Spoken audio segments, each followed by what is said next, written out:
changed my title. Damn, I be forgetting I be having the same as that title. My bad, y'all. Let me change the title.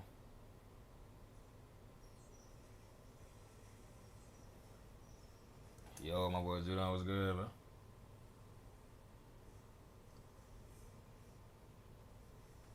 Oh, let me change the title then. We about to get straight to Roblox, bro.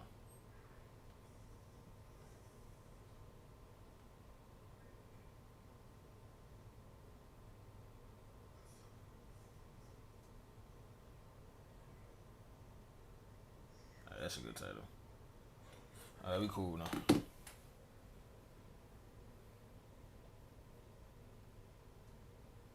You thought I watched the stories again? Oh, we watched the stories tonight? What we doing? We watching stories or we playing the game? I don't know. You saw it, y'all. I don't care what y'all want me to do.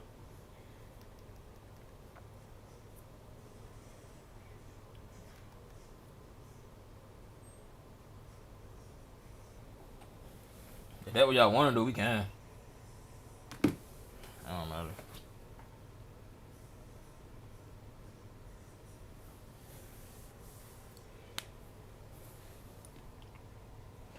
You said do both? Y'all want me to do both? Is that what y'all want to tell? That's what y'all. I don't care.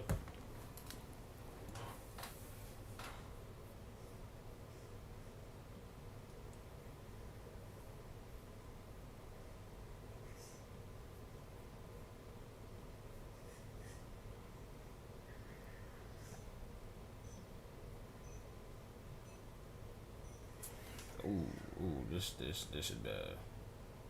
Oh, there you go. I don't matter to me. Yeah, both? I bet. Yeah, I don't matter to me. I cut my controller on first, so.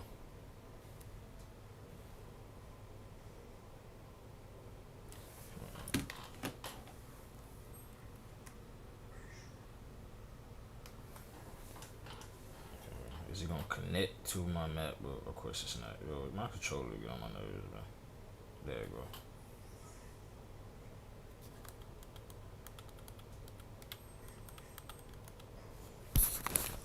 I can't hear now. You gotta catch a fade? How long now? Hey, they gotta catch a fade, y'all. I might gotta play that. Let me see what it's hitting on.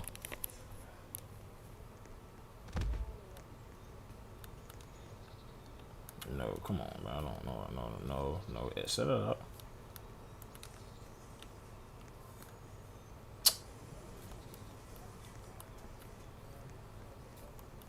Yo, no, bro, no. Why so much stuff popping up?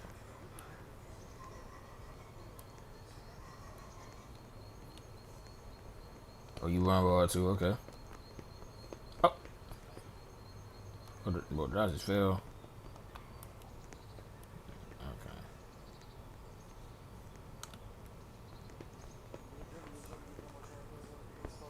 But I don't even see where everybody at.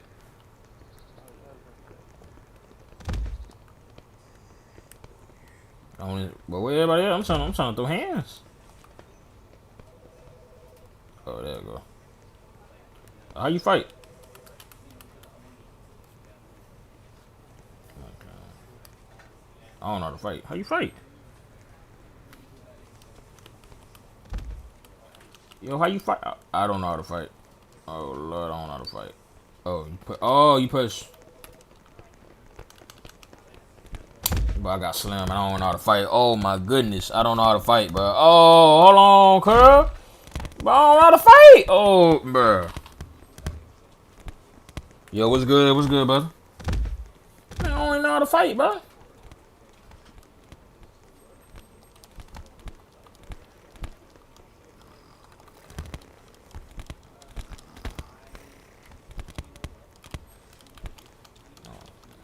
Oh my goodness, bro. Look at this BL. Oh, I'm getting jumped.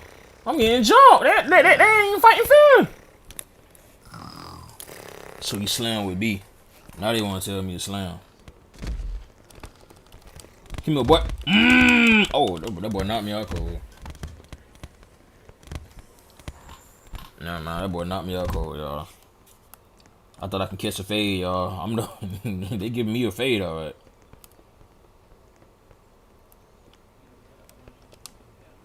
Hold on. Oh, y'all man, they.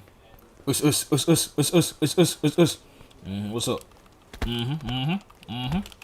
Oh. Chill. Okay, roundhouse. Okay. Hit that boy that head. Hit that boy that. Ah, he slammed me on the steps. Oh, I know that hurt. Oh, I ain't got no stamina.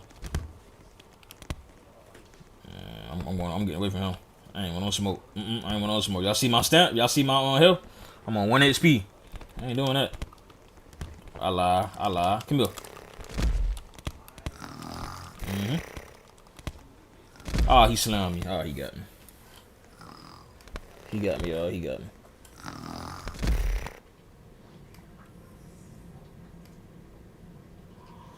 Dang, he got me.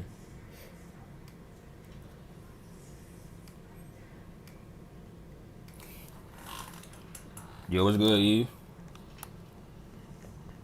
Oh, about it. Oh, I walk in the store. Us. Come here. No, don't run. Come here. Oh, he two-piecing me. Hold on, twin. I don't know how to play. Give me a minute. Oh! Man. Yo, y'all, yo, I'm getting beat up, bro.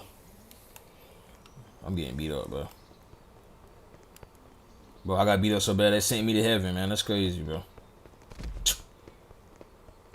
It sent me to heaven, bro.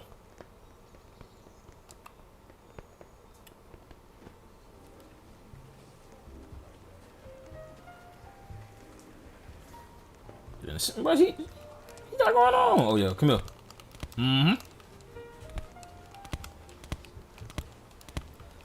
Yo, how they punching? I don't know how to punch.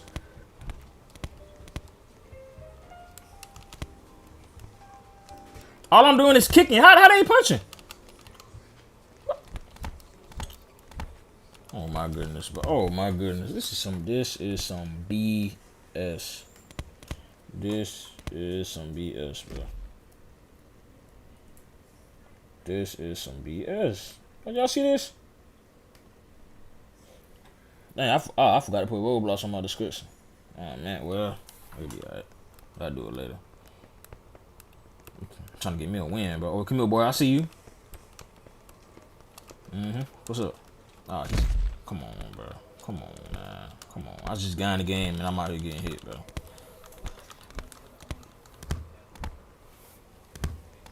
Hey, y'all out here getting beat up, y'all. Class, I'm getting beat up. Oh my goodness, bro. Hello. Yeah, I'm not sure anybody gonna play something.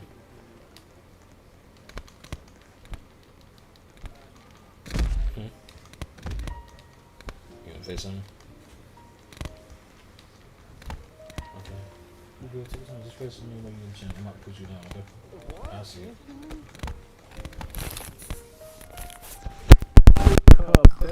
Ah, bro, I'm getting slammed, y'all. Look at this, bro. Bro, you can't make this up. Bro, my kids out here sleeping. Can't make this up, bro.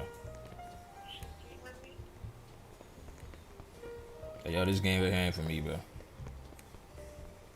Talking about some catch a fade. I ain't caught a single fade. Everybody out here giving me a fade. That's what I'm hearing.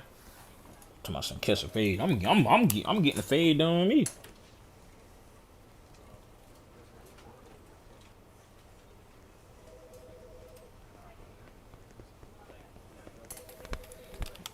Oh yeah, I caught you. I knew you was gonna do that.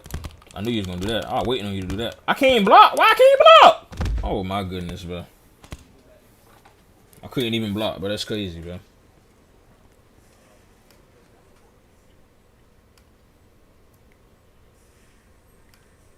Couldn't even block, bro. That's crazy.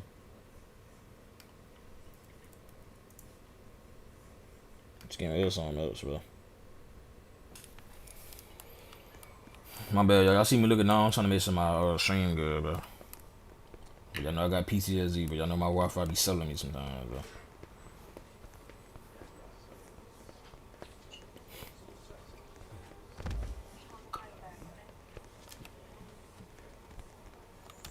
Come here, boy. Yeah.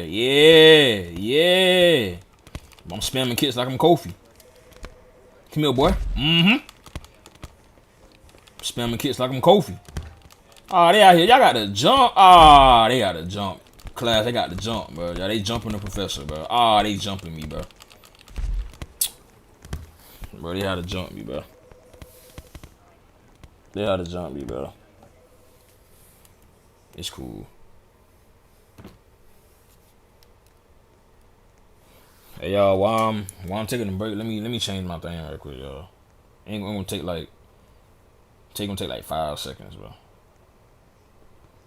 Y'all try to call my cousin. I don't know if they up or not though.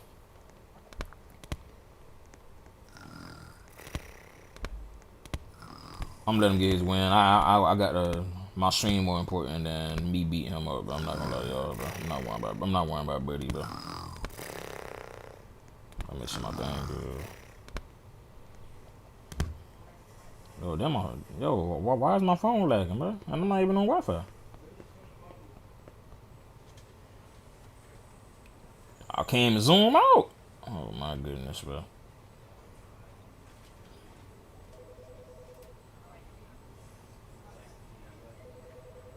Alright, that's a little better.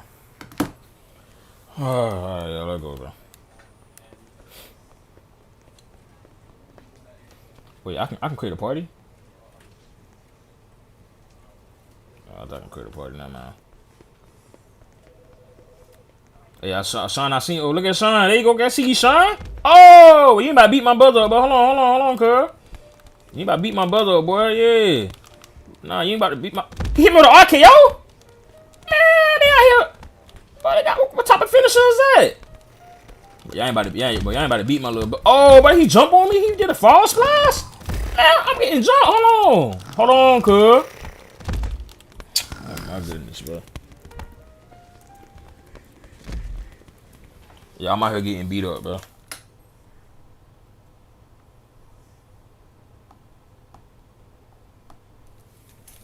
I'm out here getting beat up, bro. This is crazy, bro. Hold on, bro. Nah. Hold on, where everybody at, though, bro? I want smoke now. Oh, I can't even find nobody. Hold on. Oh, there they go. Ski me, little brother. I got you, bro. Who hit you, bro? Who hit you? But somebody said too skinny to fight. What you mean by that? Say what you mean I'm too skinny to fight, bro. Yeah, I'm in that. I'm in that. I'm in that. I'm in that.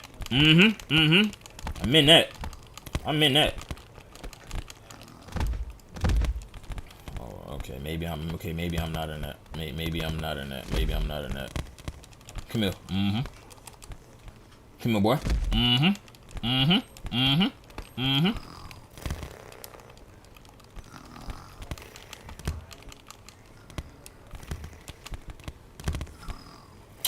Of course, he slugged me again, bro.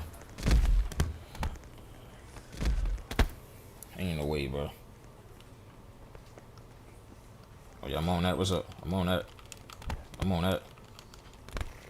Oh, that boy done slugged me. I ain't gonna lie, y'all. These controllers kind of confusing. I ain't gonna lie. Ooh, I know that hurt. Ah, man, I know that hurt. Dang, y'all. Dang, but that boy slugged me. Cool, bro.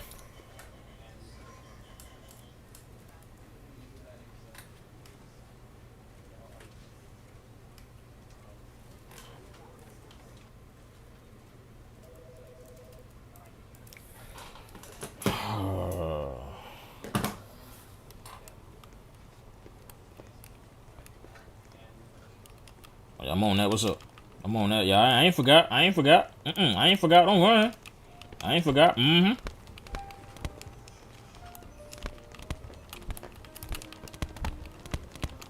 Boy, they out here jumping me. Oh, they out here jumping, but they jumping. But they out here jumping, bro. I don't get the chance over 1v1.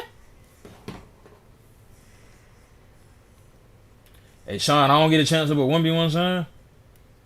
It's crazy, bro.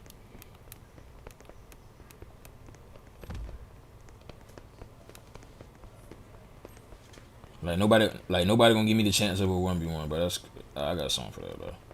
Like, yeah, nobody gonna give me the chance over 1v1. Oh, he just jumped on me, bro. Come on, cuz. Come on, bro. But look, it's 3 people jumping me, bro. 4 people jumping me. All right, bro.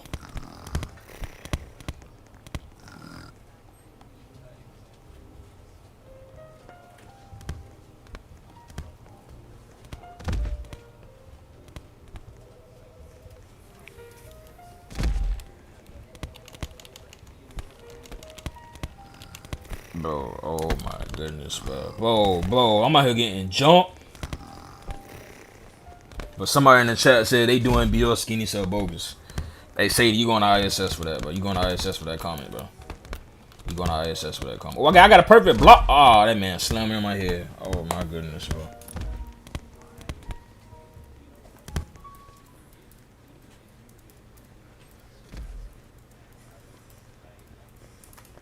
Man, I need some help, man.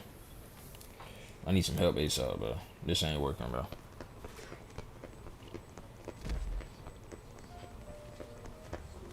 Oh, yeah, I'm on that. What's up? Oh, but ain't no way they punches this hard, bro. Every time I can't get a failed 1v1, bro.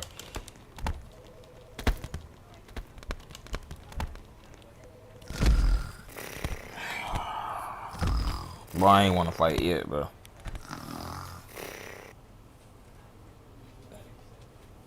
I ain't want to fight yet, bro. Yo, Sean, I ain't want to fight yet, bro. I lost every single fight. Well, it ain't really count no loss, but I was getting jumped, bro. He just hit me with an RKO, bro. He just hit me with an RKO out of nowhere, bro. I ain't even do nothing, bro. Come here. Meet me. Come here. Meet me. But how do you block? I don't know how to block. That's my problem. How you block?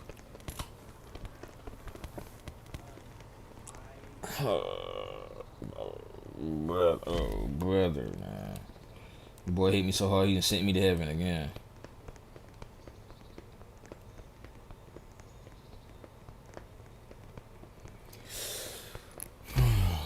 This is crazy, bro.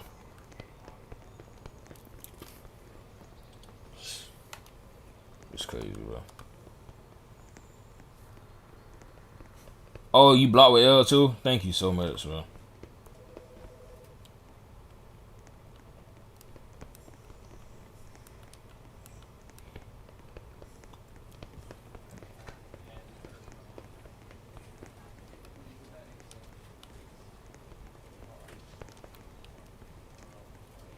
Wow. I wish I knew that.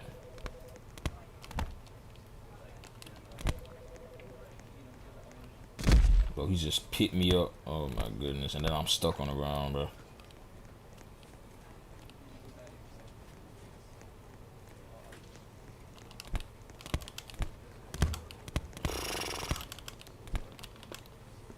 Yo, yeah, I'm about to quit, bro. This man on an 8-game winning streak, bro.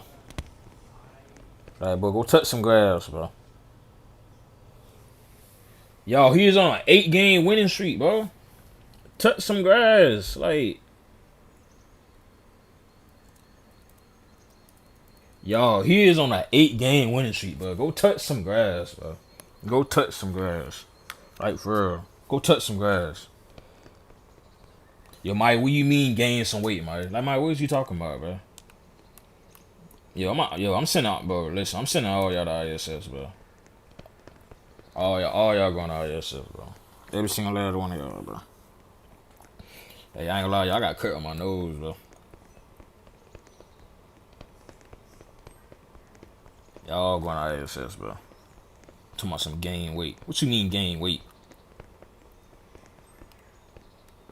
Talking about some gain weight.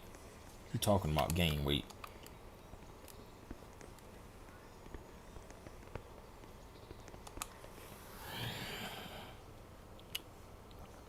Talking about some gain weight.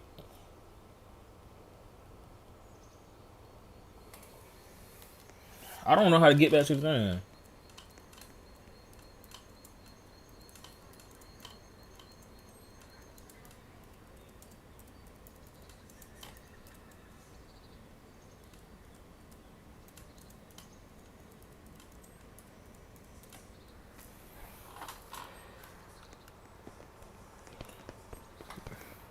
I got a cut from playing basketball. I ain't gonna lie to you.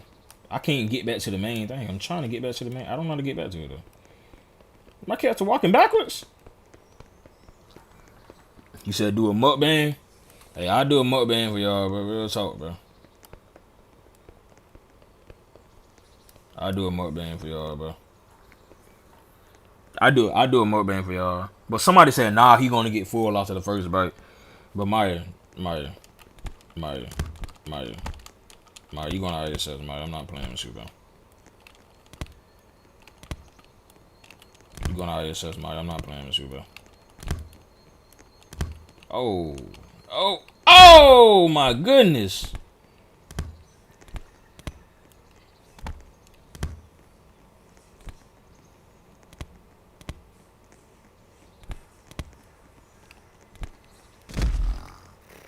Okay, brother.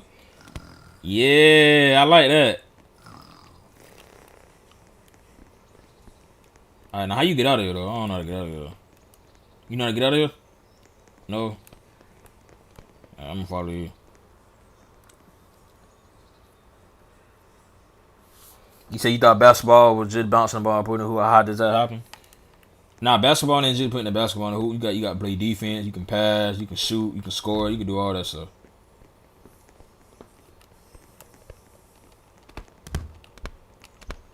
Oh my goodness. Oh my goodness, bro. Oh my lord. He knocked me out, bro. Yo, he knocked me. He knocked me out, bro. Look how many people in here. Oh yeah, what's up? What's up? What's up? What's up? Oh, wait, hey, chill. Chill, bro, chill. Bro, I can't even get up, bro.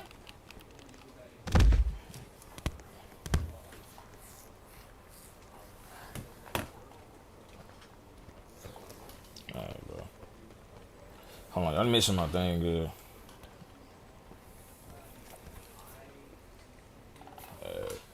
I missed that really good. Oh, I did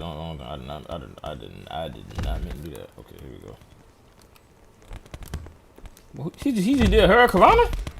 Yeah, I'm on that. Yo, I'm trying to block. Why they not let me block? Yo, I don't know how to block the grab. How you block the grab, bro? Bro. Can I get a 1v1? Yeah, I beat one person. That's it. But I'm like, I ain't gonna lie, y'all. I'm like 1 for 30 though, bro. I'm not gonna lie to y'all, bro. I'm like 1 for 30. I'm not gonna lie to y'all. I'm like 1 for 30, bro. I ain't gonna lie. I hate when I get in this area right here because I don't necessarily know how to get back to the main thing. What is this? Oh, that's my mic. Oh, I can talk to people. I don't want to talk to nobody else. Yo, talk about it. Yeah, I'm on that. I'm on that. Nah, don't run. Nah, come here, don't run. Nah, don't run. Don't run. Yeah, don't run. Nah, don't run. Don't run. Yeah, you're one of them people who jumped me. I ain't forgot. Go get up, bro. Yeah, I ain't forgot. You one of them people who jumped me. I ain't forgot. I'm here now. What's up? I'm here now. What's up? Yeah, I'm here now. What's up? Yeah, get knocked, boy. You're getting knocked like your dad used to, bro.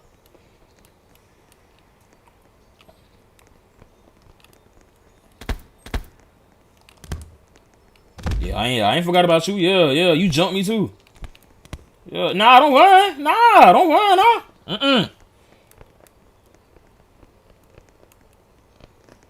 Nah, don't run. Now he wanna run. Yeah, you jumped me. I ain't forgot. Come on. Now you wanna run. Now don't run. You want them people who jump me. I ain't forgot, bro.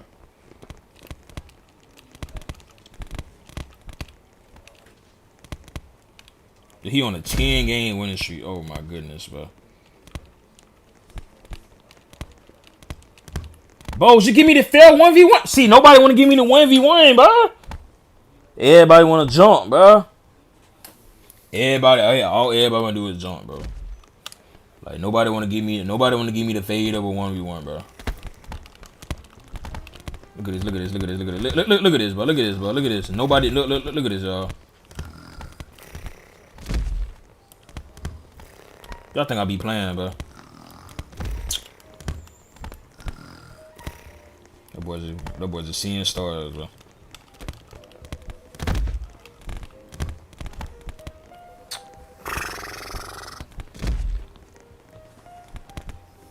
Yo, this is crazy, bro.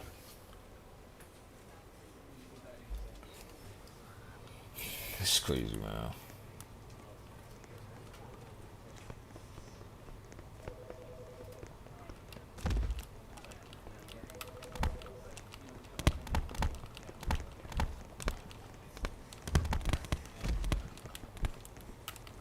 Come here.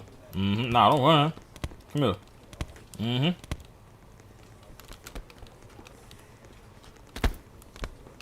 Bro, I'm blocking. How you sitting? Oh, look at this. Oh, look at this. Oh, look at this. Okay, bro. Okay, bro. I don't know.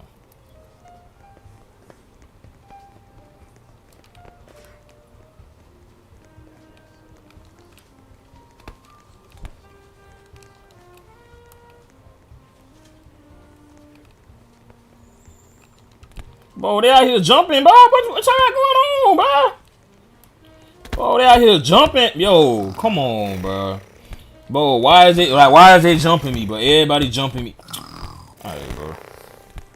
Bro, okay, bro.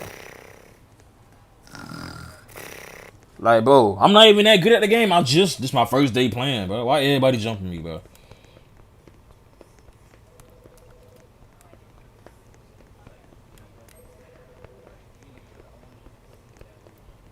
Like, I can't get no fail 1v1, bro. Look at this, man. I walked right into an RKO, bro. See, y'all see, I don't jump, bro. I don't jump. See, I respect the fade, bro. I respect the 1v1, bro. Like, I respect the fade, bro. I don't want to jump. I want to find somebody by themselves.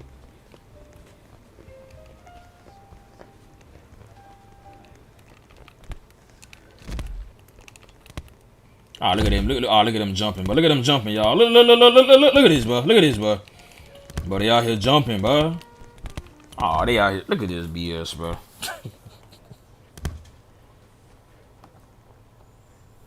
That's all everybody wanna do is jump, bro. Y'all just think I just be making this up, bro. Like all they wanna do is jump, bro.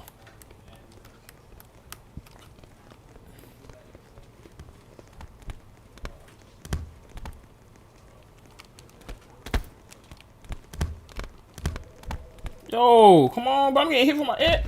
Oh, too many people. You know what? Let me get away from this, bro. Let me get away from them, bro. Yeah, I need to find one person by themselves, but they out here jumping. I ain't got time for that, bro.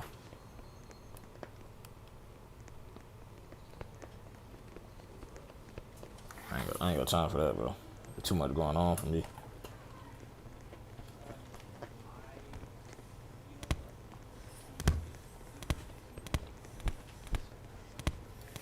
Oh, they would hit me when I ain't paying attention, bro.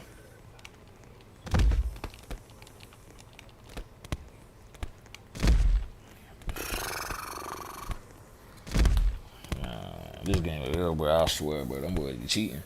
I'm trying to tell y'all. I'm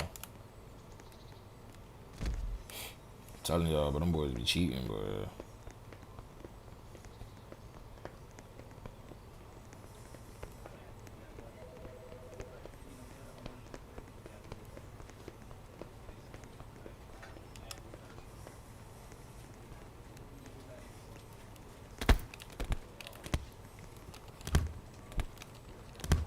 Yo, I'm blocking. What? Bro, why you still hitting me, bro?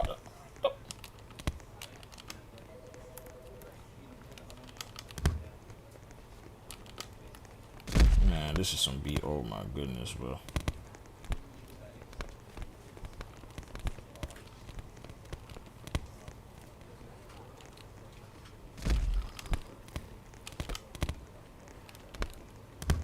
Oh my goodness, bro. Look at this, bro.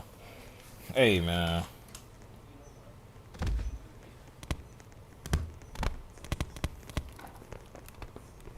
This game is something else, bro.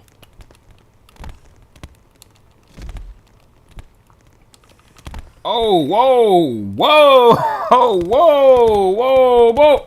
I'm getting jumped, bro. Nah. But nobody gonna give me the fail of a 1v1, bro. Look at this, bro. They jumping, bro. That's all they doing is jumping, bro. Hey, I ain't gonna lie, I'm done with this game, bro. All they doing is jump. I'm done with this game, bro. I'm done with this game, bro. Hey, Sean, what game you wanna play, Sean? Oh, I ain't played Gold Guard in a long time. I ain't playing that. I ain't playing that game no more, bro.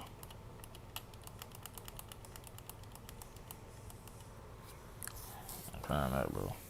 No, I'm not doing that, bro. That game pissed me off, bro. I ain't playing that game no more, bro.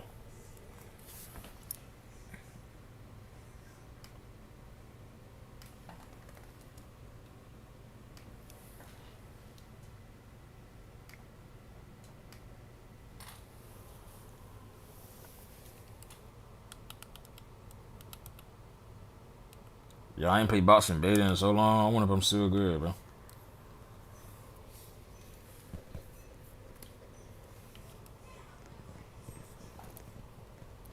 Man, I hate when that happens, bro. I ain't gonna care. I forgot how to play. I ain't played this game in so long, bro. I didn't forgot how to play, bro.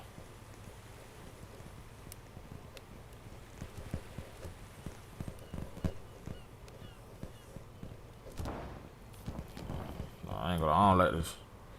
Yeah, that game was pretty fun. I ain't gonna lie. I need a better server. These servers kind of boo.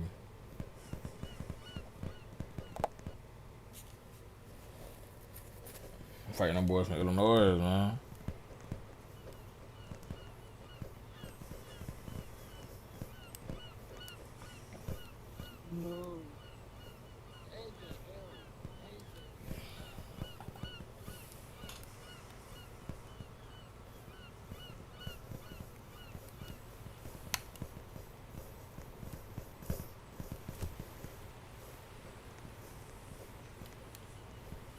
Come on, man. Get on, bro.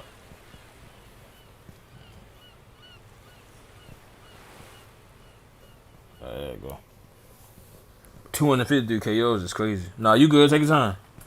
Yeah, that game was pretty fun. You right. Take your time. Ah, boy, I forgot. I don't know how to play.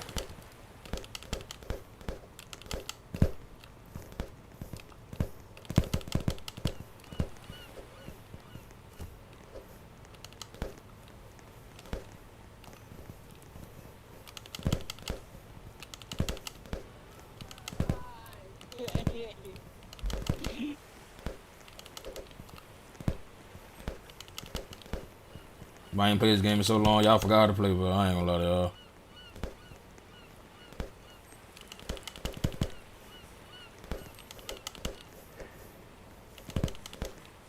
Oh, but I might get knocked out. Let me get my health back, though.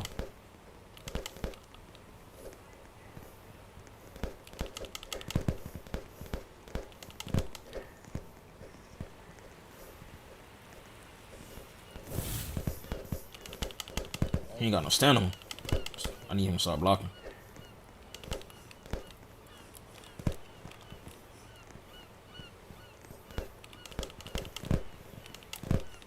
Oh my goodness, I might get knocked out, bro. I ain't played this game in so long, I forgot how to play.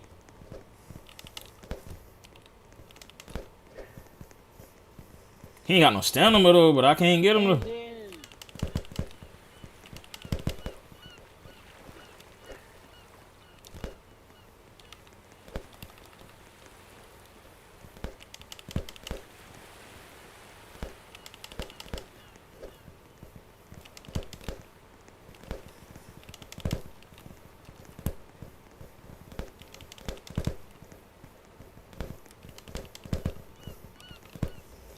goodness, I'm about to get knocked out, bro.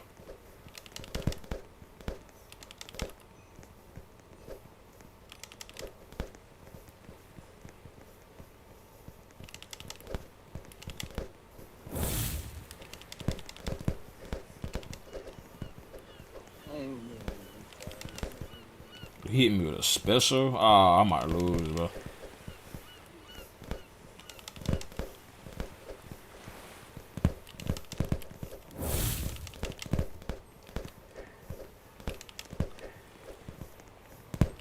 Ah, I ain't got no block. Oh, okay, I got some now. Oh, I ain't got no block. Oh my goodness, choking, bro.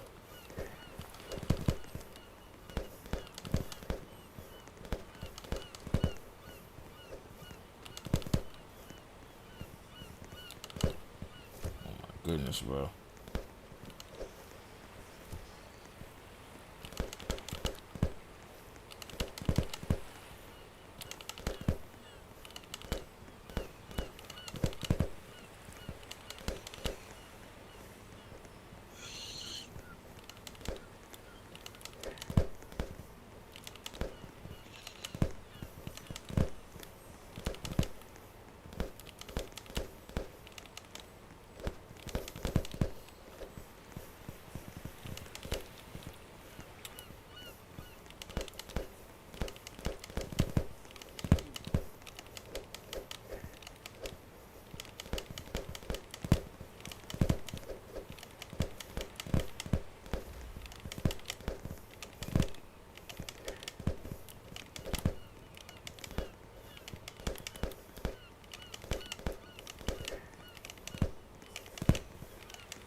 Thank you. Oh my goodness, it took so long.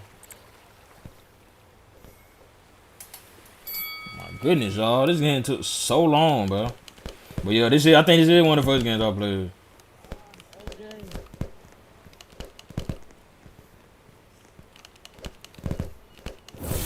Oh my goodness, that boy didn't rock me, bro. He dodged my special. Oh, I might lose this game. He ain't got no stamina, but I gotta use this to my advantage.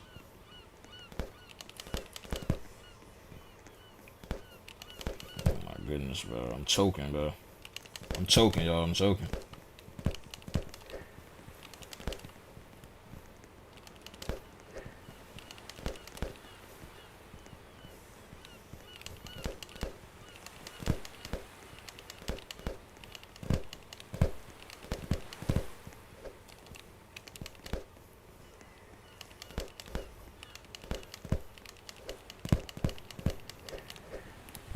Oh, I ain't got no stamina. Back up, back up, back up, back up, back up. I ain't got no stamina, man.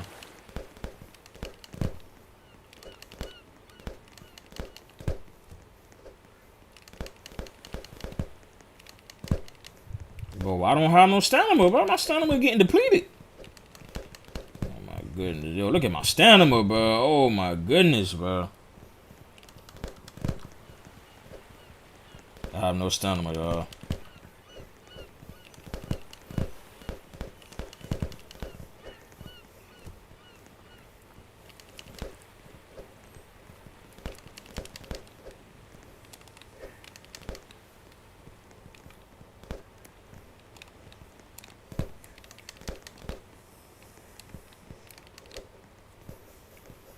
But I'm really focused, though. I'm trying to win, bro. Oh, I'm out. He piecing me up, though, man.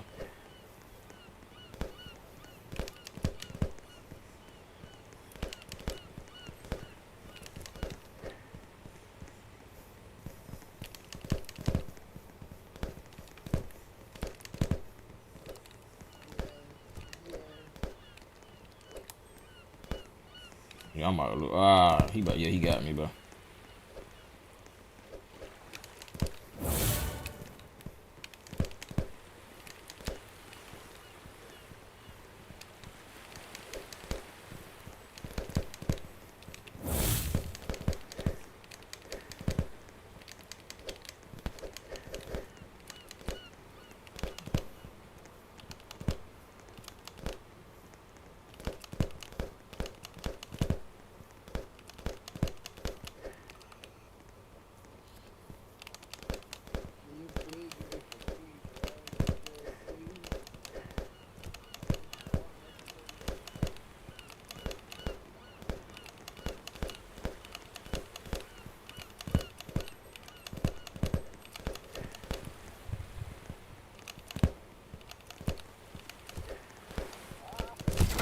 Let's go. Come on, bro.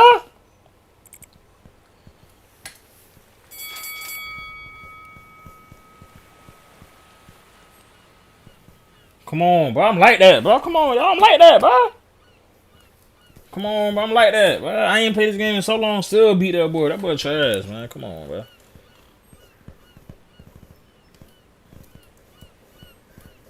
Telling y'all, I'm like that, bro.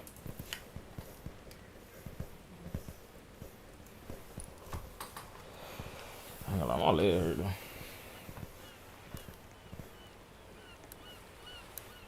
I still got these shiny gloves. That's crazy.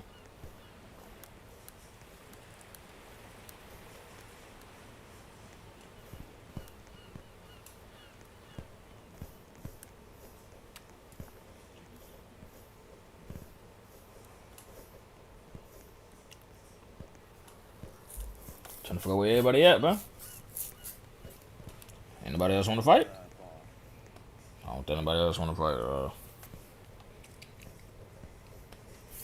I don't think nobody else want to fight. I ain't gonna lie to y'all.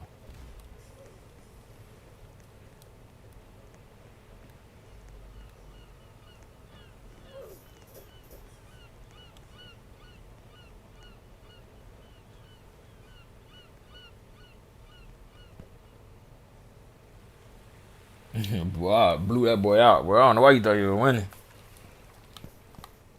But ain't nobody here, but everybody leave. Everybody, ain't nobody want to play for it, bro. But yeah, I knew, bro, y'all. I knew I wasn't losing though. I ain't gonna lie to y'all. I knew I wasn't losing. That boy Sean playing doors. He said I didn't do all that. I did all that. You seen it? What you mean? You seen the stats, bro?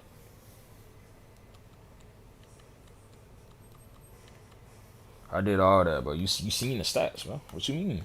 You seen the stats?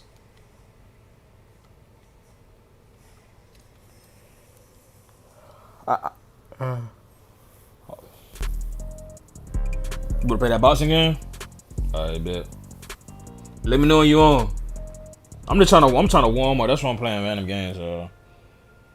This game right here, me and this game got a love-hate relationship. I ain't gonna lie to y'all, bro.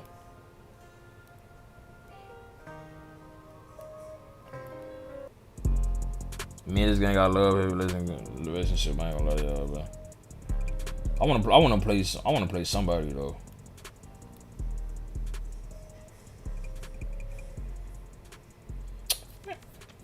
Man, get this. Okay, bro.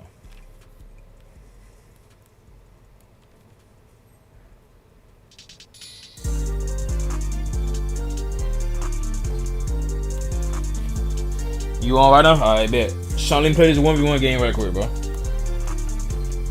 Play the 1v1 game right quick, bro. I ain't lagging this time. Wait, we're gonna see. I don't wanna speak too soon. I might start lagging, for real.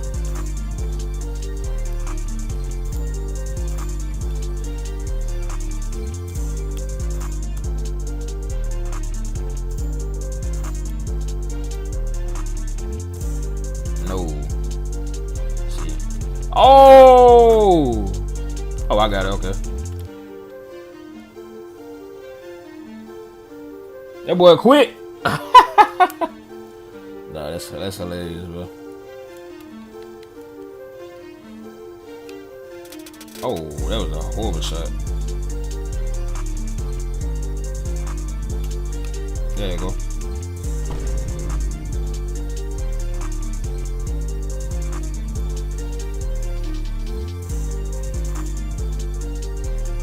I ain't play that boxing game in so long, y'all. I kind of forgot to play. Yeah, I did beat a cheat on this game. I don't know how I did it, but I did though.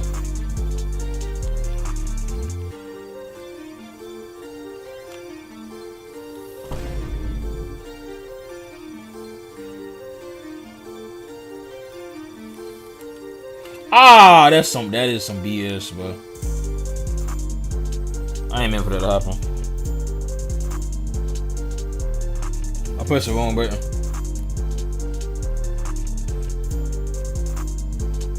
He made that and I was on here? Alright, bro.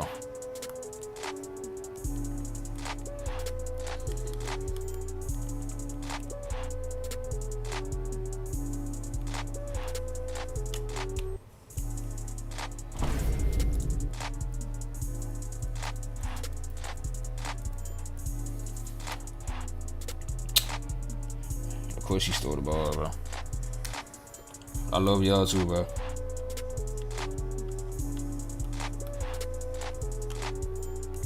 Man, what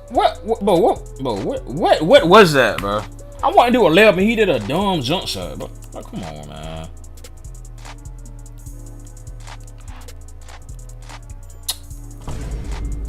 Alright, bro. This game already cheating, bro.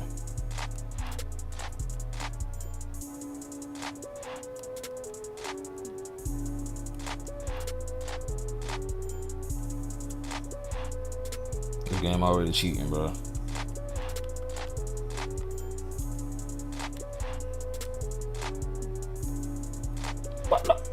What?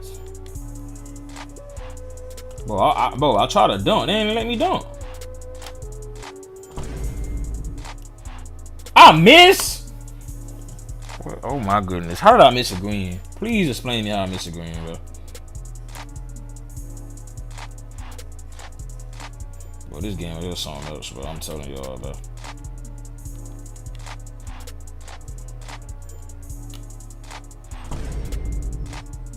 How am I missing a perfect? Yo. This, bro.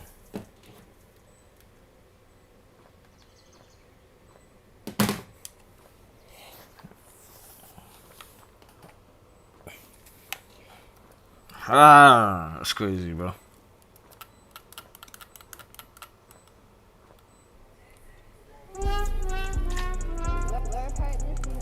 But yeah, I'm telling you, bro. This game is a pay to play, but just like Rivals, bro.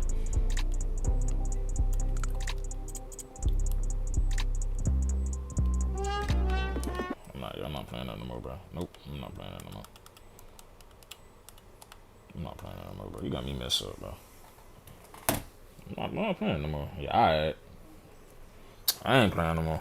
I promise you that.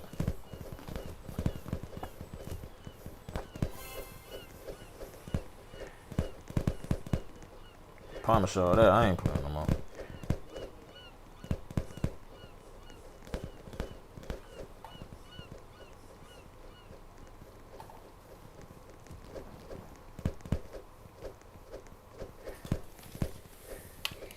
I don't even know to sign that. Oh, yeah.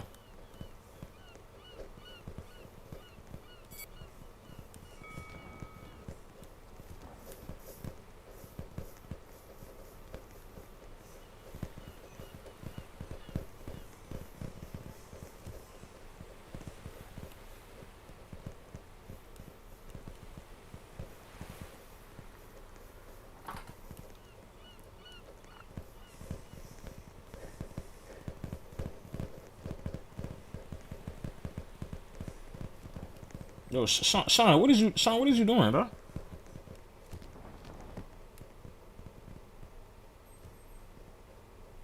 Yo, Sean, what you doing, Sean? What you trying to do? Yo, get this off my screen. I don't want to see this, bro.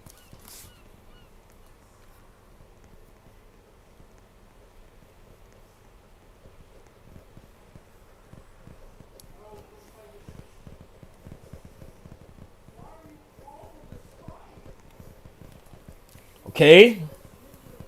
Hey, but I am playing one time, bro. I would tell you from this boxing game, bro.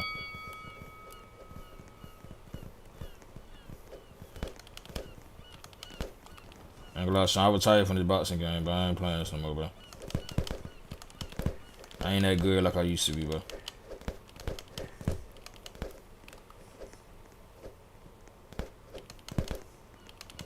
Boy, my gloves glowing in the dark? Ah, freak.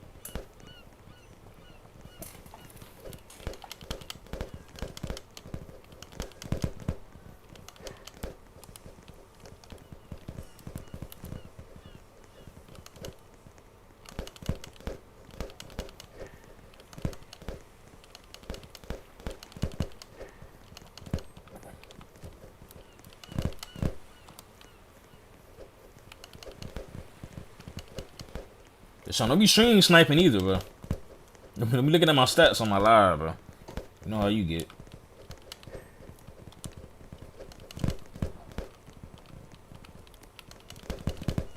Hey, I ain't gonna lie, y'all. I'm probably gonna start reacting to the short stories at midnight.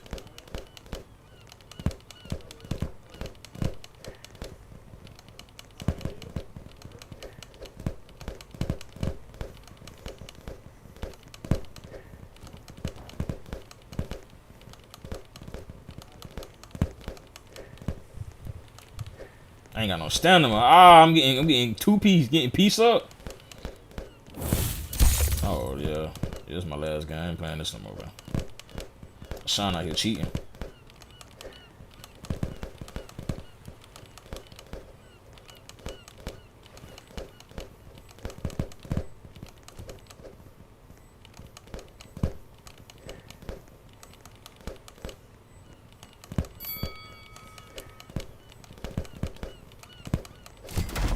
Let's go!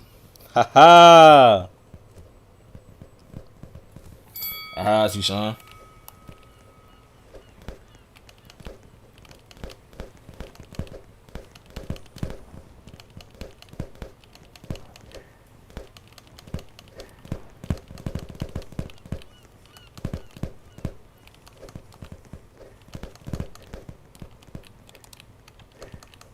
Bro, why I don't have no stamina, bro?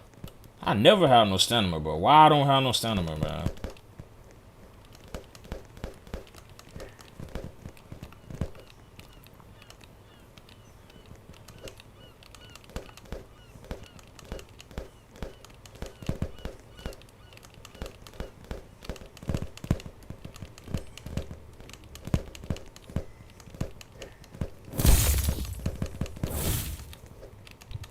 Yo, I would have no stamina when it's time for me to knock him out, bro. Oh my goodness, bro.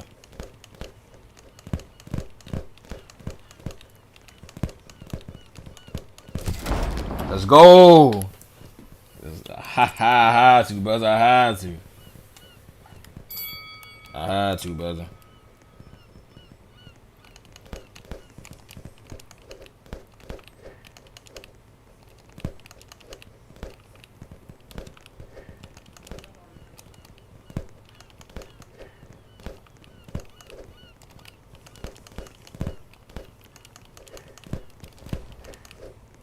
I never have no stamina, bro. I'm about to quit, bro.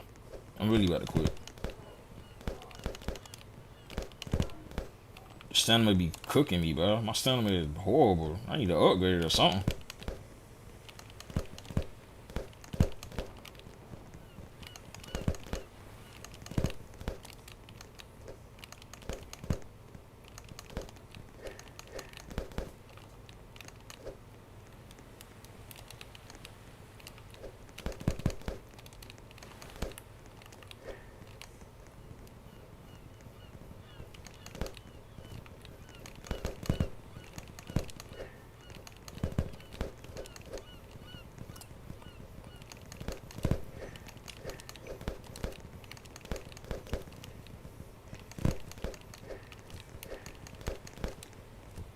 But y'all, look at my stamina depleting. Just look at my stamina depleting, huh?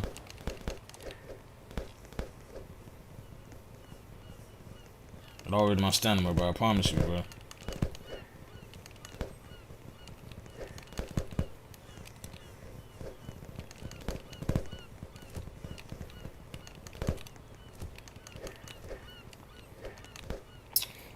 I'm about to quit, bro. Hey, it's my last match, bro. I'm playing another game after this, bro.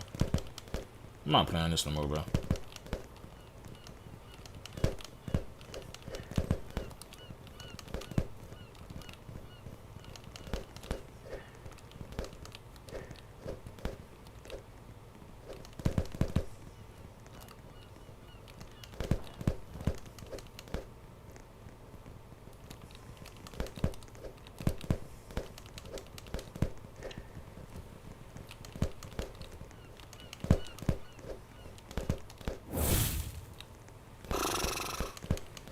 I'll quit, bro.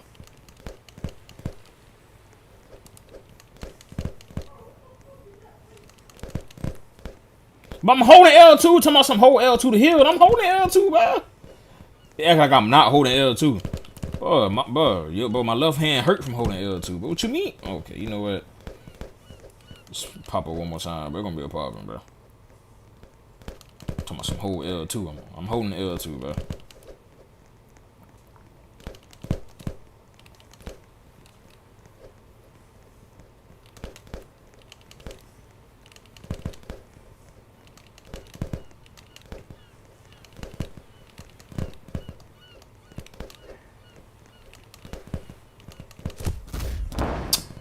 That's some BS, bro. Hey, Sean, I'm quitting, bro. I don't want to play no more, bro. I don't want to play no more, bro. You talking about some whole L2 to hill, and I'm holding L2, bro. This game cheating me. It gotta be cheating me, bro.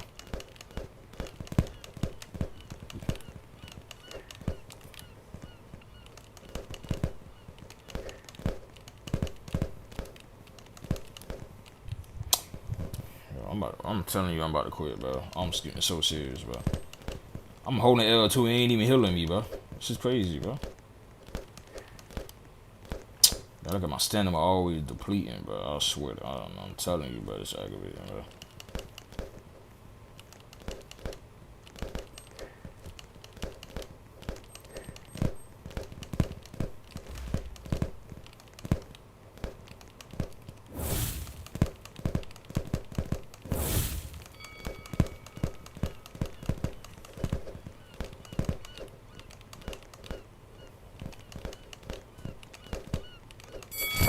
Let's go! Ha ha! I had to, brother. I had to, brother. I had to, bro. I had to. I ain't playing this game no more, bro. I'm so serious, bro. No, I don't want to go. I don't want to go. Right? I'm getting off this trash game, bro. I'm not playing this game no more, bro. Yo, GG, brother. GG, brother. Hey, brother, pick a game for us, bro. Pick a game. I don't want to play boxing. It's too much for me, bro. I really don't want to play that game no more, bro. I'm so serious. But I'm trying to call my cousin and see what they doing. So see if they want to hop on the game with me and Shine. They don't want to answer.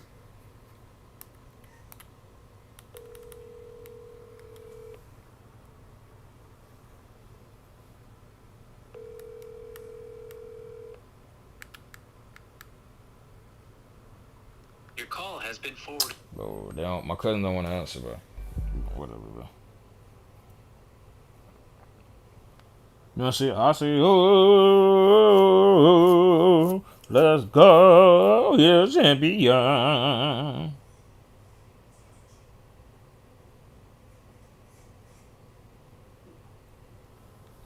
Let's go, let's go, we the champion. It's the World Cup time. It's the World Cup time.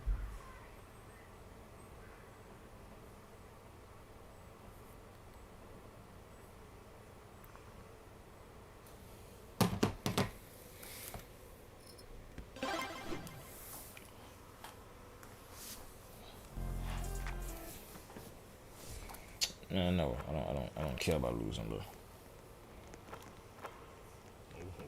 Green Giant.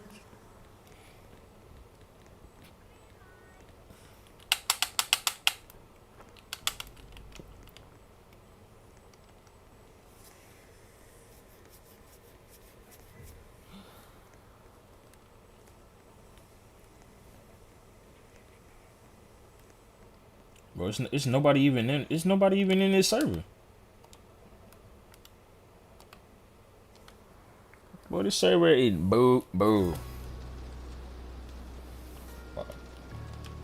no, I ain't enjoying that game.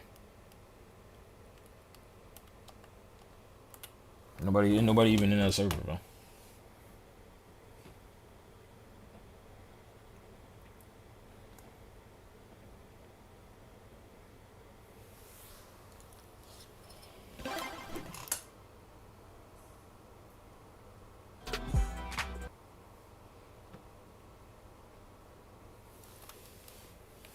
Nobody even in this server, bro.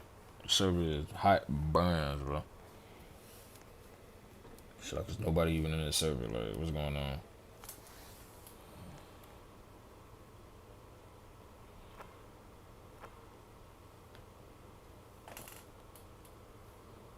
I say, oh, She's gone with a champion.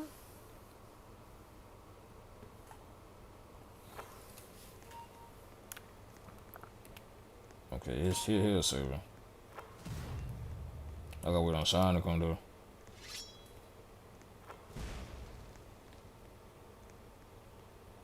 That boy 0-1. It's tough. Yo, what's good, Kennedy? I ain't even seen it. I ain't even. You kind of late, ain't it?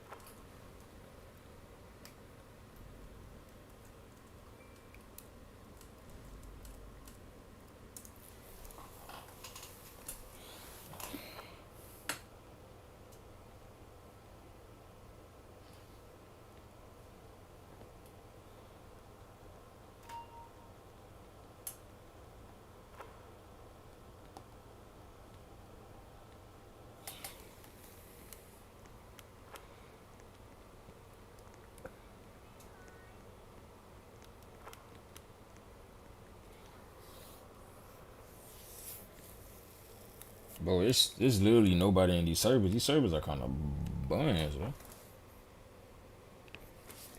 I don't even see nobody for real. Where everybody at?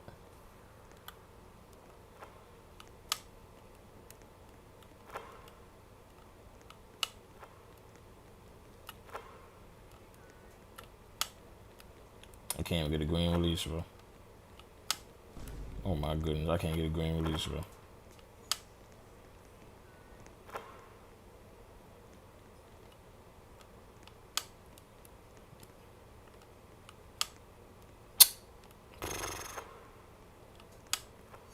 There we go.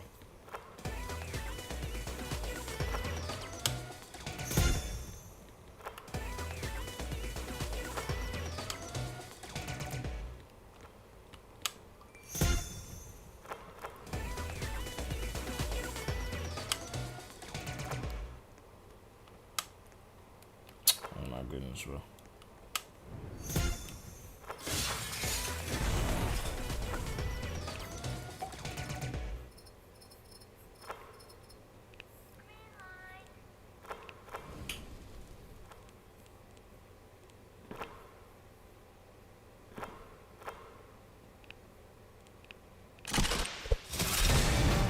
Nope.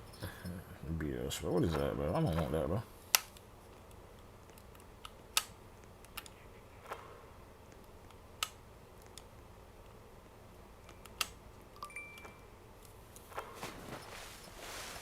It's horrible.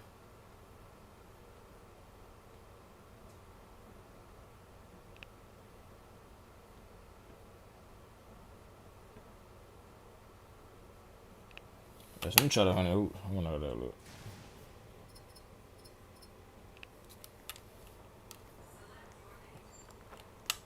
Oh, if I can get a green. Oh my goodness, bro. Hold on, I need a green release. I don't like that. I'll just get this one. I like that one better.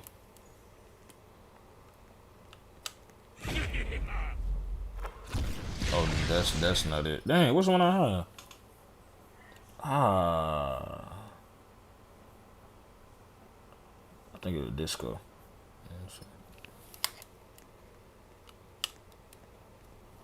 If I can get a green release. If I can get a green release. Oh my goodness, bro. Okay, hold on.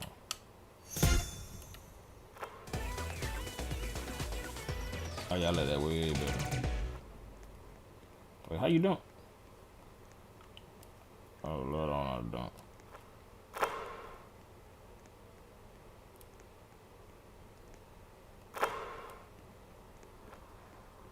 I didn't know how to dunk in my own dunk package. I ain't gonna lie to you. Of course I miss. Like, why did that just pop up on my thing? You know?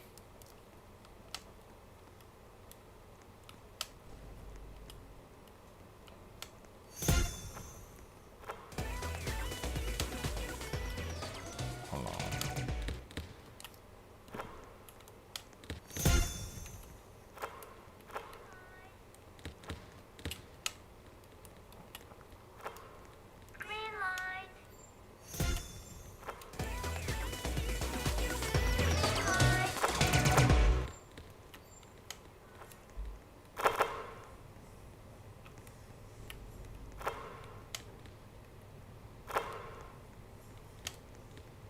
Where's that?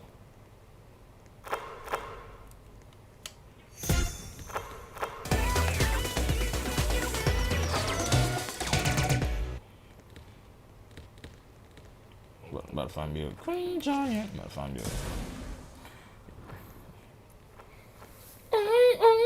Where you been? I like that, bro. That disco hard. I don't care nobody say. I might do a 1v1, bro.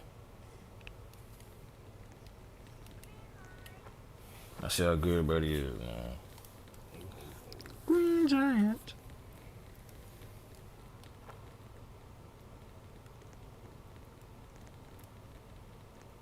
No, come on, bro.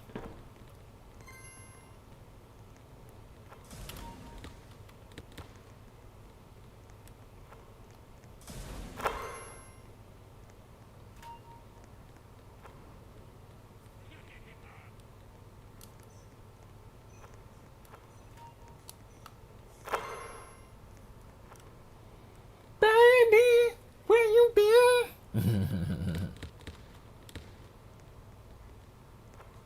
Well, I'm just doing the whole time, bro.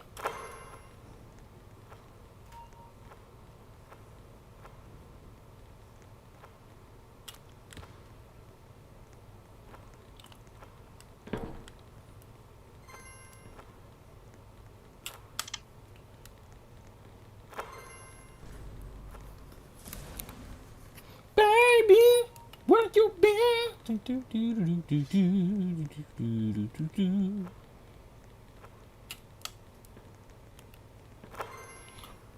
Baby, where you been?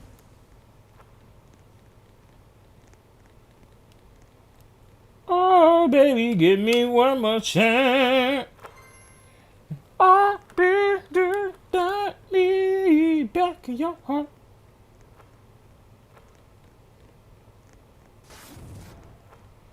Oh, baby, give me one more chance.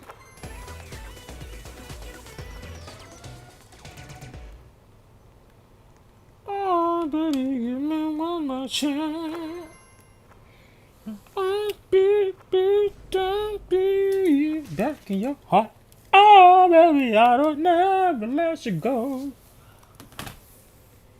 I had to beat that boy right quick, man. Sorry, I have to. I absolutely have to, bro.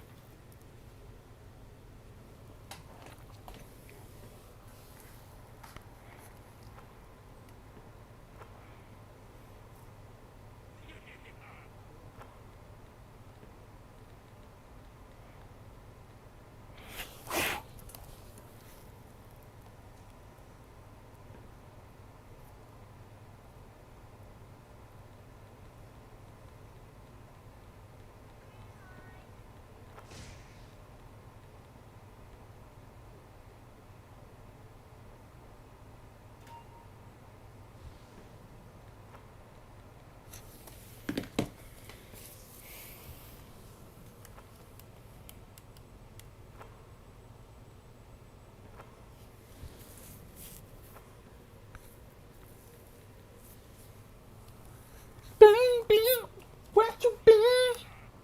Yo, my ping is very high.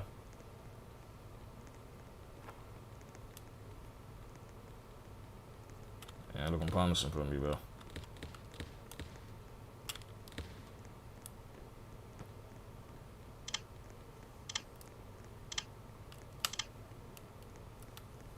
Yeah, looking promising for me, y'all.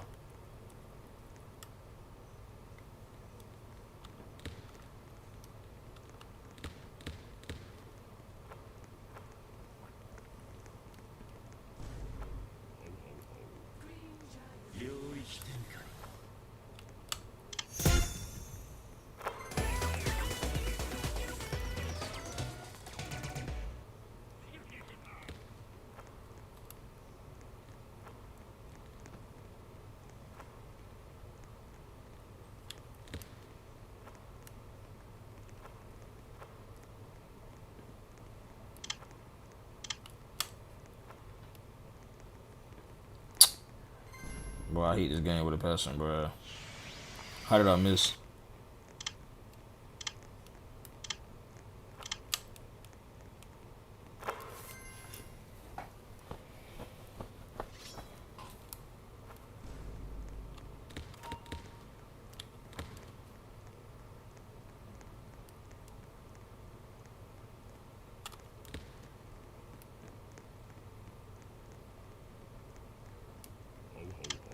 Green Giant. Oh, that was bad. That was a horrible position.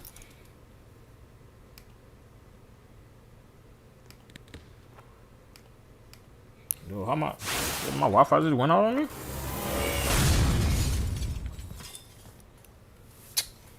Oh my goodness, bro. Well, I think my Wi-Fi just went out on me, bro. I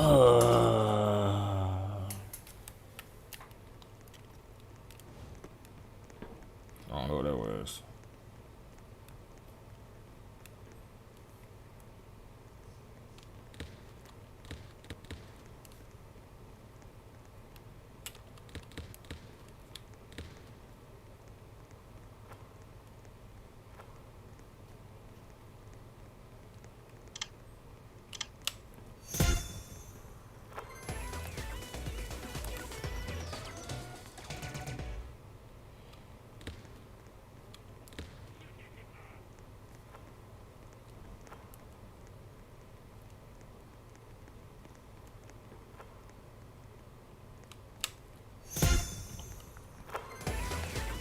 Where you been?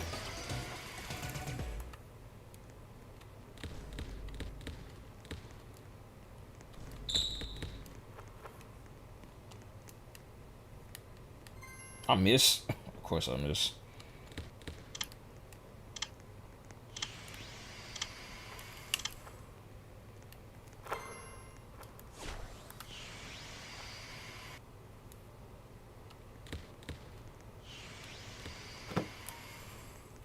Of course he stole the ball. I don't know what that was.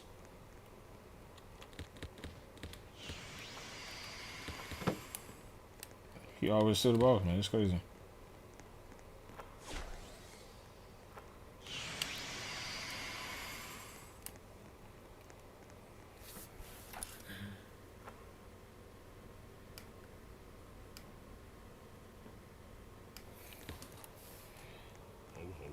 Green Giant.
Oh, I ain't even seen him. Just why I got to turn around and pay attention.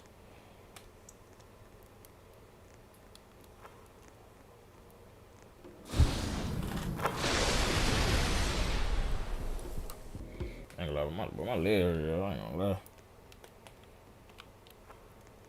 Oh, I couldn't steal it. That's some BS right there. Boy, I hate people with them distracting things, bro.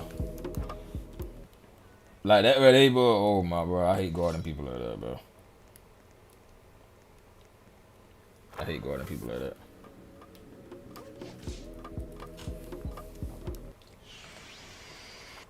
Giant. I don't know why I love hearing that, bro.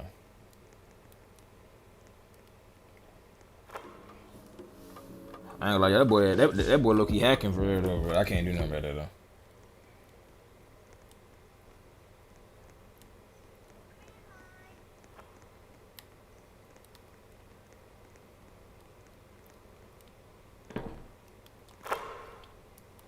He made that?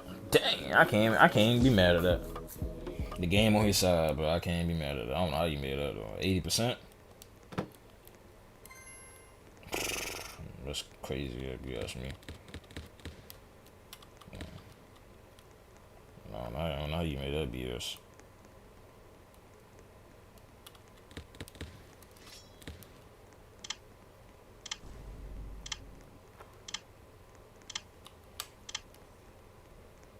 Ah, sweet.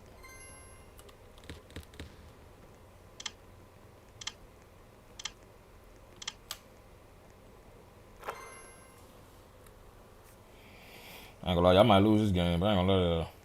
I don't know, we got to see. Depends how I can play.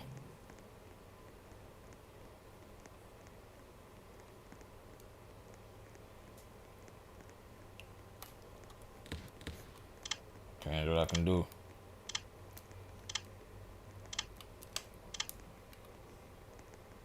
You ain't looking promising from you. You say you ready? What game we playing? Cause I'm ready. I'm ready to start playing against TJs. I never met somebody who got 2 J's and anything like that. But this boy out here bumping me, but yeah, I don't want to play no more.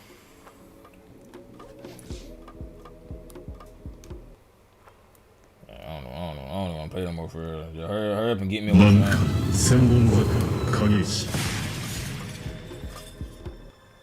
You wanna play this? I'm not gonna let him win now. Let me know where you at.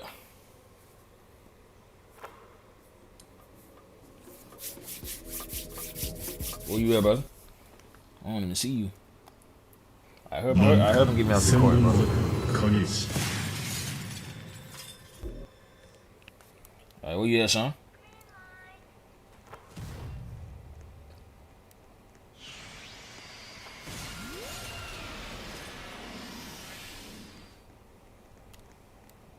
Oh, I see you. My fault. Come on. My bad. I see you. Bro, I'm not trying to get 100 losses, y'all, but I might get it. I don't want 100 losses, but I might get it. You know what I'm saying? That boy Sean about to be a 9 now, bro. Hey, Sean, don't do like me, bro. Don't do no rebirth, bro. Don't do it. It's not worth it. Yeah, hey, don't do no rebirth, bro. You gonna rebirth? Well, you do get good perks, so I understand why you rebirthed. I ain't gonna lie to you.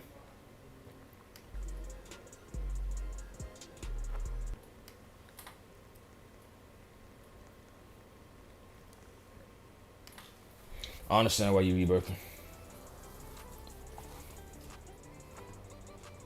I ain't gonna lie, my wrist hurt though.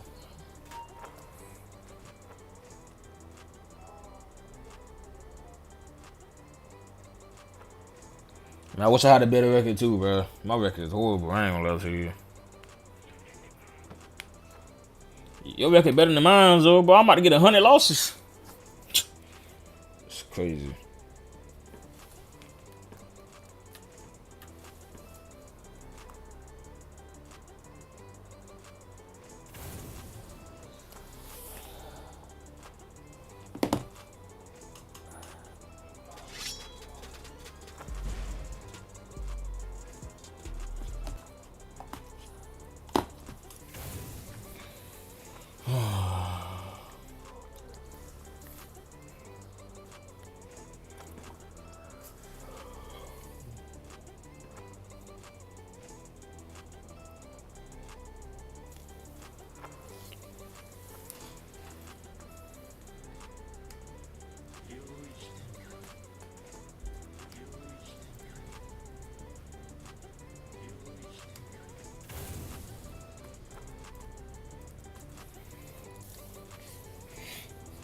Yo, this music in my ears aggravating, bro. Oh my goodness, bro.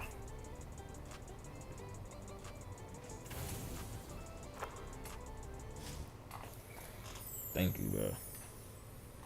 I'm about to start cutting my mic on so they can hear me, bro.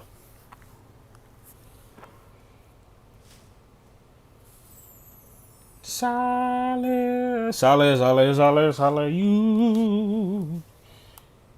She's moving, she's grooving, she's dancing to the music stops now. Yeah. Automatic, systematic. She's super bad now. Oh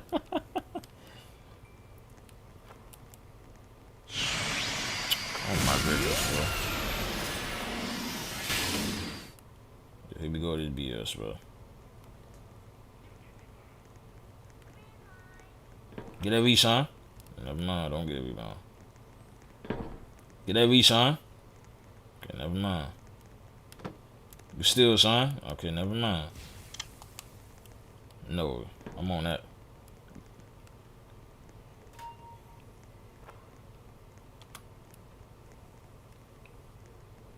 That cash. Okay.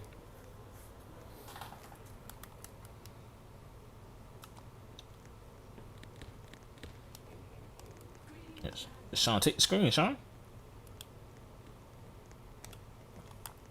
That boy Sean do not want to take the screen, bro.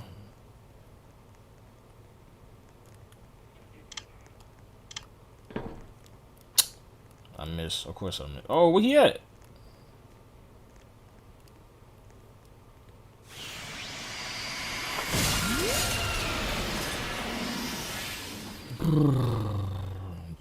Okay, man.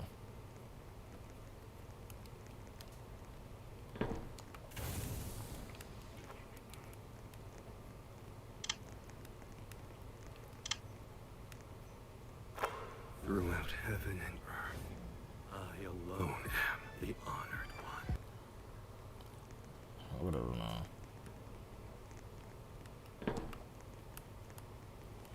Yo, hey, bro. Oh my goodness, bro.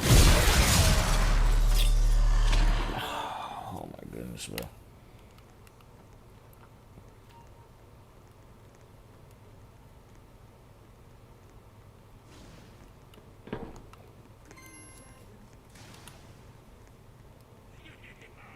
Cash. Oh my goodness, bro.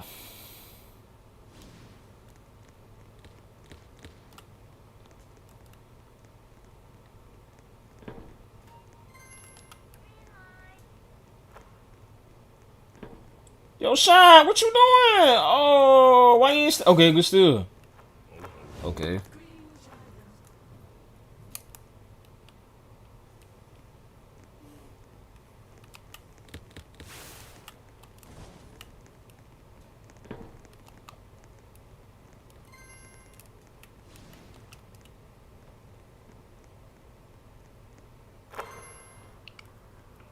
Yeah, we going crazy, yo.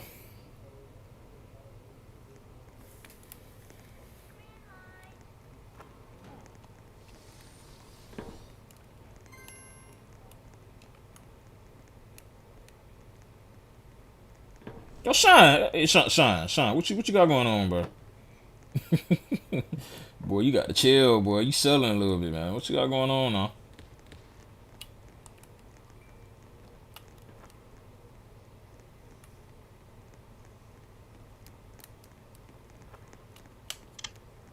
Ah, I miss. Oh my goodness, bro.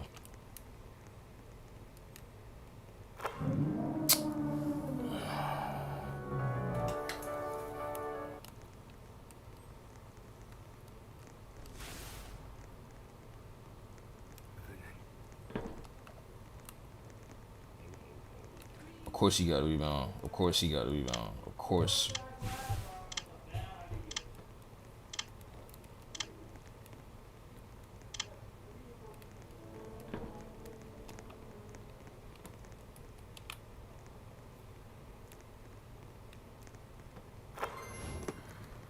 Bro, this game right here is something else, bro.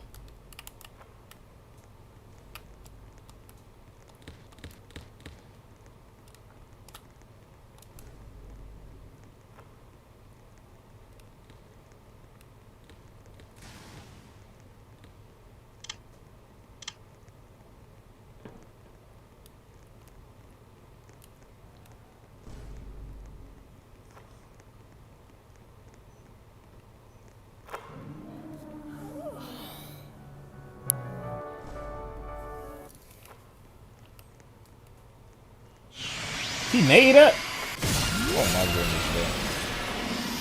Okay, bro. I don't know how you, yo. Hey Sean, hold on real quick, Sean. Let me order my food right quick, bro. Then we can hop back on. So I can have it ready for my yeah, that was not a bad game, ain't tripping. Let me order my food right quick, bro. Let me order my food, y'all. Let me order my food, bro.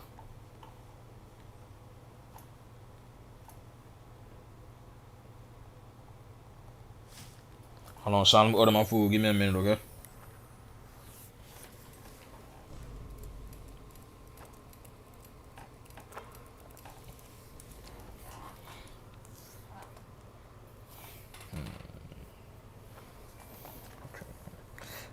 Let's see what I can get.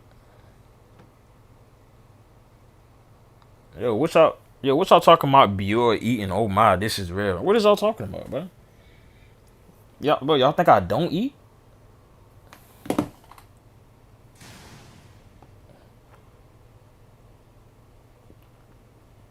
Y'all just think I don't eat. Like, what's going on, bro? No, you don't. Okay, bro. So y'all here making jokes. Okay, bro. I just gotta order for. I don't know when it's gonna be ready though, but I'm about to order it right quick though. So give me a minute, but I'm about to order it right quick.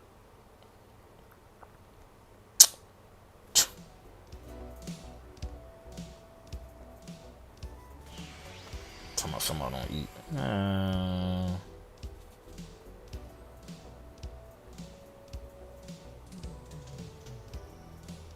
Talking about something I don't eat. What you mean? What you mean I don't eat? Talking about something I don't eat.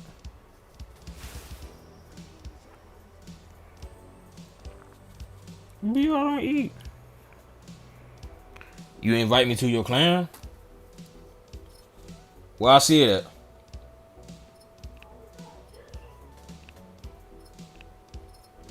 Oh, I got it now, man.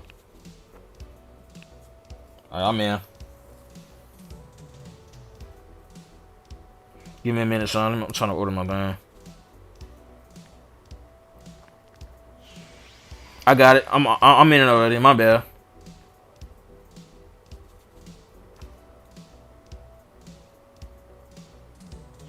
I'm in already, brother. You good?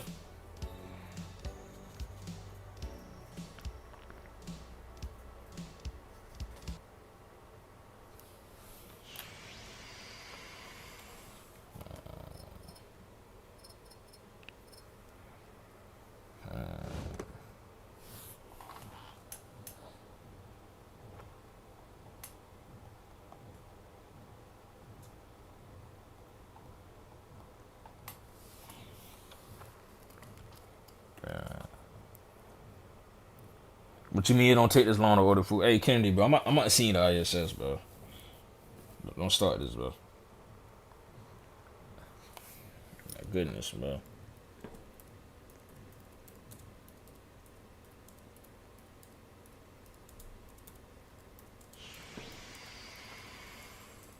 Oh, come on, what you talking about, bro? But what y'all mean skinny stuff don't even want to eat? May, hey, you know what? Alright, bro. Y'all getting on my nerves now, bro. Y'all doing that on purpose, bro.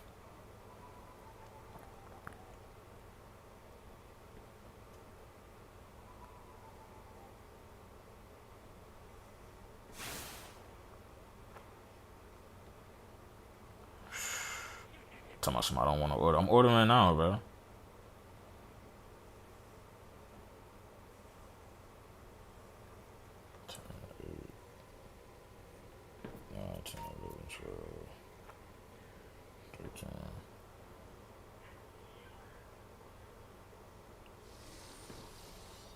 I might just get this.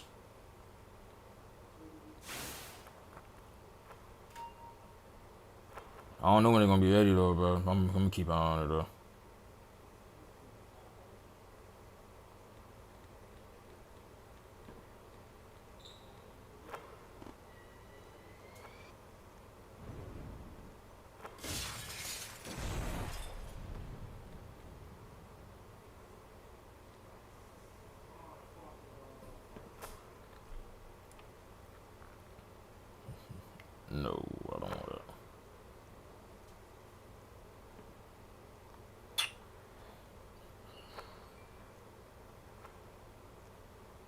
Free? Oh.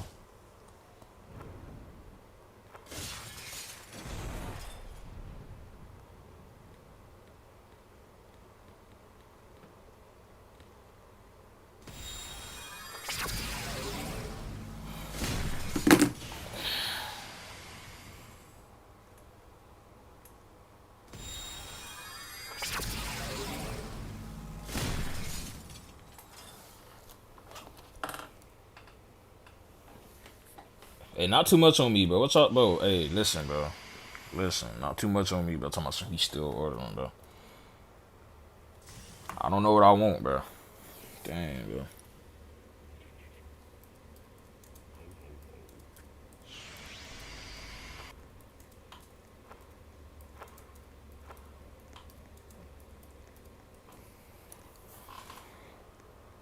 Taking forever. Get the food and play cutie pie. Hey, man. Hey, listen, bro. I had to order it. Yo, god damn, bro. Y'all something else, bro.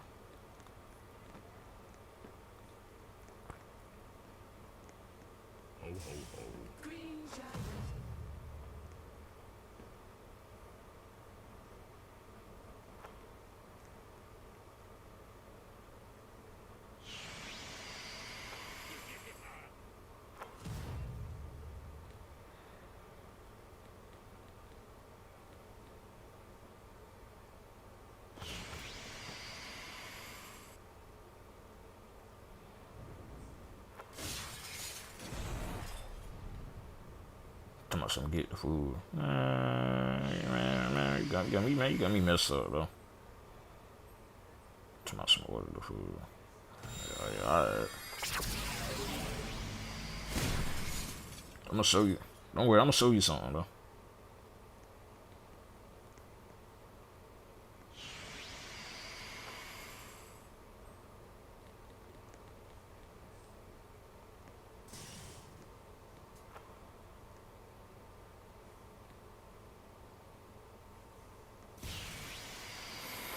Alright, y'all. Dang. Alright, come on, son. I'm gonna play for a little bit, y'all. I'm leaving my house in like 7 minutes, so it should be done. I'm just letting y'all know. So I'm gonna be putting y'all on pause so I come back.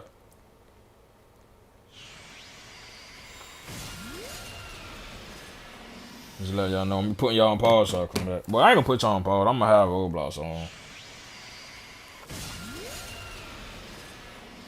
I'm gonna just be AFK. Hey, Sean, we can run in threes, bro. Oh, no, never mind. Never mind. Get back on. After this game, y'all, I'm leaving, bro. To pick my food up, bro.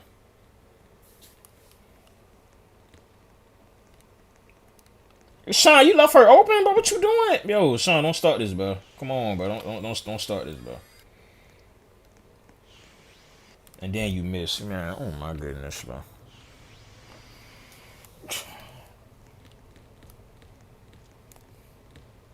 Sean, I feel like you be doing this on purpose, bro.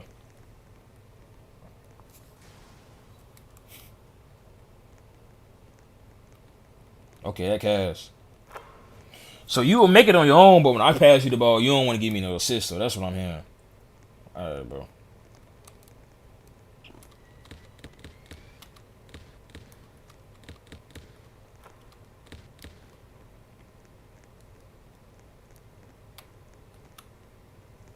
Okay, shoot that.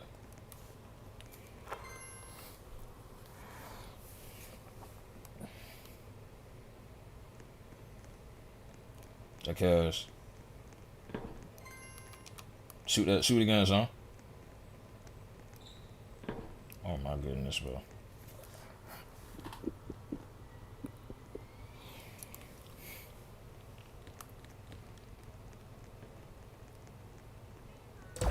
Yo, Sean, you leaving her open, bro. Sean, what is you doing, bro?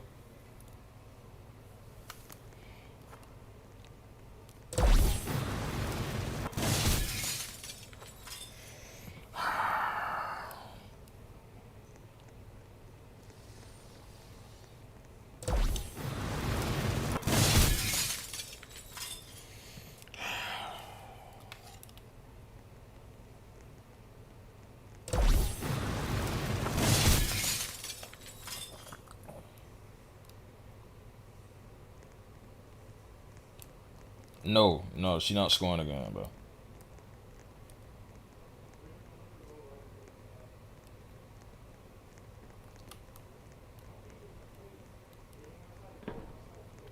Good shot, son.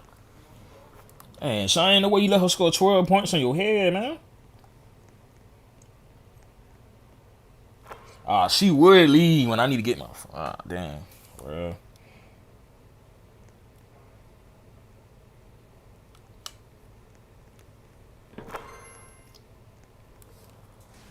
You said they hacking? Oh, that's why. Okay, I'll give you a pass.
Hey, I ain't gonna lie, y'all. I got to. I ain't gonna lie, y'all. I got to leave, bro. Hold on.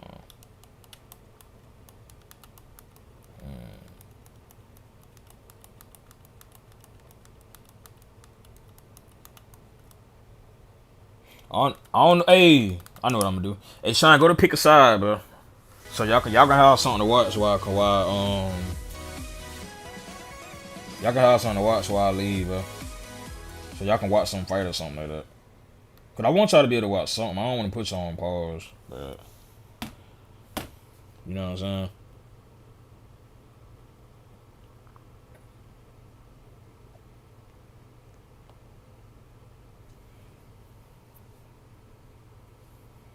Yeah, I don't want y'all to just you feel me? Yeah, I don't want y'all to just have nothing to do, you know. Yeah, I want y'all to do something, though. You feel me? Yeah, I'll be right back though, y'all. Okay. I'll probably be going for about 10 minutes.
back, bro. Okay.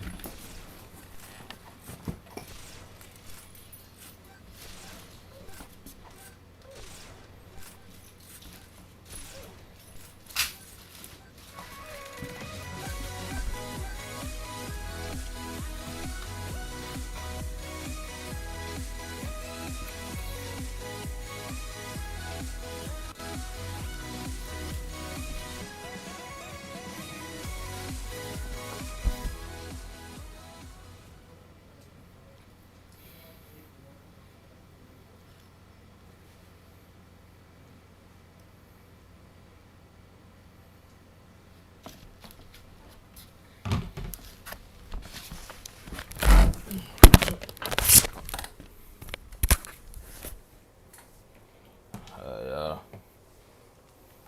My bad, y'all. I'm back, bro. Y'all miss me?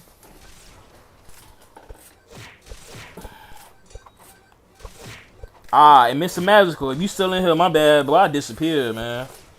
But what's good, bro? I'm sorry. I'm gonna go into the screen on my laptop. Alright, bet. You good?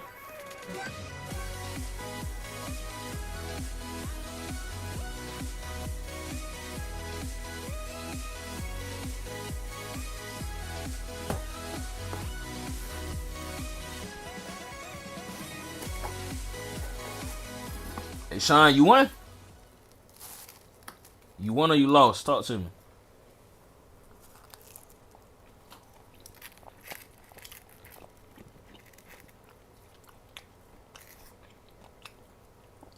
You junk is so hot, bro. You won? Like,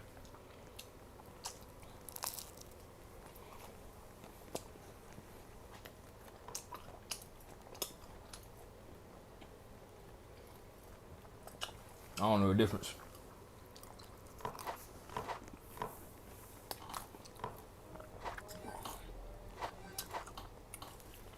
I just got a pizza, that's it. Yo, what's good, duo?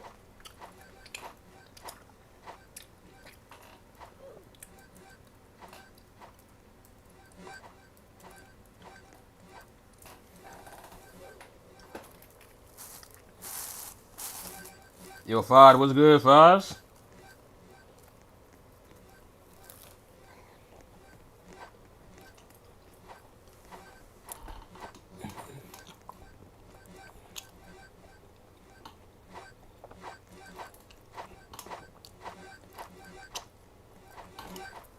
Alright, y'all. Do y'all wanna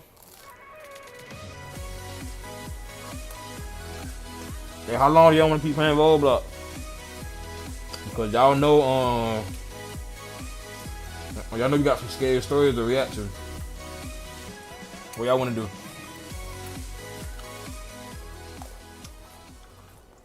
How huge leg week on, bro? Come on, man.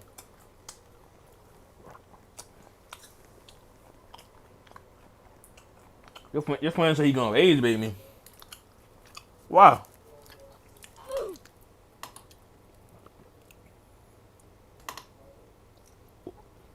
Why you say you gonna do that for us? What I did to him? He don't like me?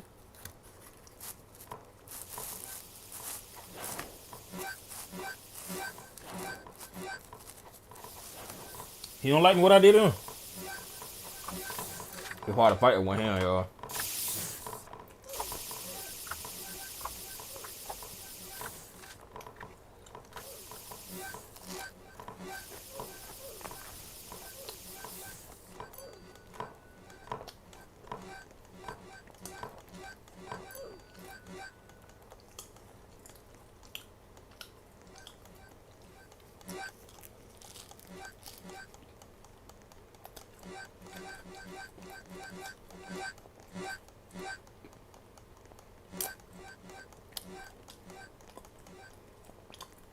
Why I check my gun so long to be low, bro?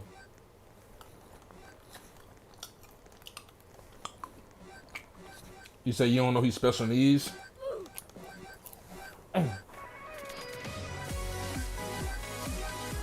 You wanna run it back on doors? Alright, bet. It's up to y'all. I don't care. Whatever y'all want to do.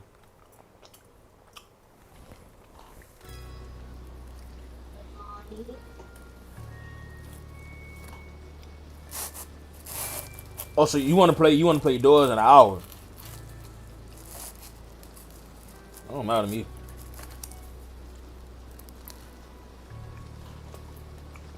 What you want to play now?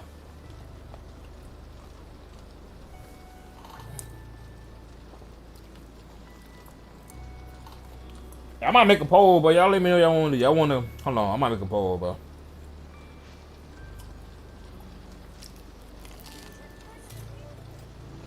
I might make a poll, bro.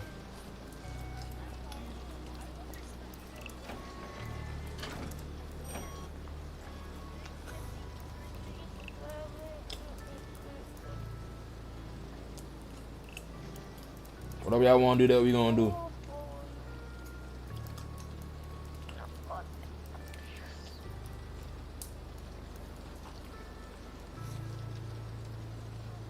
All right, everybody vote, bro. Whoever get the most vote, that's what I'm doing.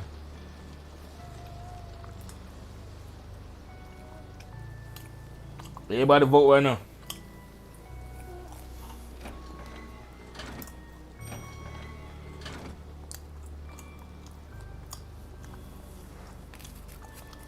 Everybody vote now. Give me y'all 10 minutes.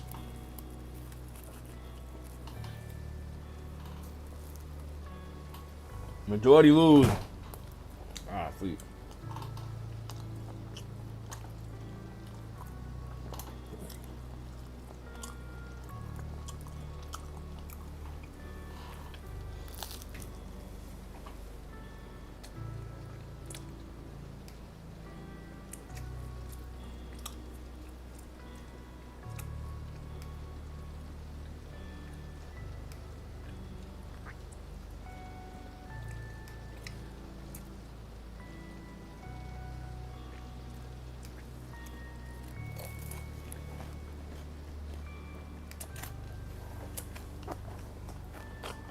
What y'all want to do?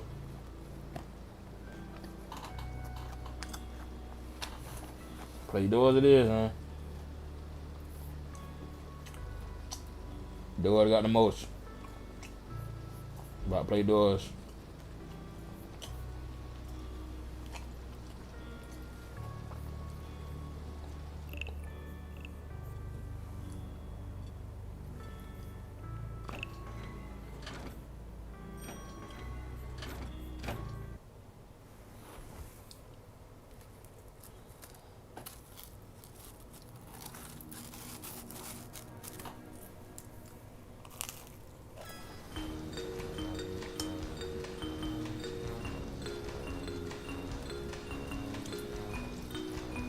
But who is this?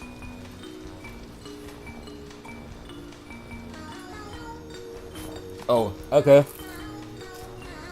I made so. Man, who that was?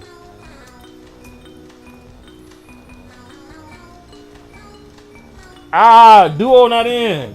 Dang, Duo, I thought you was in, man.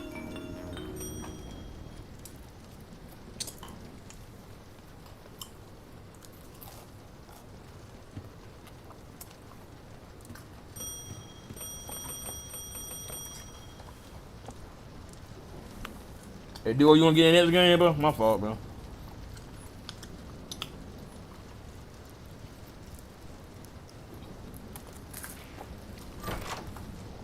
You say you the Halloween what?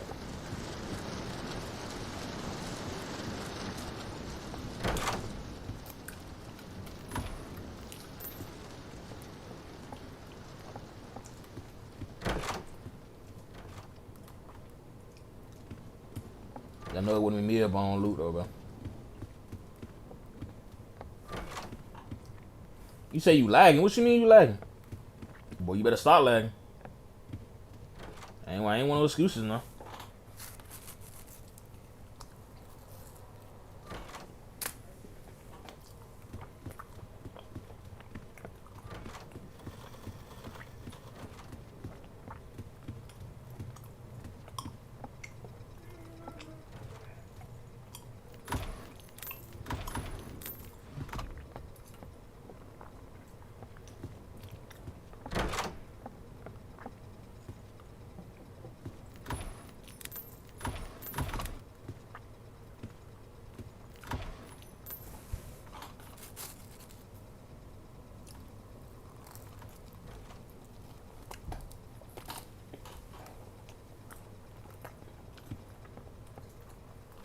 Oh boy, you're hard playing one hand.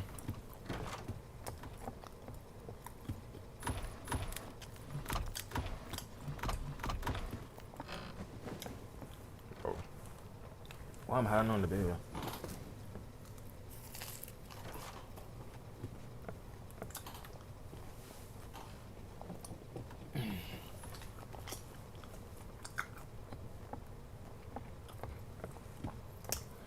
This whole time y'all couldn't see me. Nobody want to say nothing.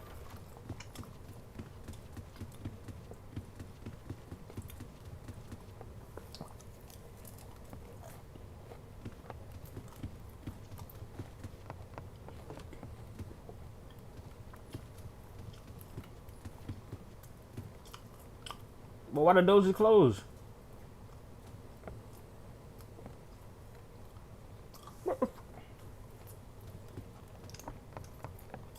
But the doors just automatically locked. Man, what the? Bro.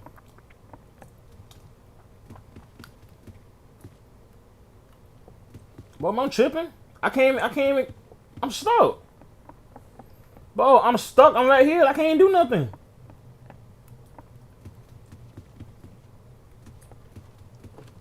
Oh, y'all over here. Oh, my bad. Boy, I ain't knew where y'all was at. My fault. Oh. My bad.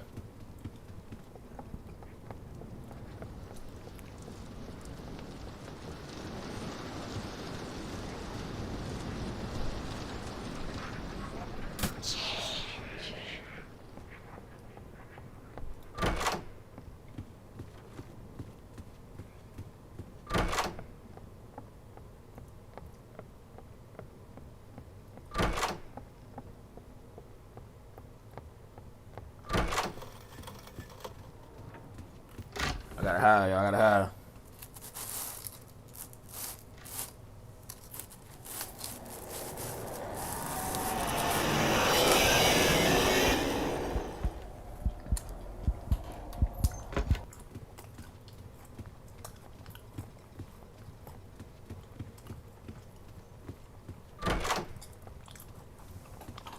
Y'all know me, bro.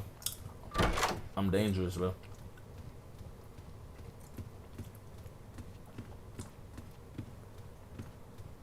Y'all going too slow for me.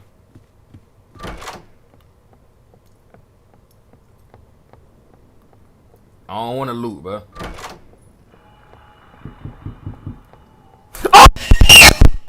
Oh, I got it. I got him though. I got him though.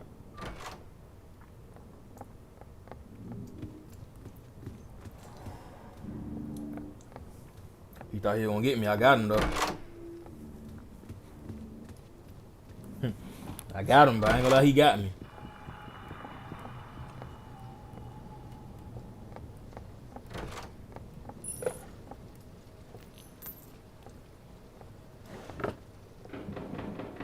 Bro, it feels so weird playing like this, but I'm playing with one hand, y'all.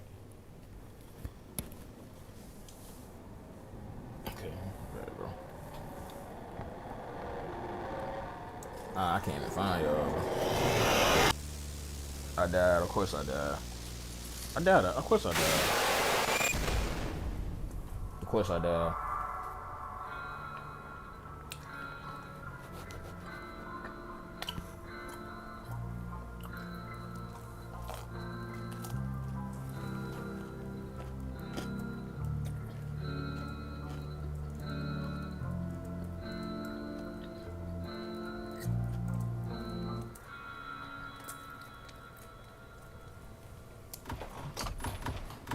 I ain't got no little butts, bro. I'm not doing that. I'll just watch y'all, bro.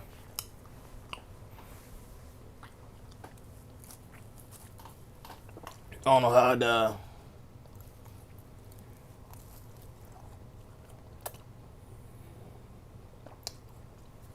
I don't know how I died, bro. It don't even matter.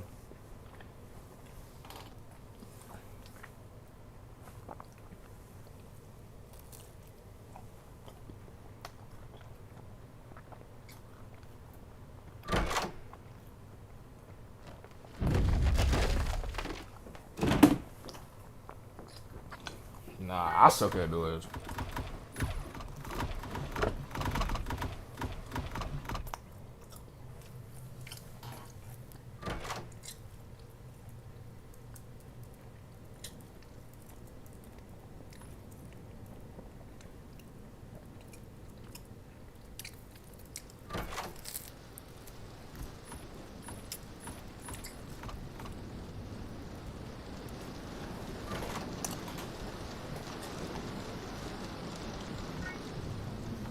You say you haven't played the game in 1 year? I ain't played the game in a long time either. I ain't gonna lie to you.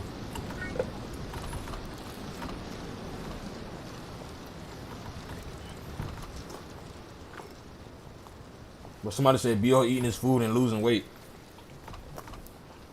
E, you going to ISS, bro.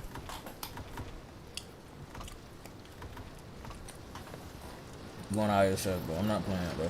What you going to ISS, bro? What you mean? What you talking about? What you mean when I eat the food I'm losing weight? What are you talking about? What? What are you talking about, bro?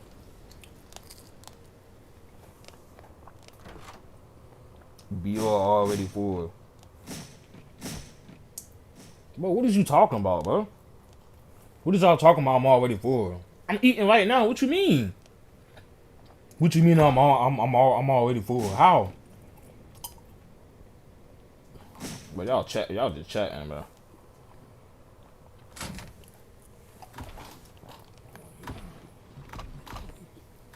But y'all chatting, bro.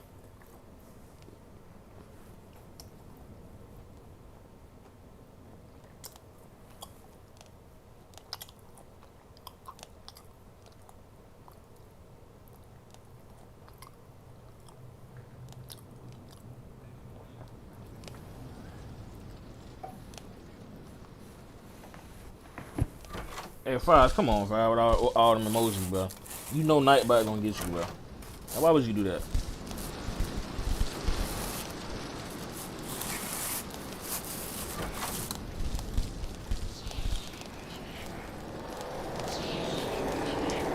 Oh.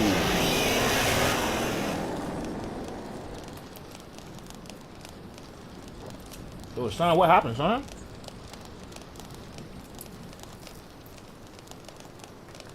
What happened?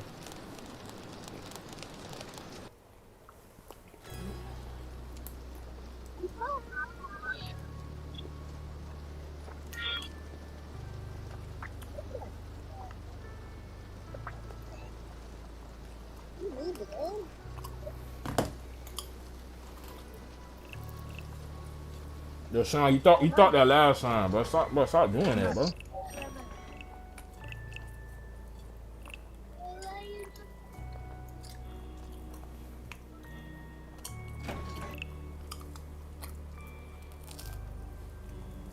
Alright, where everybody at? Alright, we good.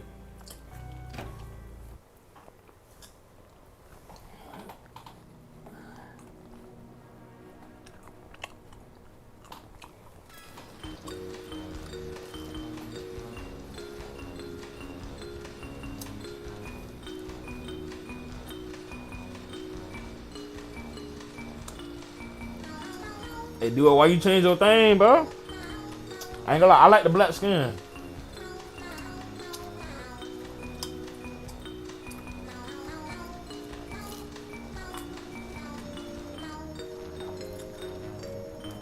Fire was so close to me, bro.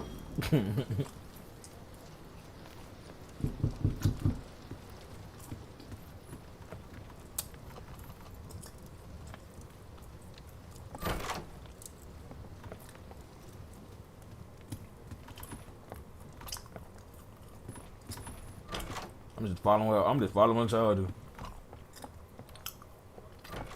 I ain't doing no looting. I just want to win, bro.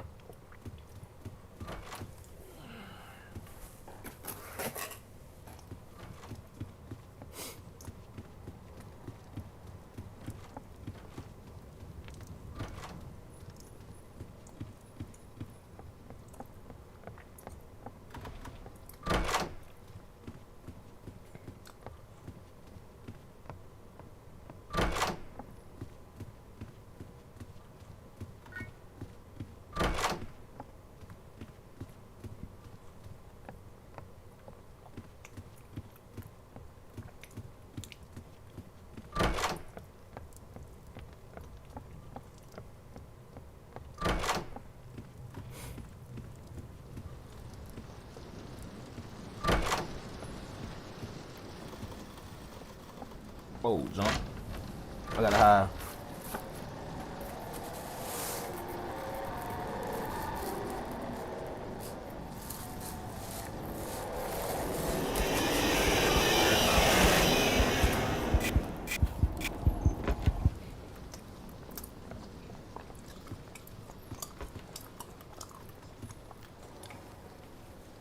Dang, how y'all die?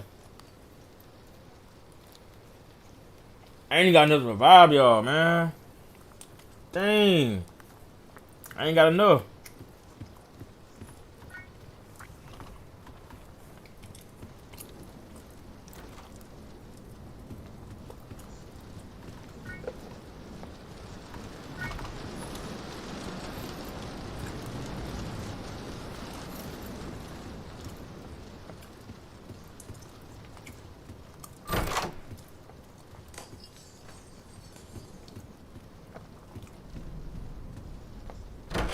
Oh, jump. Ah, shh. I did not mean to do that.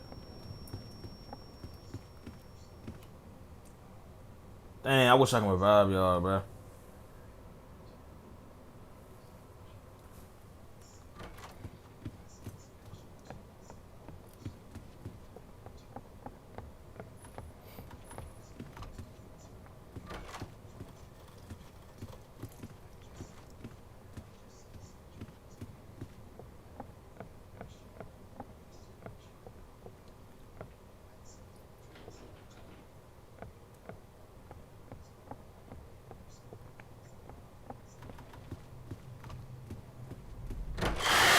Oh.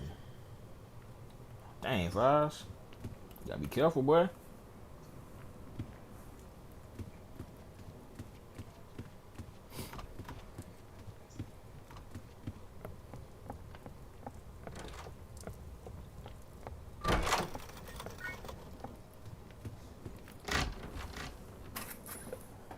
You better catch me.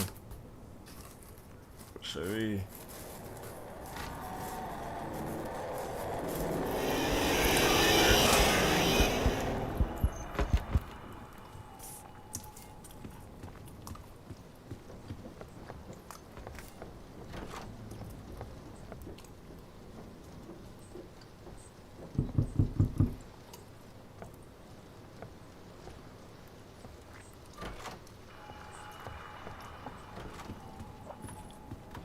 Bro, it's so dark in here, but I can't see nothing, bro. I'm out here using duo flashlight, bro.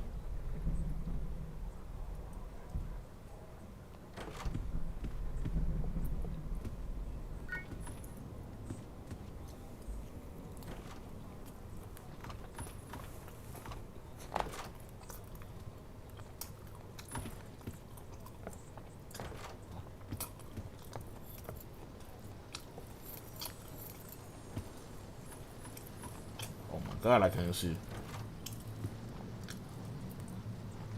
Boy, I cannot see, boy.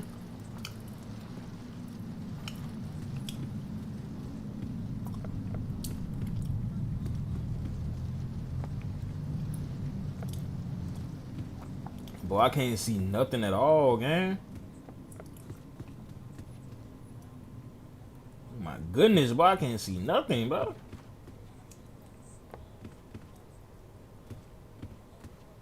Oh, appreciate it, bro. I couldn't find y'all. My bad, bro.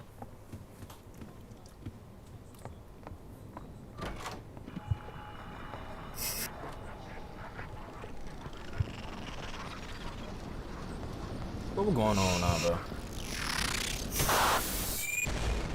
What?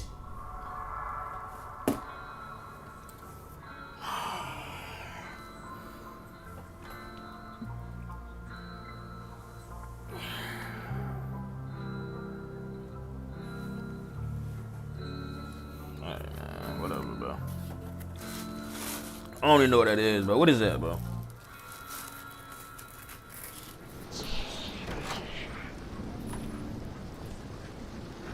Alright, y'all, we better watch my dog Insanity go crazy. But I don't even know what that was. I never seen that a day in my life, bro.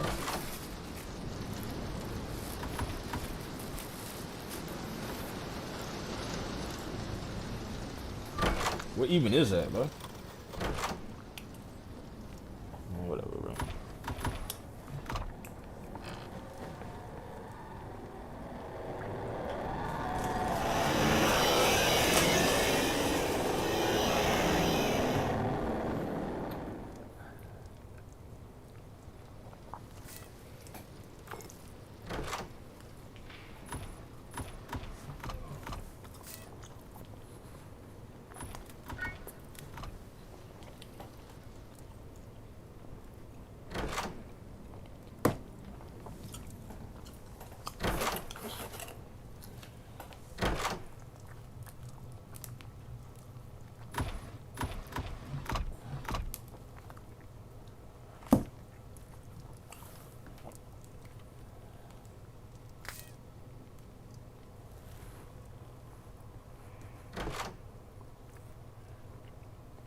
The boy Sandy going crazy.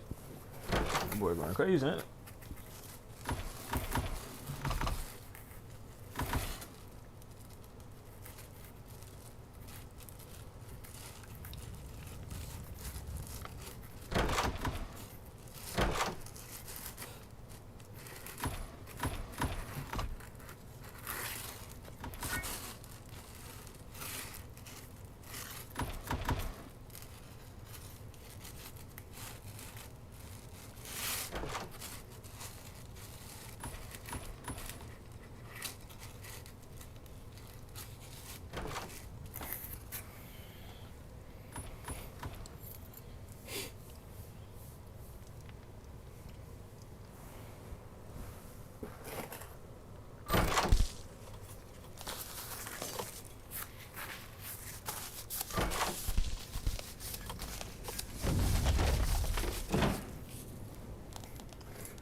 But somebody said, you know, Bill Skinny, he don't even lick his finger.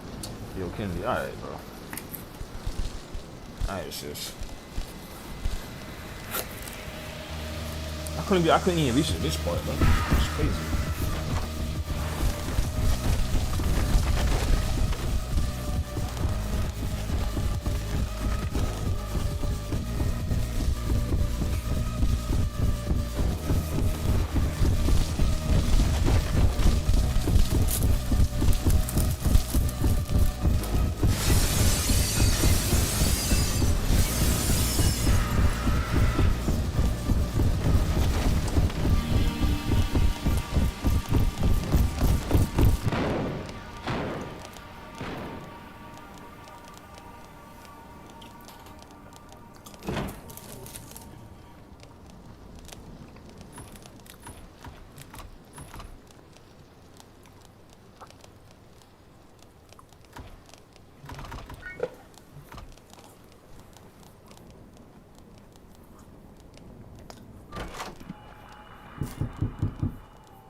Y'all hear that knocking?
Oh, jump, but my MacBook about to die. Oh, jump.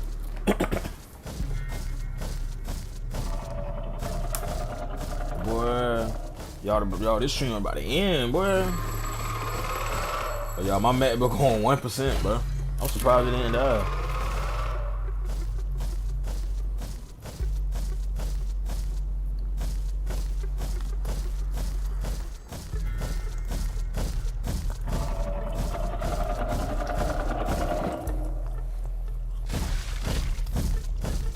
It was on 1%, bro.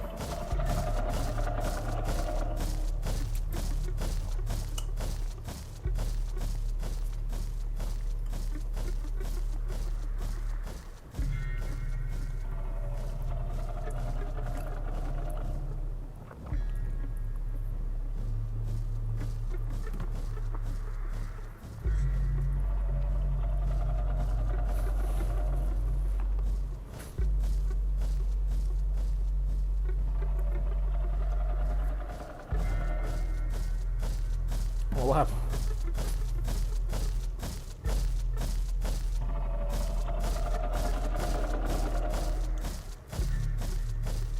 What happened? Hey, Duo, you died? What happened? I don't even know what happened. You still playing?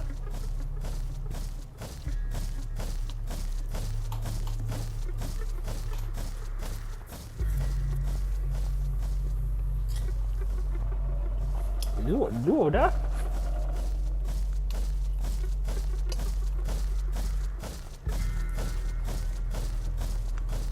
Ah, man, Duo.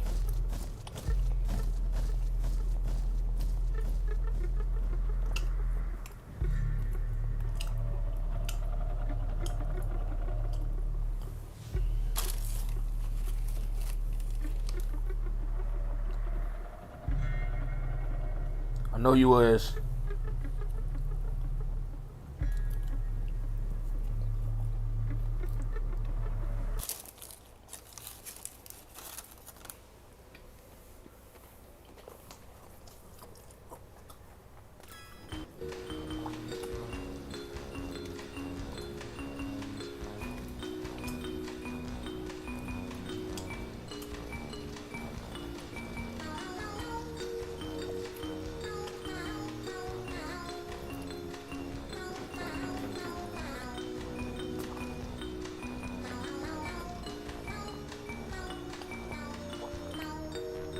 Yeah, I died to that Hawk thing, whatever that is. Yeah, that way it was.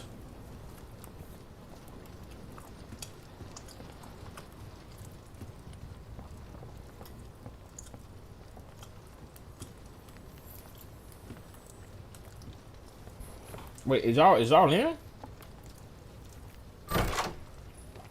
Hold on.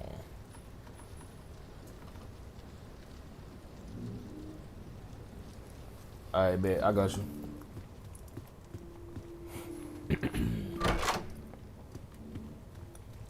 Y'all know y'all know I'm not looting this. I'm usually loot. I'm not looting this time, bro. Ah, dang, I need a key. I got the loot.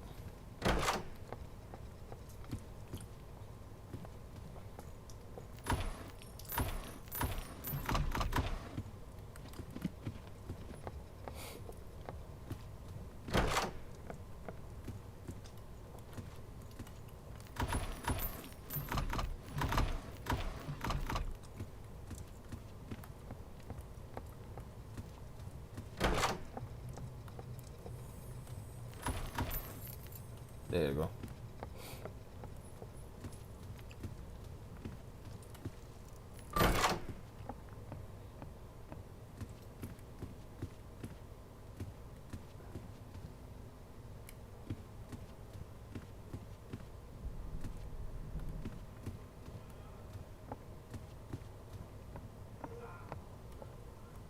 Ah, sweet.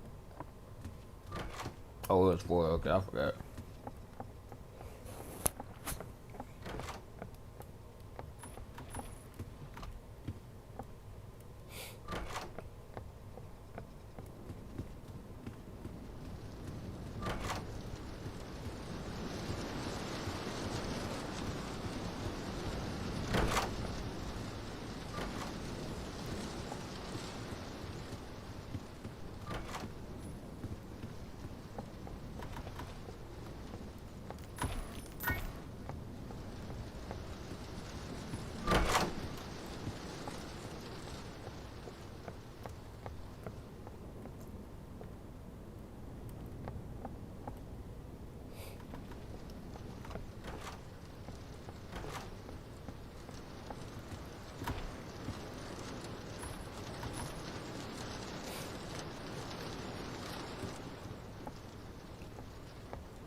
I'm trying to go crazy. My bad, y'all, for not talking.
Oh, damn, I thought somebody was coming.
Oh, he got me, bro. What?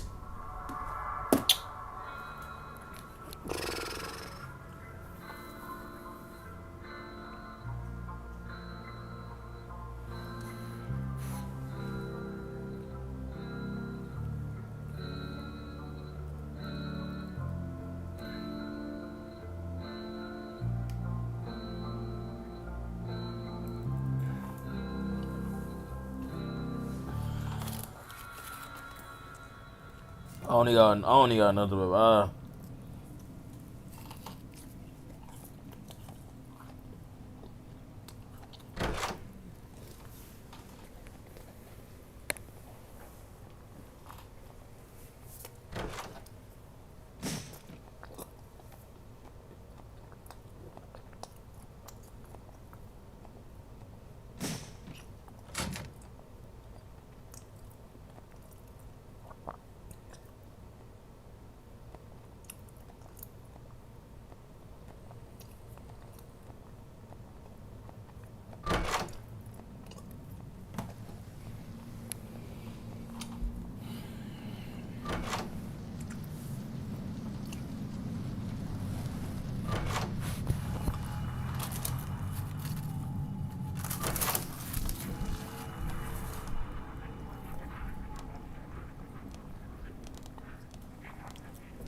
Duo. What? How, bro? Why you ain't have?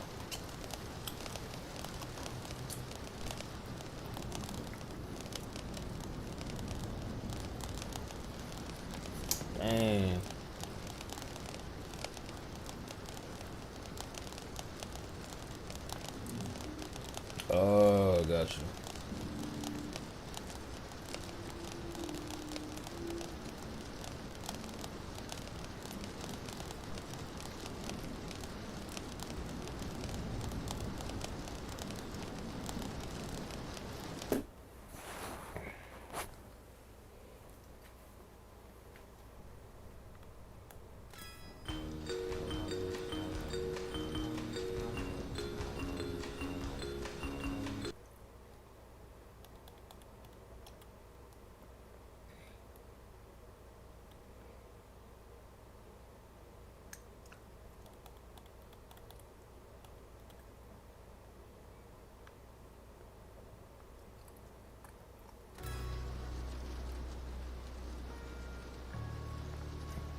Nah, definitely. I don't know where everybody at though.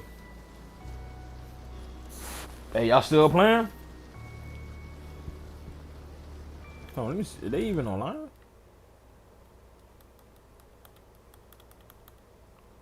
Oh, but they ain't even online. Oh, Five's playing a different game. Yeah, everybody gone. Yeah, they gone.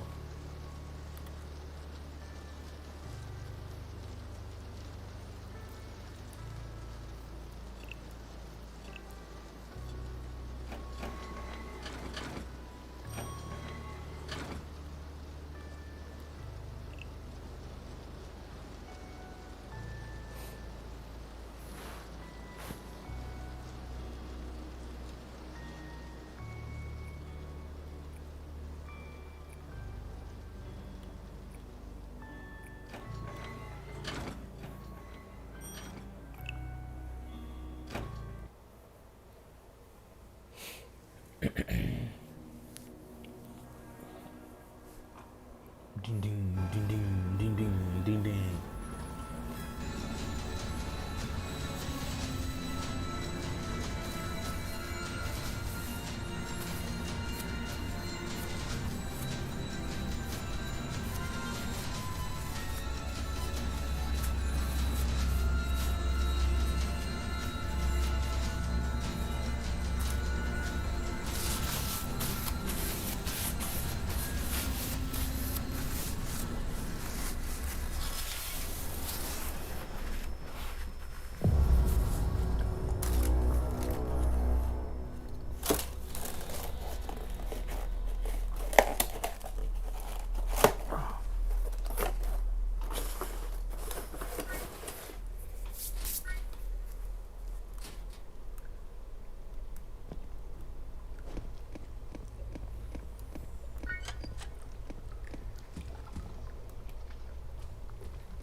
Oh, this kind of cool. I didn't do that.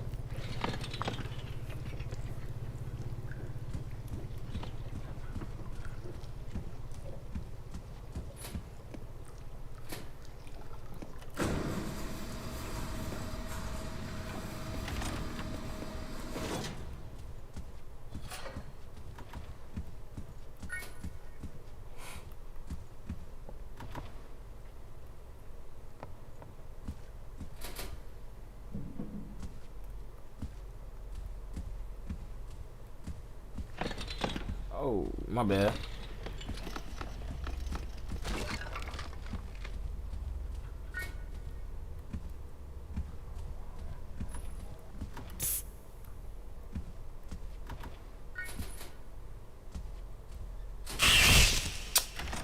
Oh my god, I heard a whisper too and it still got me, bro.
get me, bro. No.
I don't know what that is.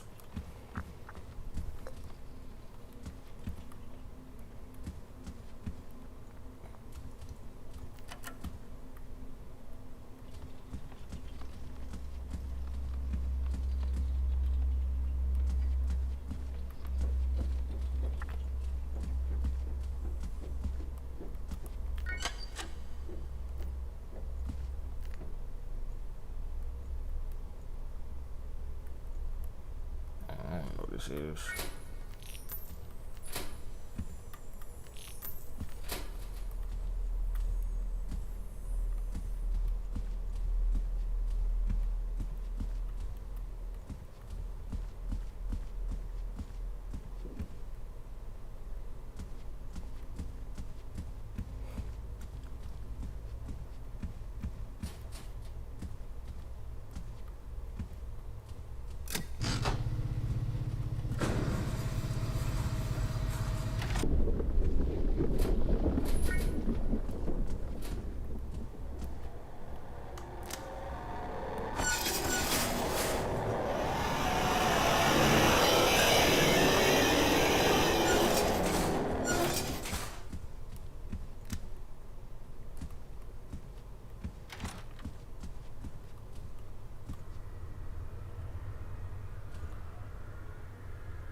Bro, what is this, bro?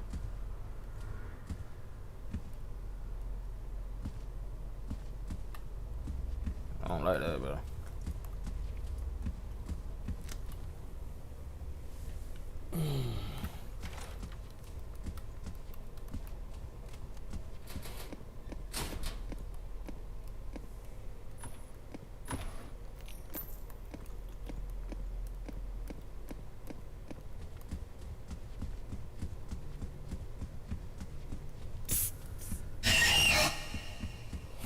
You ain't about to get me, bro.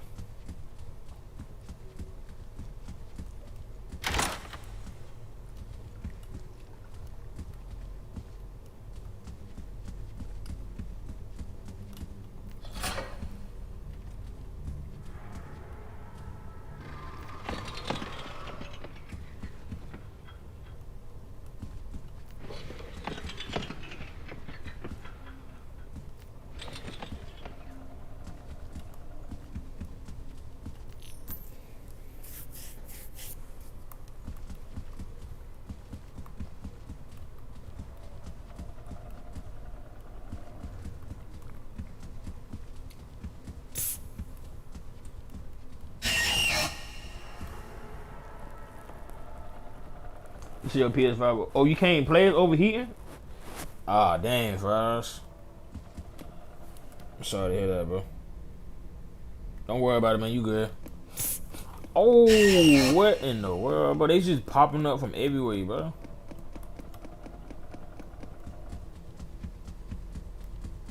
Yo, I don't even know where Duo went, bro. But y'all think Duo just left me, what's up?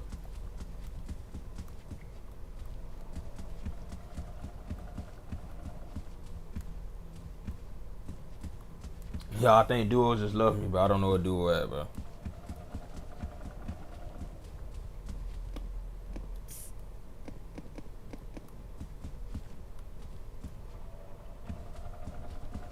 Yeah, I don't know where duo went, bro.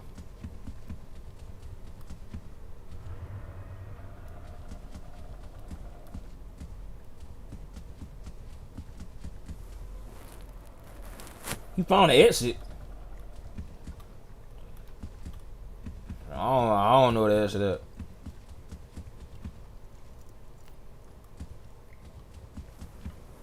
How you find the exit? You ain't made sure behind you, bro. Come on, bro. That ain't cool, man.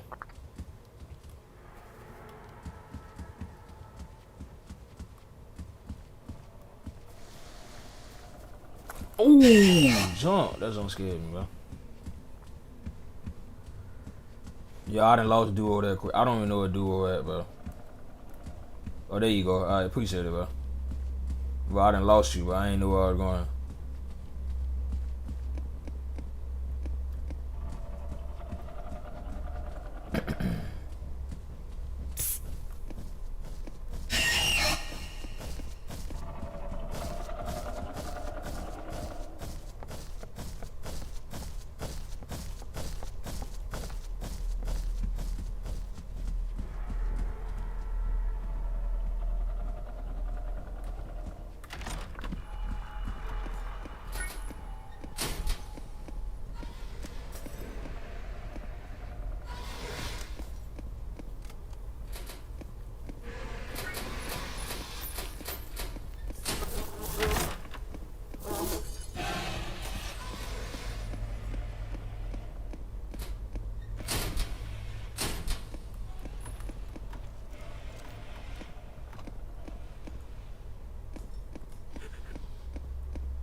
Man, but where's that generator at?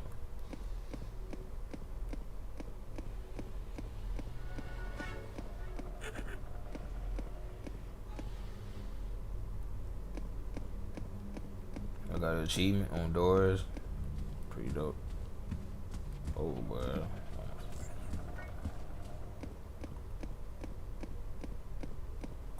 Yo, where's the generator at?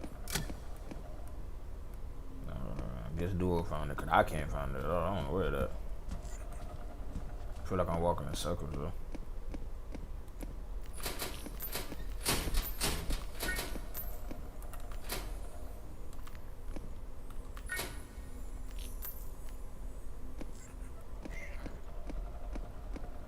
Hey, Duo, where that, bro?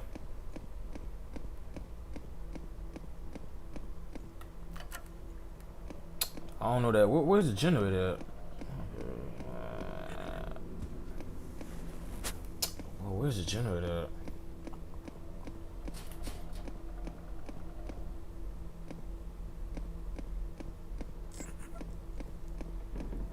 I need to figure out where that. So if I find something, then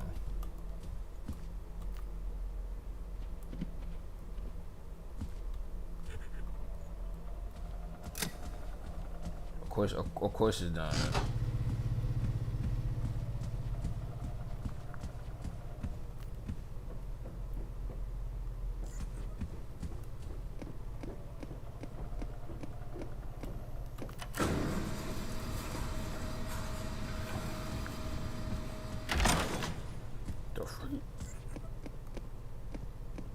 Boy, I thought that was flammable gas. I'm about to say, ain't no way I'm going to there.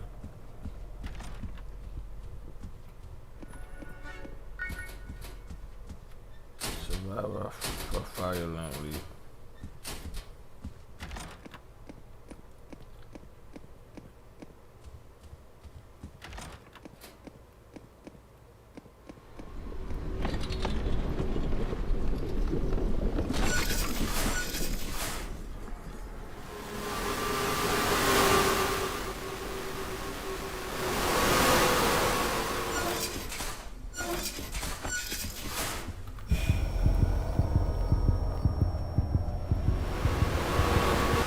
I can't hide. I couldn't hide, bro. Bro, I couldn't hide.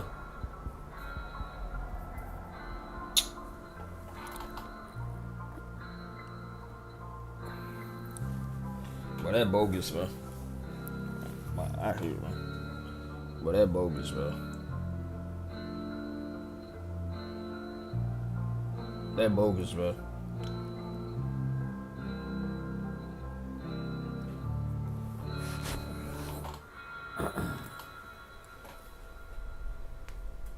It said I couldn't hide, but that's crazy, bro.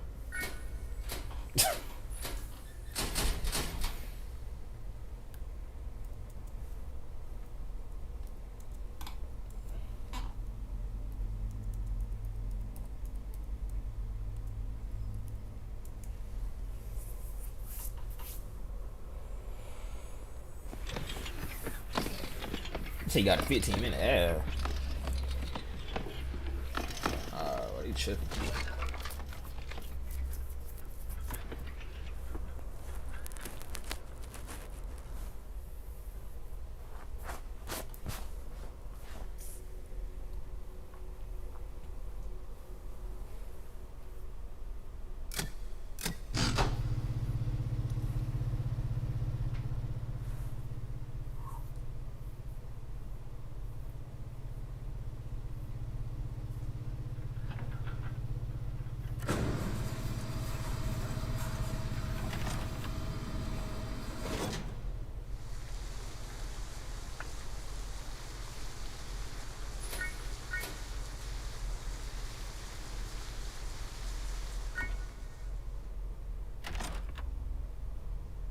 I gotta make sure I can hear me.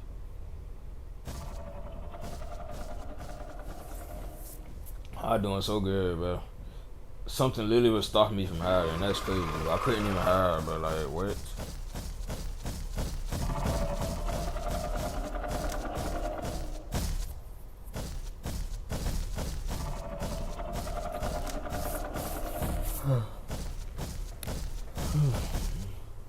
It's crazy, bro.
bitch, bro.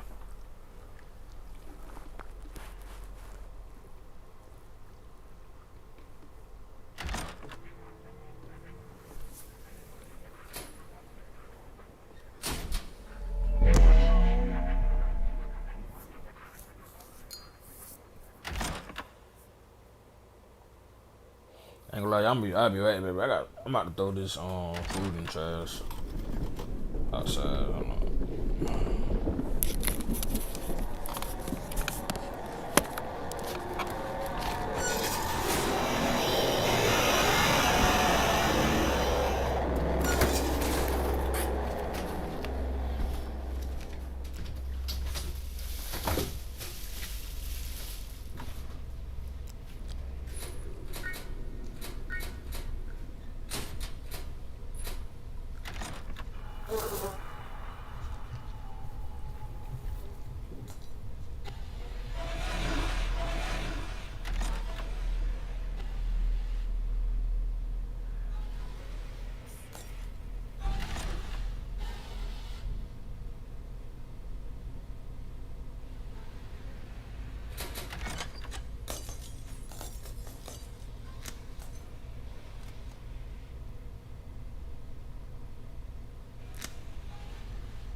I ain't saying I'm trying to see something, man.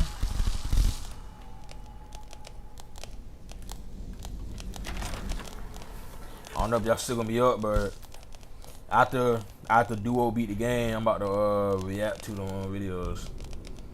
Just letting y'all know.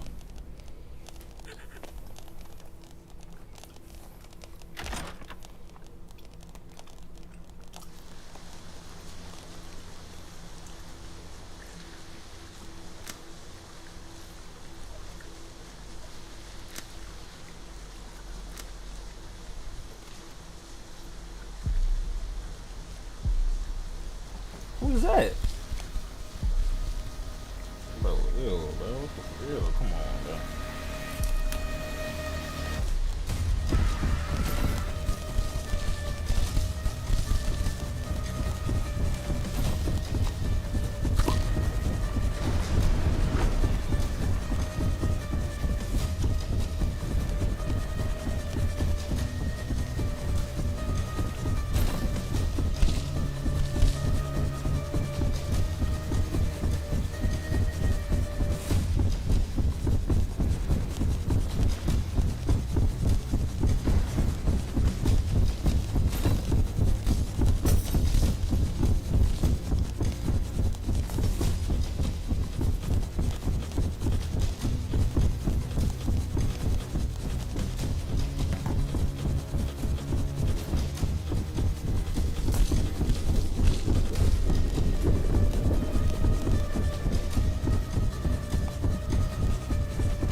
that's crazy right there, bro.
You got this, bro. You got this.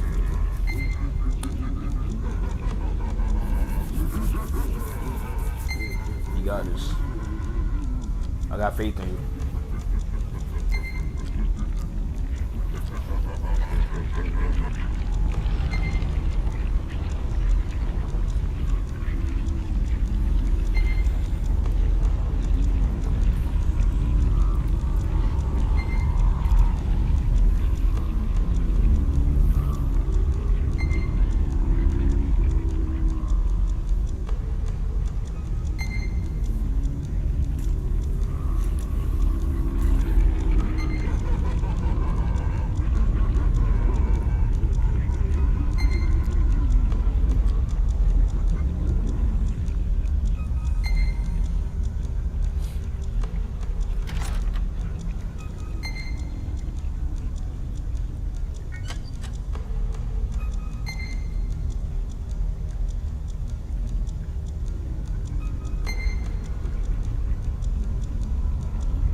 Bro, that thing is so ugly, bro.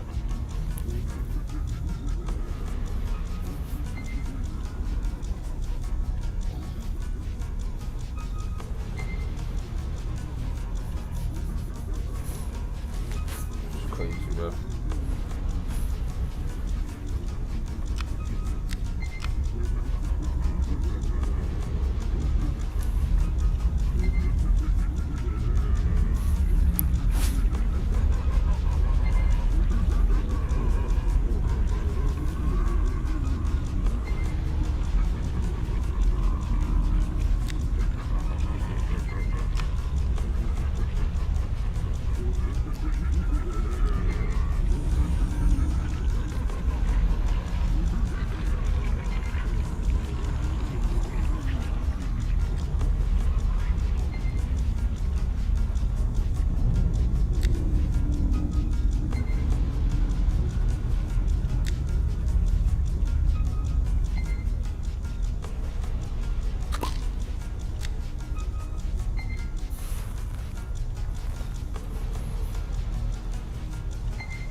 Man, I ain't gonna lie. I need to get me a keyboard and mouse, bro. I know I'm gonna need one.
Hey, dude, you got this box chicken or you got that, bro?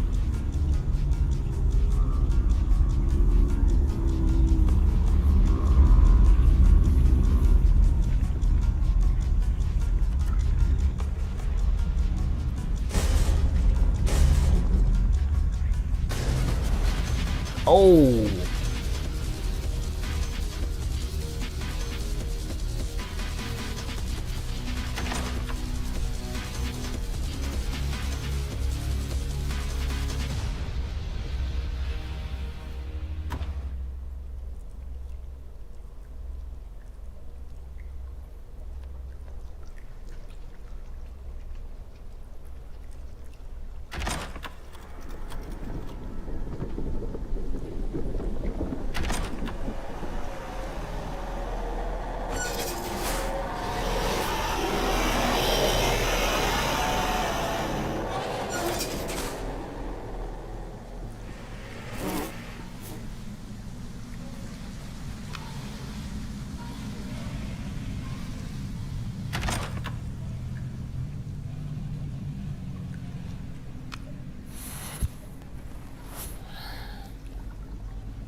Okay, I hear this music. No, no, no, no. All right, no.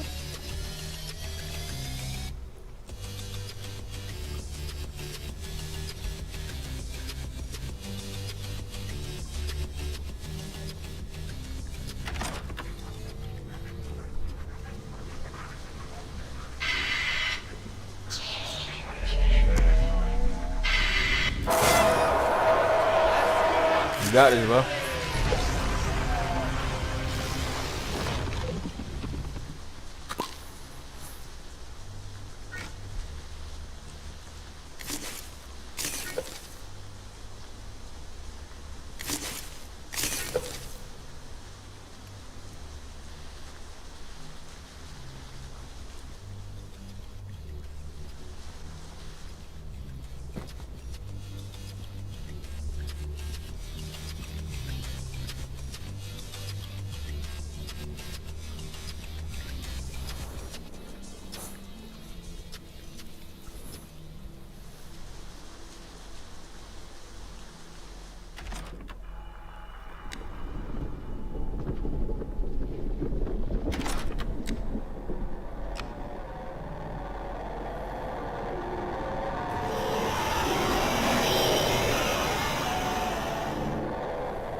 But that boy Duo going crazy.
You, dang, what happened? Your iPad died? It's okay, bro. Bro, my controller died, bro.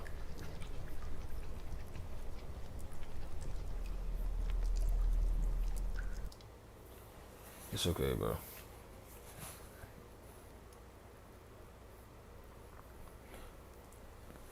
I ain't gonna lie, y'all. My controller died, bro. I ain't gonna lie about it. Yo, you talking about your iPad died, bro? Look. My controller not even on no more, bro. Just to tell you everything, but my controller not even on no more. Boy, about 2 in the morning? Dang. Hey, y'all wanna, yeah, tough. Dang. Tough. Y'all tryna,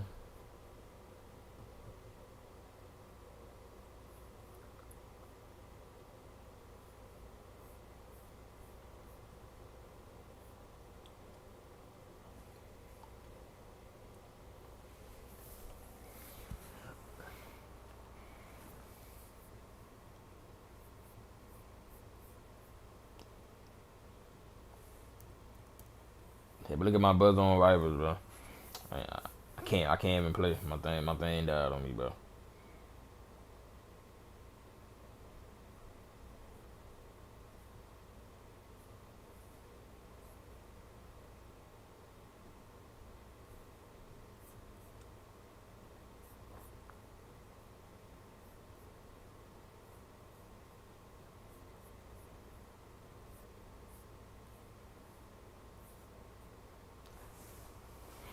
Y'all watch one video.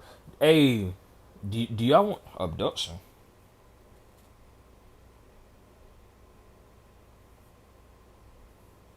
Bro, y'all see that, bro? That say abduction.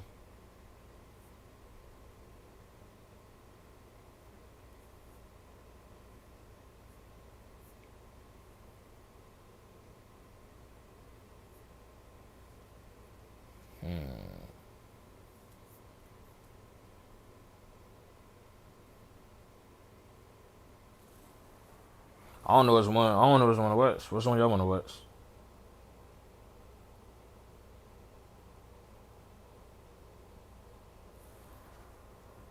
I don't know which one I want to watch. Honestly, they all good. Honestly, let's see.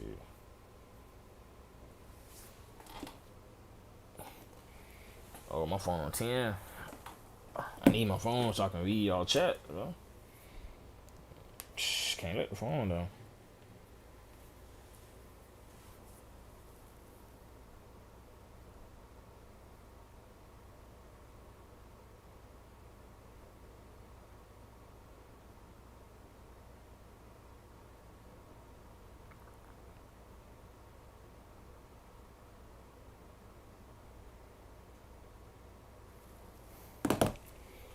I don't know which one I'm gonna watch.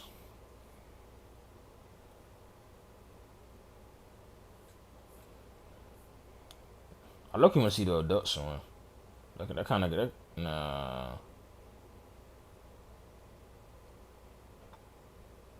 House sitting? Wait, pool?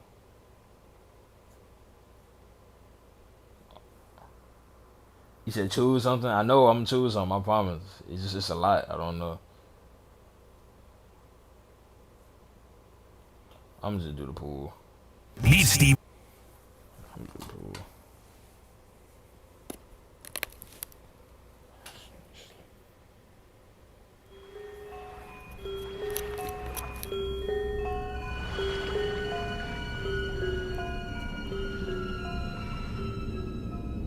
It was approaching the end of summer, and my friends and I wanted to do some cool, mischievous things before going back to school. So, we had the genius idea one night to sneak into a nearby community pool. It was actually only a couple blocks away. It's right smack in the middle of a residential area, so instead of sitting on a main road or something, it actually just sat around a bunch of houses on a quiet road. During a hot day, the little parking lot would be full and the spot would be bustling. But at 1 in the morning, the place was of course dead.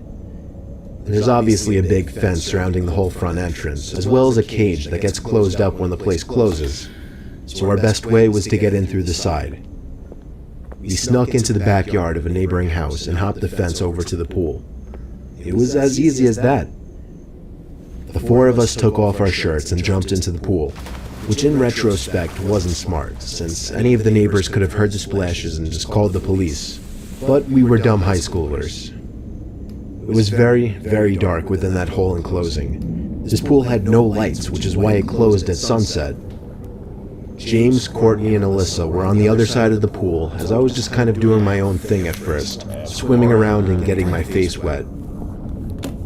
I saw Alyssa get out of the pool shortly after and run away. I swam over to see what was going on. She was just going to the water fountain, though. The three of us just bopped around in the water for a bit, and eventually we heard Alyssa jump back into the pool from the other side. It was too dark to see much more than her black hair covering her face. That's not her. But just then, we heard Alyssa playfully call something to us as she was walking back to the pool. The three of us in the pool looked at each other. I know they were doing the same thing as me, counting heads. There were three of us on this side of the pool, and here came Alyssa walking over to our side. So who was that on the other side? Alyssa got in, but the three of us were distracted, looking at the head bopping around the water across the pool. James said across the pool, "Who is that?" Not even 2 seconds later, the head went underwater and disappeared from view. We took this time to whisper to each other, mostly things like, what should we do? What if that's security? And should we run? Suddenly I felt something grab my leg with force and tried pulling me down into the water. I kicked, splashed, and yelled for help. James came over to pull me out of the pool, while the girls were already running for it, screaming. It wasn't until I got to the stairs of the pool that the grip on my leg was released and I was free. We hopped the same fence we climbed over to get in and ran all the way back to Alyssa's house. I was convinced that whoever that was a security guard. That is, until they literally tried to pull me under the water. We don't know what to think. There are a few possibilities. Maybe it was just another kid messing with us, maybe it was a security guard who went way too far, or most likely, it was a dangerous person who had ill intent. I know which one.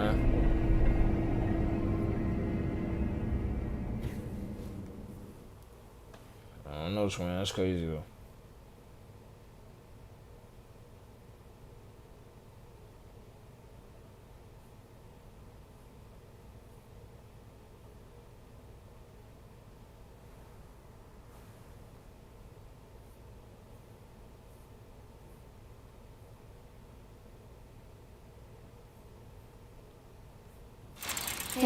You videos on short.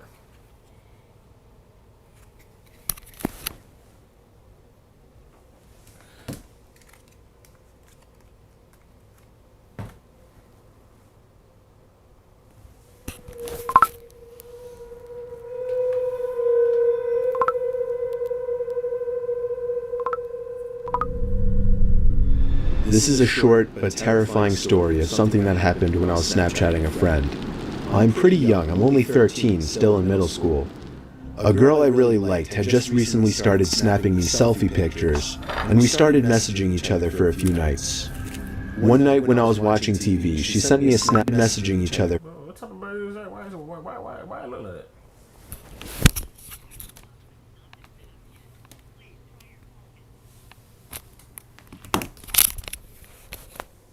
For a few nights.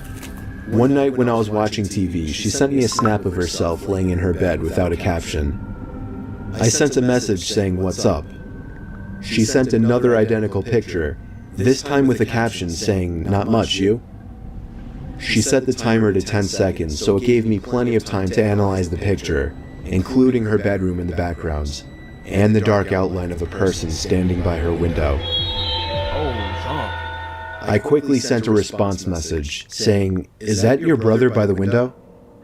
She sent another identical snap, this time captioned, "What do you mean?"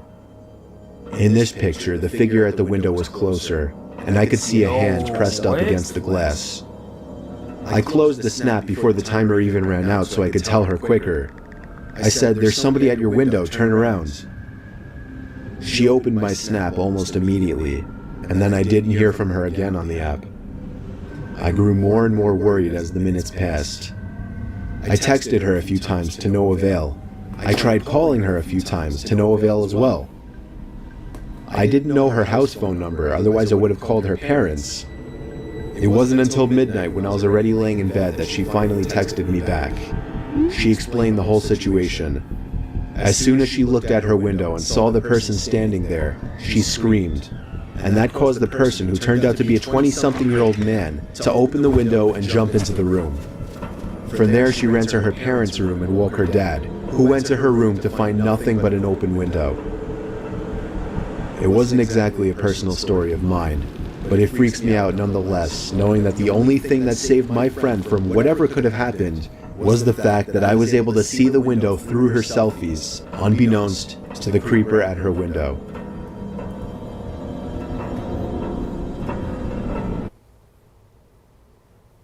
Nah, I ain't gonna lie, that's crazy though, bro.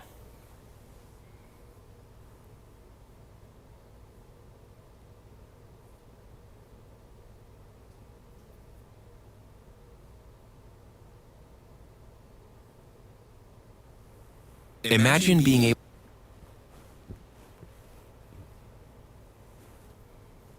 It's the same, bro.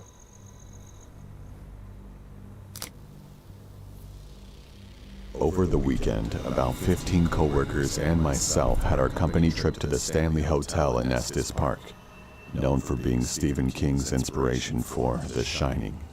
We took an 8 p.m. ghost tour where we joined about 15 other people to get guided around the property and told stories about its history and creepy things that are said to have happened. We were told to take a lot of pictures, I'm sure to try and capture orbs or ghosts.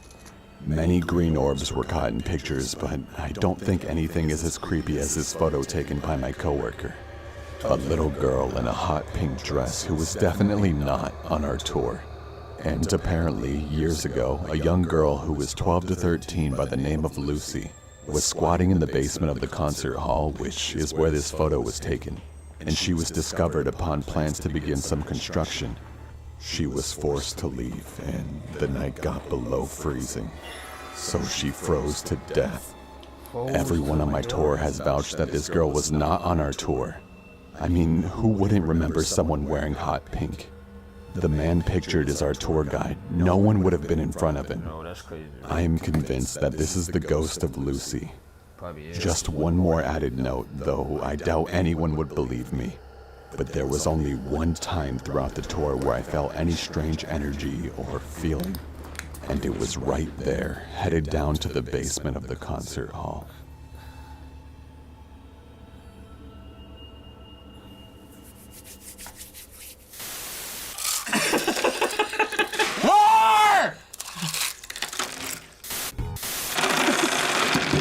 Here to tell you about thinking more, get special run and of other art day. Home when I was turning excited that my freshman year was coming to an end.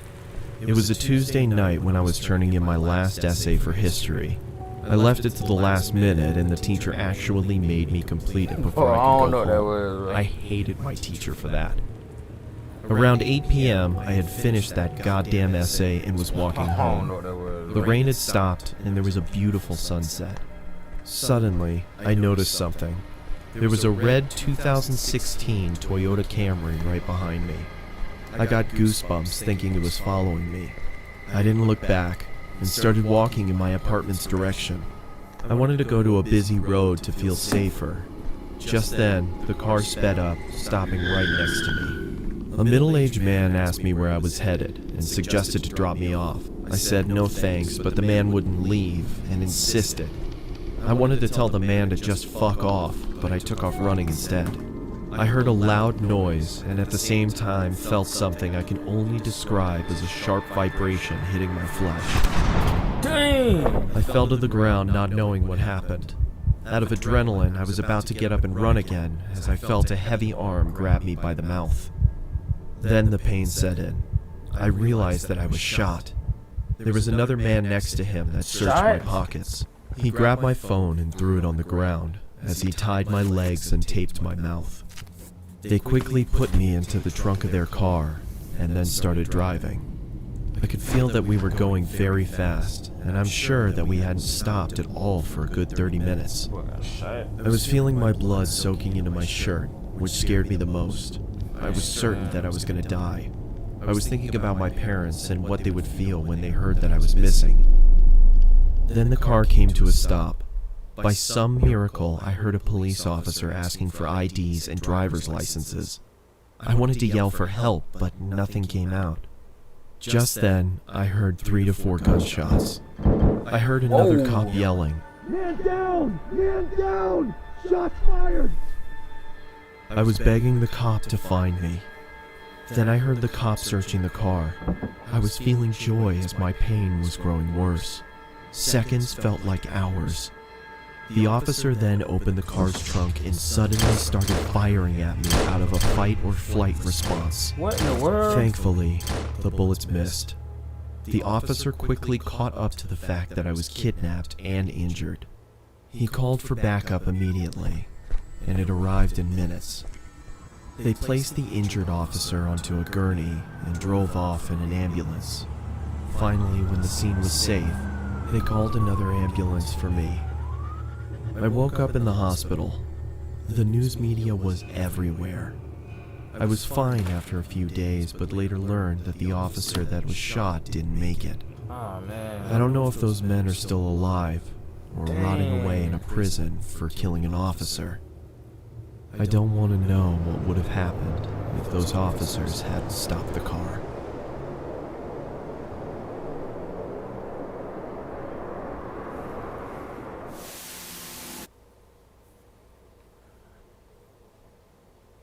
I run a podcast. Yeah, that's crazy, bro.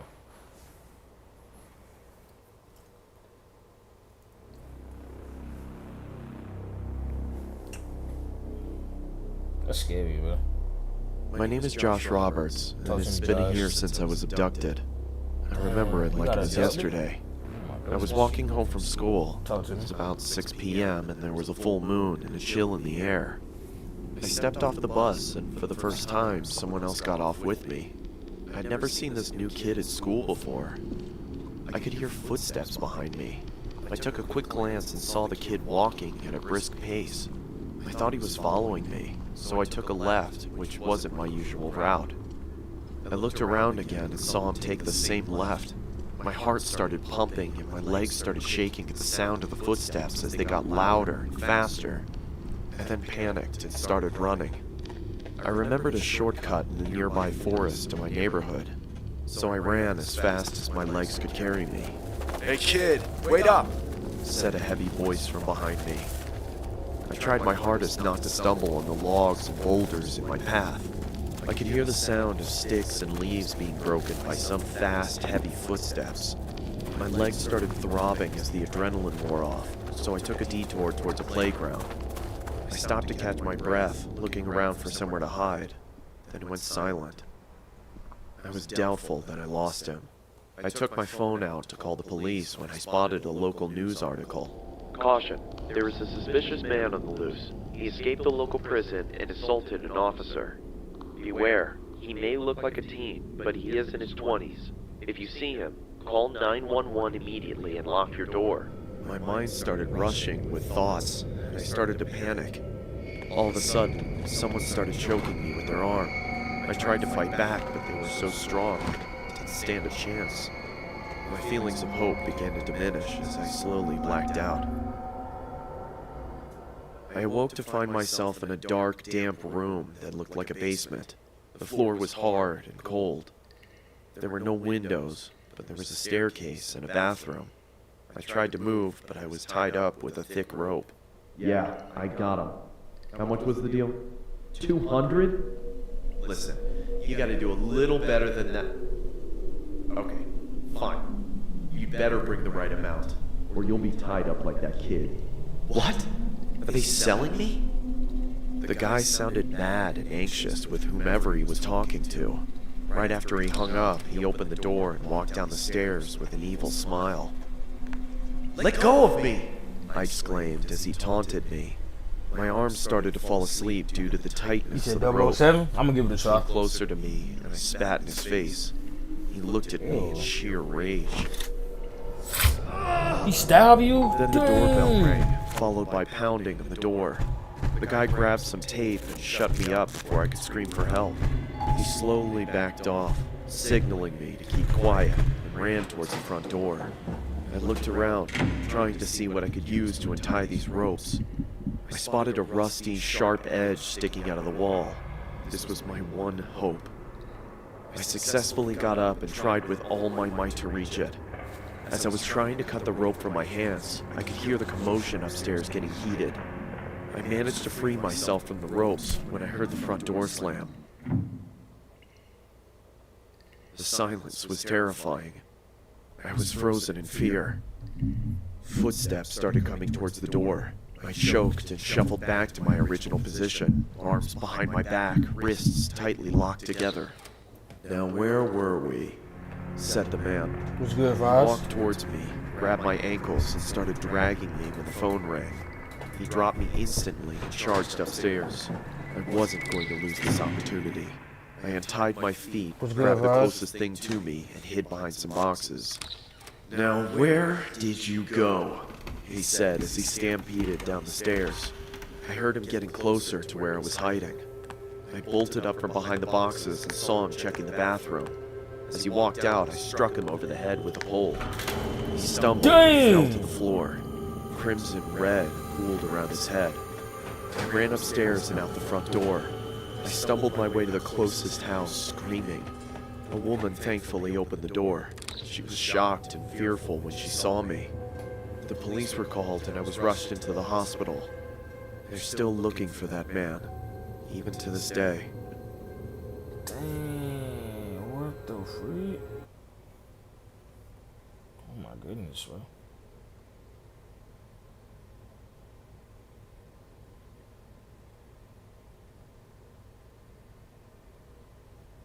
Dang.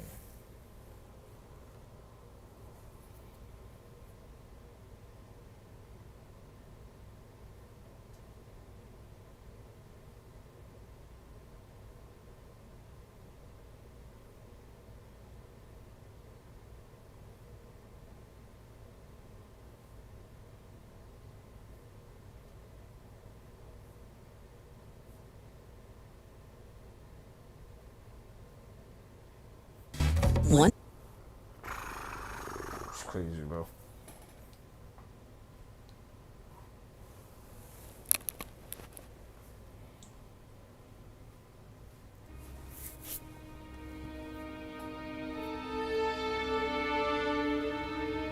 This happened in April of 2021.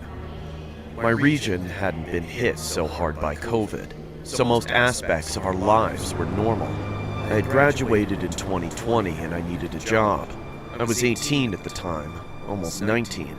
I wasn't studying and I didn't know what the hell to do with my life.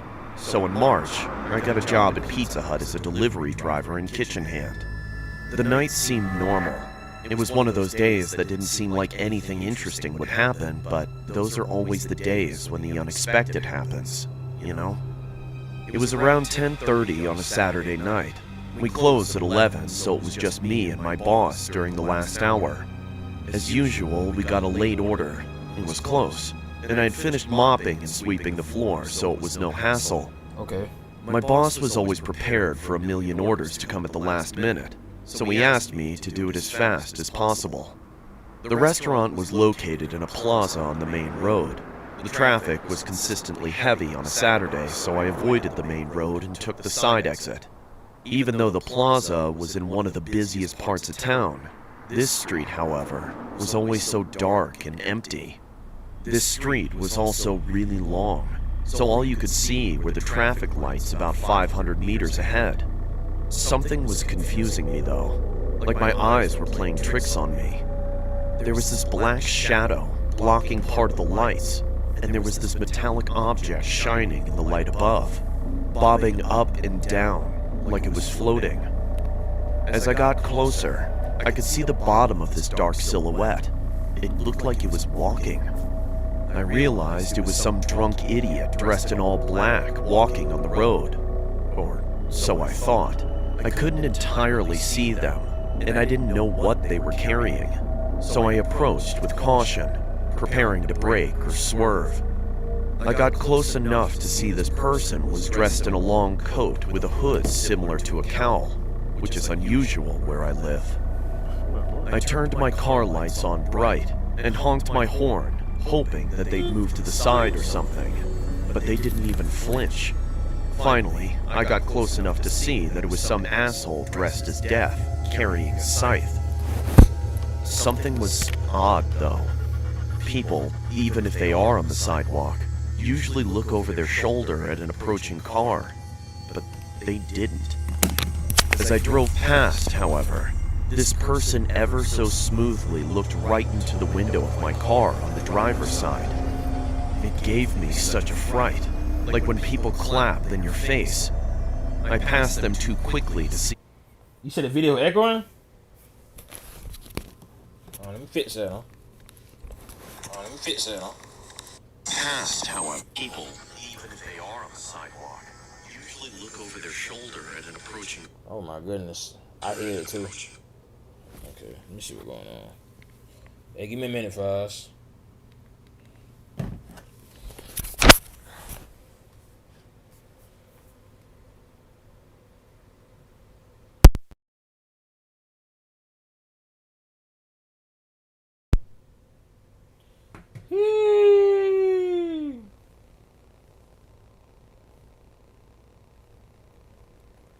Shouldn't be echoing though.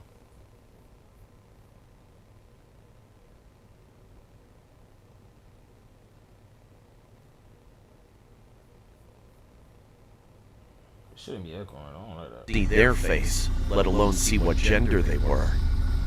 After I passed them, I looked into my rearview mirror trying to see them, but it was so dark. I stopped at the traffic lights, and that's when I started to panic. I remember those scary clown guys who used to block people's path and tap on car windows, so I went through the red. Let me see how it sounds now. That's when I started to panic. I remember those scary clown guys who used to block people's path and tap on car windows. It sounds good to me, but let me know though, y'all. I don't know. No one was on this road anyway. I pulled over to the side and tried calling the cops at the station, just in case somebody hits them, but no one answered. I remembered my boss told me to hurry, so I just went on with the delivery. I got to the house and parked on the side of the road, and I gave the people their pizza. It's always awkward handing over the pizza in silence, so to make conversation, I told them what I saw. They laughed and said that it was probably someone making a TikTok. I laughed as well. I guess it was a pretty good prank. I got in my car and went to start it, but I couldn't find the keys. I checked outside my car as well, but I couldn't find them. You couldn't find the keys? Oh, dude.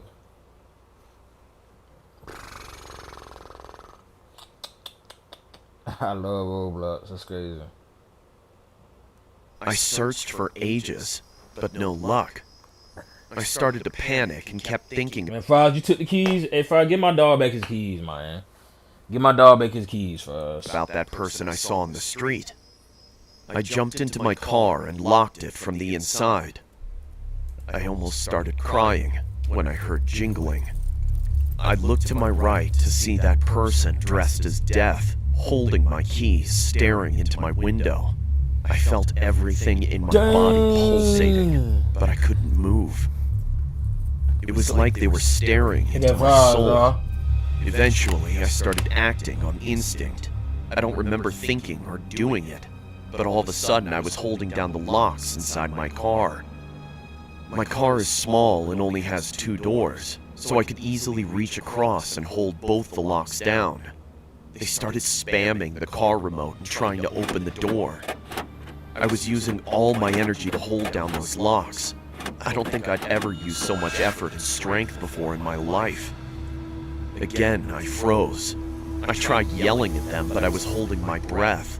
Finally, a peep of strange sound came out as I gasped for air. I started screaming profanity at them. I screamed so much that my words became gibberish. A feeling of numbness took over my body, and I couldn't hear myself screaming anymore. Damn. My whole body was being controlled by my anxiety, and my ears were ringing. I was sweating profusely. All this time, I couldn't take my eyes off them. This person, this thing, standing over my car with a scythe. I knew that if they got in, I wouldn't stand a chance.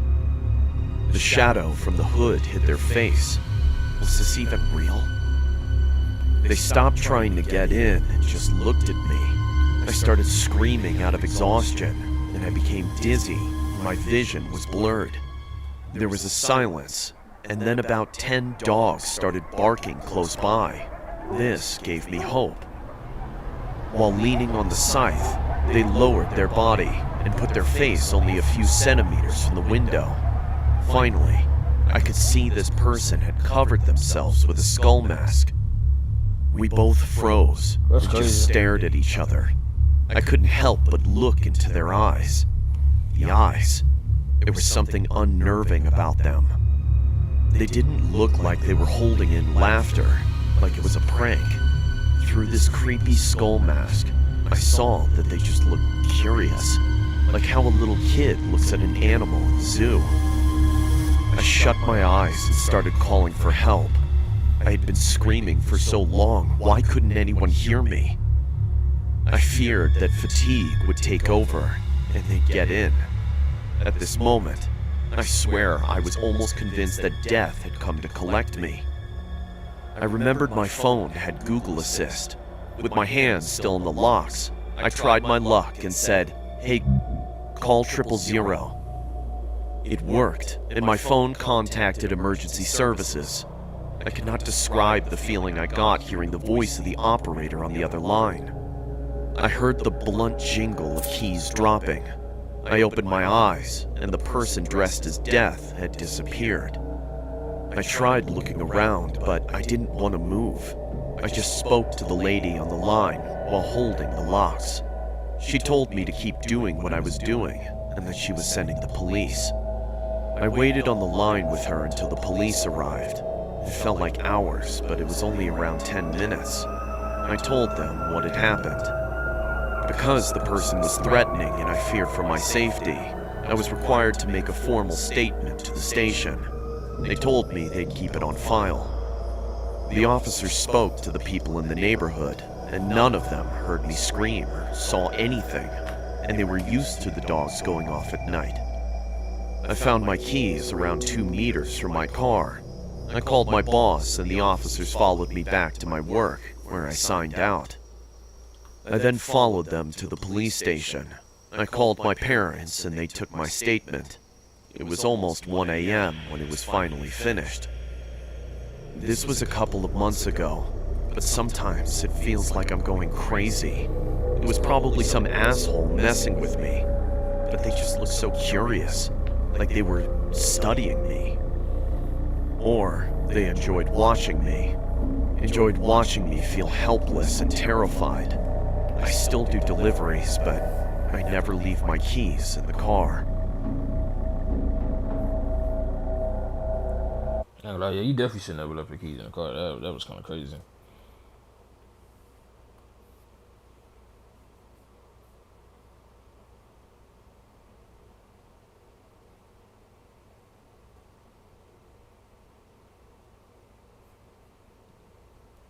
Needs.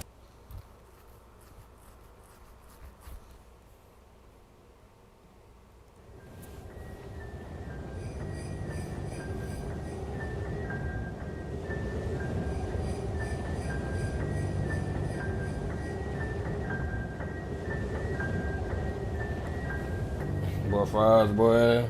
Doing that poor dude like that, man. Doing that poor dude like that. Last year on Christmas Eve, I was working late. I'm 23. I work in New York City and commute home every day on the train.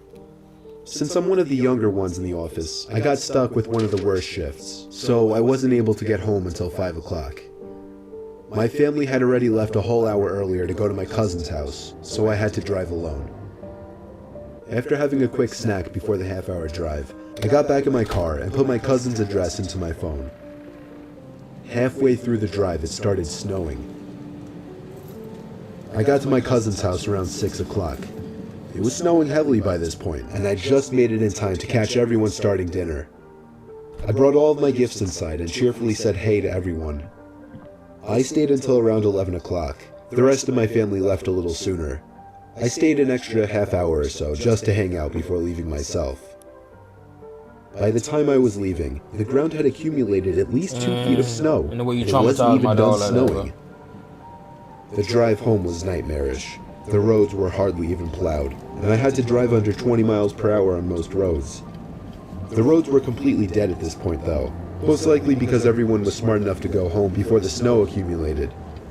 Eventually I turned onto a main road that I'm sure would usually be bustling, but at 11:15 on Christmas Eve night, there wasn't a single car or a single light from the store. It was a ghost town. But then I did notice the flashing taillights of one car. It was parked on the side of the road, and the smoke seeping out from its exhaust with the taillights giving it a red tint. As I got closer, I realized there was somebody next to the car waving their hand in the air. I assumed something was wrong and they needed help. So, me being the good Samaritan I am, I pulled up behind the car. When I opened my door, the guy approached me immediately, barely even giving me time to step out. He was an average-sized man, probably 5'10", 180 pounds.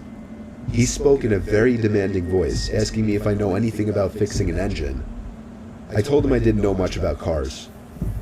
The guy responded very quickly to everything I said. He told me it's fine. He went inside of his car for a second, popped open his trunk, came back out, and told me to just wait by the trunk for a second. Man, I wish somebody would tell me to wait by the trunk. Yeah, alright. What? I had no idea what he wanted me to do. I was really confused. He walked over to the front of his car, and I heard him open the hood. I couldn't see anything he was doing since the trunk was blocking my view, and the loud wind of the snowstorm overpowered any small noises he might have been making. I put my hand on the back of the car and leaned my body in anticipation, when suddenly I heard 3 or 4 quick and aggressive footsteps in the snow behind me before I was pushed into the trunk. Oh! The man tried to close the trunk on me, but I kicked my feet up in resistance and held it up. I was able to overpower him and kick the trunk open completely. As I took advantage of the few seconds I had to get out of the trunk, I took out my keys. He tried to grab me now, and I dug my house key right into his neck.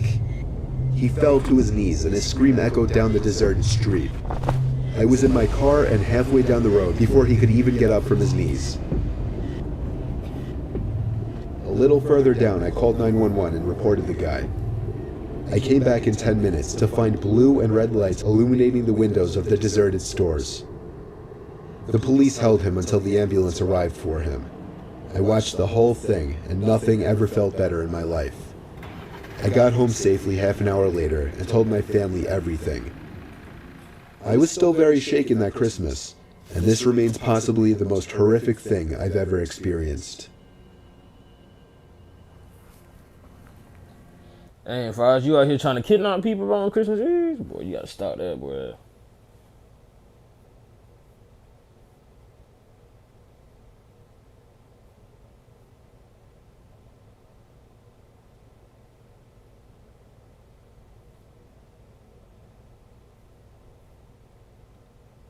Every great... You gotta stop that, Fires. You gotta stop, bro.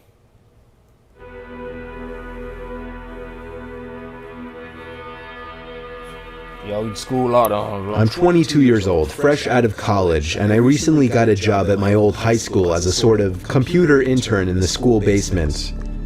The basement of the school is very messy and disorganized, but there is a small 3-person office that's actually very nice down there. It has 3 nice big desks, 2 mini fridges, a flat screen TV mounted on the wall, and oh so satisfying air conditioning, a luxury the students and teachers cannot enjoy in the school. And of course all of the school servers and other computery stuff. I got the job because 3 of my old computer teachers flat out adored me. I could actually consider them as real friends, not just teacher figures, so they all helped tremendously in landing me this job. It's been great, until something that happened a few weeks ago. My 2 co-workers that shared the office with me, Dave and Gary, weren't in the office at the time. They were upstairs working on papers or whatever. I was eating my sandwich during my lunch break when I got a phone call from one of the women in the front office telling me the school was on lockdown and that somebody, possibly armed, had entered the school. There wasn't much that I could do other than turn off the lights because, surprisingly, as nice as this Turn off the lights, I'm looking for you. little office was, it didn't have an actual door to it, just a big opening, and the door to the whole basement didn't even have a working lock. For my own safety, I did turn off all the lights in the office and my computer screen. I kept my phone on the desk, texting both Gary and Dave, but they wouldn't respond. I sat down there in the dark, playing games on my phone for like 20 minutes, waiting for the call from up front to tell me to resume working. I had no idea what was happening. I couldn't hear what was going on upstairs from down here. But I was not allowed to make any calls until I was informed that the lockdown was over. Then, the noisy basement door opened. As the creaking echoed across the basement and into my office, I sat up from my seat, wondering if I should call out Gary or Dave. I was eager to get some info from them. Don't say no. Someone then came running down the stairs, and their footsteps were approaching my office. I pushed away my chair and crawled under my desk. Somebody entered the office, but did not turn on the lights. There was just silence. I can't even describe the fear I was experiencing. I felt like if I made one sudden noise, I'd be a dead man. Suddenly, my phone dinged as I got a text message. I felt my entire world shrivel up and die at that one moment as I clenched my teeth in fear. No, your phone went off. Footsteps suddenly moved closer to me until I finally dove out from under the desk in capitulation, begging whoever it was not to kill me. And just then, someone grabbed my arm and pulled me up. It was some guy in a red plaid button-up, jeans, and a reddish-black cap. Look at Fries, y'all. Look at He Fries. told me, "It's okay, I'm just down here hiding with you." "What's going on up there?" I whispered to him. He kind of ignored my question and asked me if there's an exit down here. I told him, yeah, around that way. Before he could do anything else, I asked him, "Who are you?" There was a brief moment of silence. Before he started explaining he was coming in to pick up his son, when a teacher told him to hide. After his explanation, I checked my phone and saw the text I received was from Dave. It said, "Dude, this is fucking crazy. Some guy with a gun shot Mr. Buckley. He's wearing a red shirt and a hat. Whatever you do, don't come upstairs." Whoa! I was about to reread that text out loud to the man, until I realized. I looked up and felt my stomach sink. The man seemed to catch on to my suspicious stare. Panicking, all I could think to do was to run for the upstairs. A gunshot echoed through the basement, and I could hear the bullet ricochet off something metal in the darkness. But thank God the bullet missed me, and I made it upstairs. Whoa. Fortunately, police were waiting at all exits, including the basement exit, and caught the man the second he opened the door. More good news, our teacher, Mr. Buckley, survived the gunshot. It was later determined that the man and Mr. Buckley had some beef for whatever reason, but that was never revealed. Fries always got All we beef know with is that people, Mr. Buckley couldn't have done anything that would have warranted this kind of reaction. And I know that the sound of that gunshot will forever echo in my mind.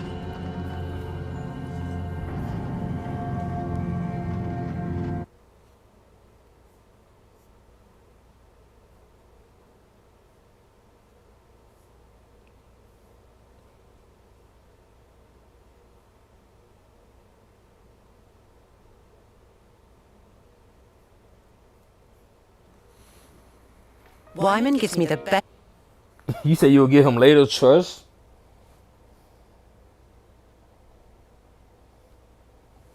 Yo, Fries, bro, you something else, bro.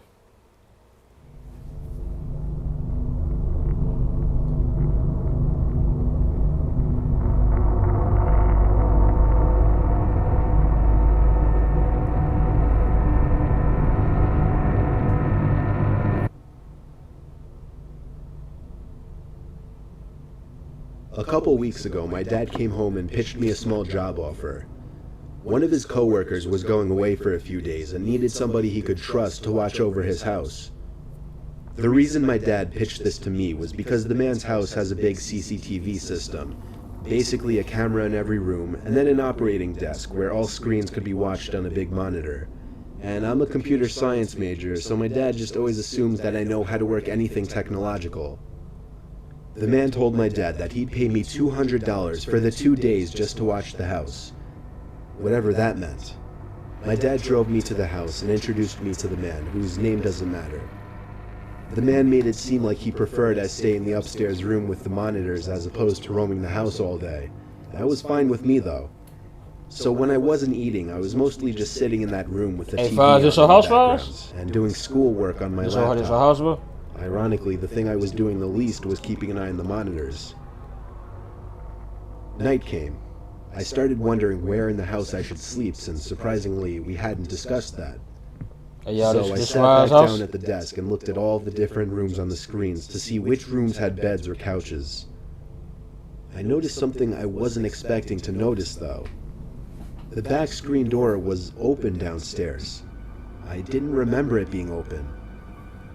I looked through each and every camera screen in a panic. In the living room, a closet door was open. This one I knew wasn't open earlier. Better lock that door. I texted my dad to call the man and ask him if he came back home. Meanwhile, I continued watching the screen. On the grainy, dark image, a tall person who resembled only a black shadow on the screen stepped out from the closet. I pulled my arms off the desk as I covered my mouth with my hands in shock. As I did this, however, my left elbow pulled some heavy object from the desk onto the floor, creating a big thud. The person in the image very clearly moved their head up to the ceiling as a response to the noise. They went for the stairs, walking up very, very slowly, step by step.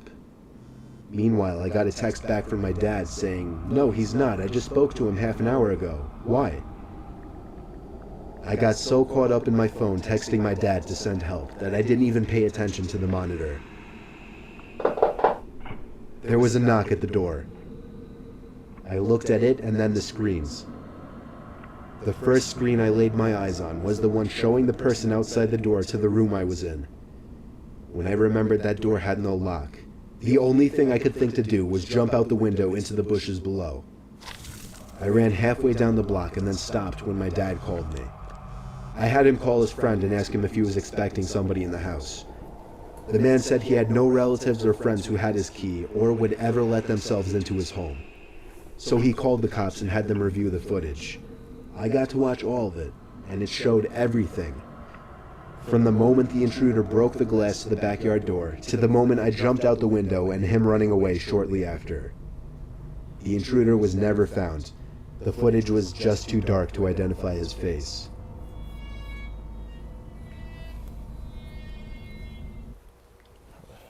That's crazy, bro.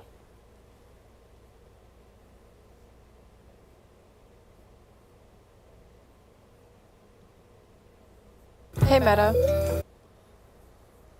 W5, man, W5.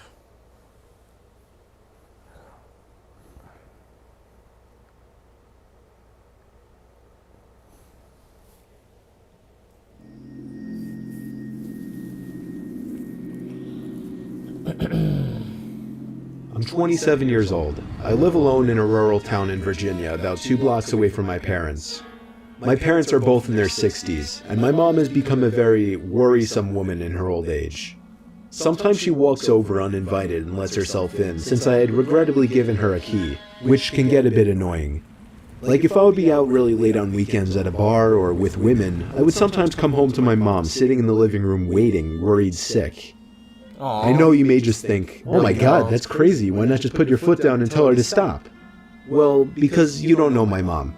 It's very hard to describe her, but she's the kind of worrisome, innocent little lady that you just can't bring yourself to go against. And I hate to mention, she also has mild dementia.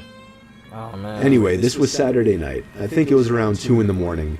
I was at a nearby club with a group of college friends, really the only place to hang out in this boring town, and I was getting ready to head home. I said goodbye to all my friends and walked the 3 blocks it took to get back to my house. I walked up my front stoop in my drunken haze and dug my hand in my pocket for my keys. When I grabbed the doorknob, I realized it was unlocked. My mom was here again.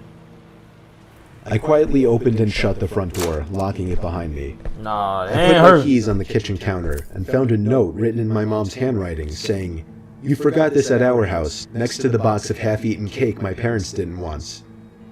I didn't see my mom anywhere, so I assumed she must have gone upstairs to sleep in the guest bed until I got back, which is something she would commonly do as well. That's your mom, twin. Then I heard footsteps upstairs, confirming it, and that's when I sighed once again. 27 years old, almost 3 in the morning, and she still has to wait up and treat me like a child. I ran upstairs to check the guest bed, empty, along with all the bathrooms. I was afraid Mom was having one of her episodes due to her condition, so I ran to the phone to call my dad. After 4 rings, my dad picked up in a groggy voice, asking what the hell is the matter. After I told him that I heard Mom wandering around upstairs in my house, there was a short pause, and then he said, "That's not possible, she's sleeping right next to me." What? My mouth fell open as I turned my head to face the dark upstairs, and just barely by the light provided by the kitchen, I could see a head peering around from the corner at the top of the stairs, looking down at me. I screamed into the phone as I ran out the front door and down the street to my parents' house, explaining to my father on the way.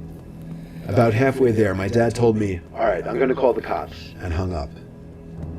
I made it to my parents' house, where my mom was already waiting at the door, worried sick.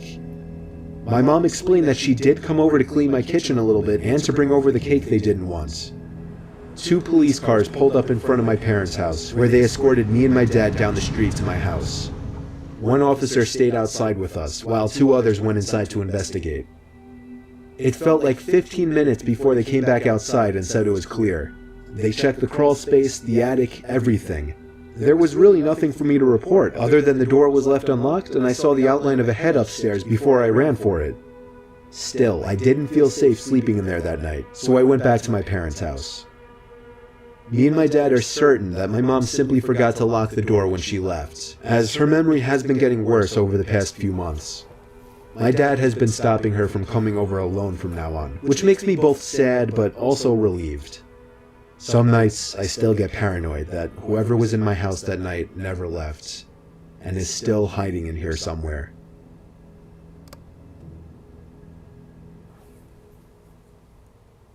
Dang.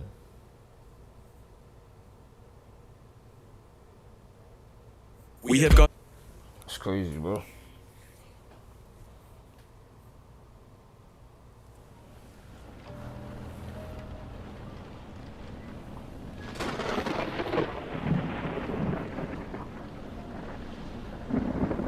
In the year 2009, I was spending a weekend with my uncle on his ranch when my parents were renovating the new house we had just bought. It was my second night there, a Saturday, and it happened to be during one of the biggest thunderstorms of the year. I'd say there were at least 3 crashes of thunder and lightning per minute. And we were in the heart of the storm, because the thunder would crash not even a second after the lightning would. I always enjoyed listening to storms while laying in bed.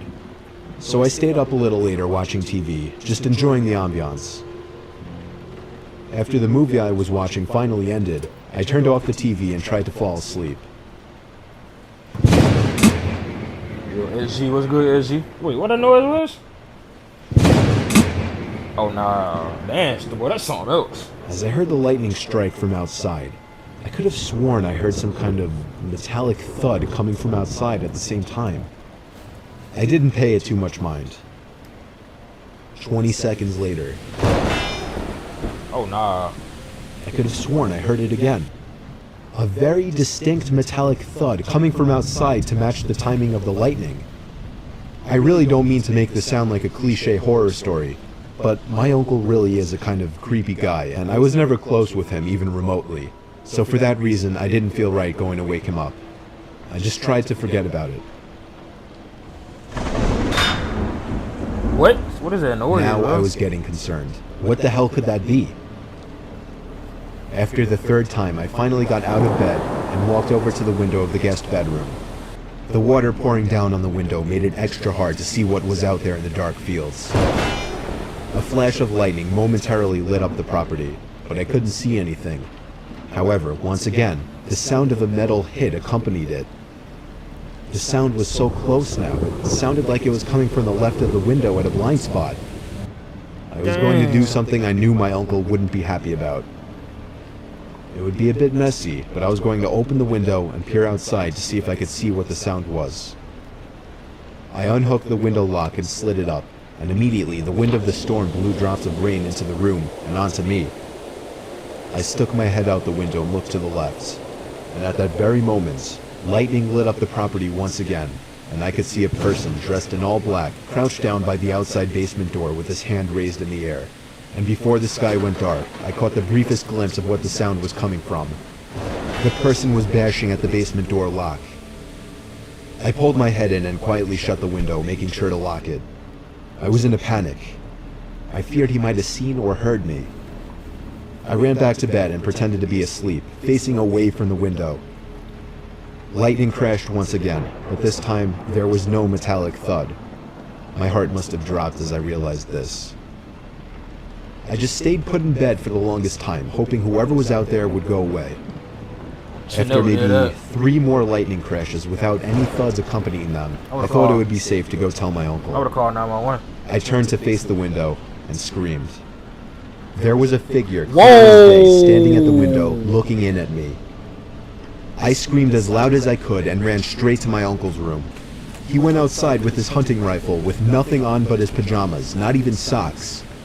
He ran around the entire property yelling like a madman, but didn't find anyone. The next morning we were able to better see the marks on the basement door lock. It was almost bashed open. Maybe 3 or 4 more good hits would have done it, according to my uncle. He was proud of me for picking up on it. Luckily I was out of there that same day. My uncle hasn't told us of any incidents since, so I think he's been okay. Not that we talked to him much at all. I'm grateful I stayed up a little later that night watching that movie, because I may have just stopped a robbery, or possibly much worse. Nah, that's insane, really, bro.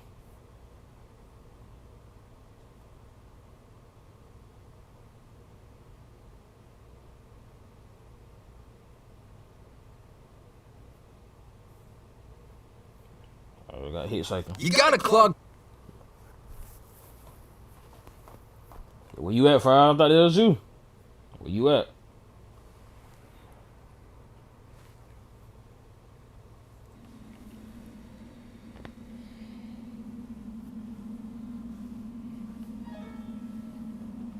Three months after I turned 16 in 2005, I got my first car, a 99 Toyota Camry. Ooh. On a warm Saturday night. A 99 Toyota in 2005?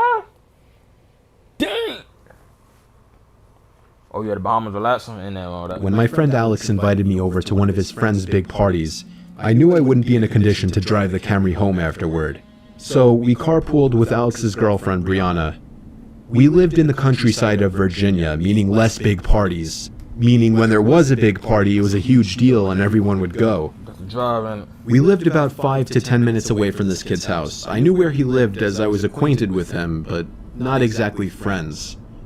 The whole ride there, we took the same 2-lane highway type road through the woods, and this kid's house was actually on this road further down. At certain points on this road, there were a few houses on either side, and then it would just go back to being a long, empty highway again. The house was tiny, like a lot of houses around the area, but the party was held outside anyways, since his closest neighbors were relatively far away, and noise wasn't an issue. I'll skip most of the party up until the point that Brianna, who was supposed to be our designated driver, had to suddenly leave for a small family emergency. Alex said it was fine and that we'd find a ride home. Well, fast forward another few hours and another few drinks, and I could barely even walk straight. I checked my watch, and it was like 2 in the morning. I figured it was time to go. I started looking for Alex, but I couldn't find him anywhere. In fact, it seemed like everybody I knew had already left. I could barely even think straight, but I was still furious at the fact that Alex could have actually left without me. I asked to use the party host's phone and dialed Alex's home number. After 2 tries, I gave up and then realized I shouldn't wake his family up. So, literally not knowing what else to do, I dizzily stepped out onto the road and began walking back home.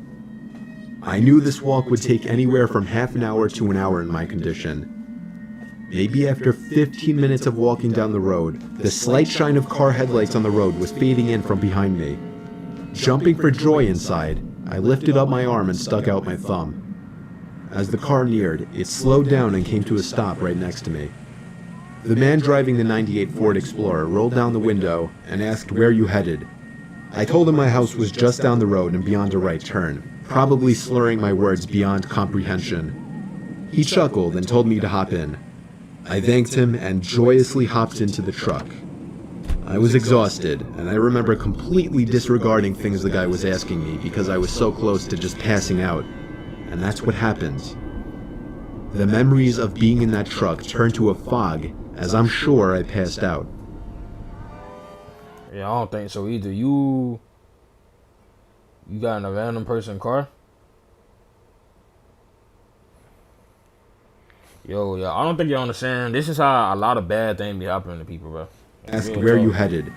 I told him my house was just down the road and beyond a right turn, probably slurring my words beyond comprehension. He chuckled and told me to hop in. I thanked him and joyously hopped into the truck. Yeah, I know I was he's exhausted. Drunk, damn, I remember you gotta be careful, completely bro. disregarding things the guy was asking me because I was so close to just passing out. And that's what happened. The memories of being in that truck turned to a fog, as I'm sure I passed out. Yeah, I'll just call. I'll blow my pants phone number up. The next thing I remember, I woke up still in the moving truck. The guy looked at me and laughed, but didn't say anything. I looked around and realized the road we were on wasn't familiar. I nervously asked, where are we going? He then said, so what were you doing out this late anyway?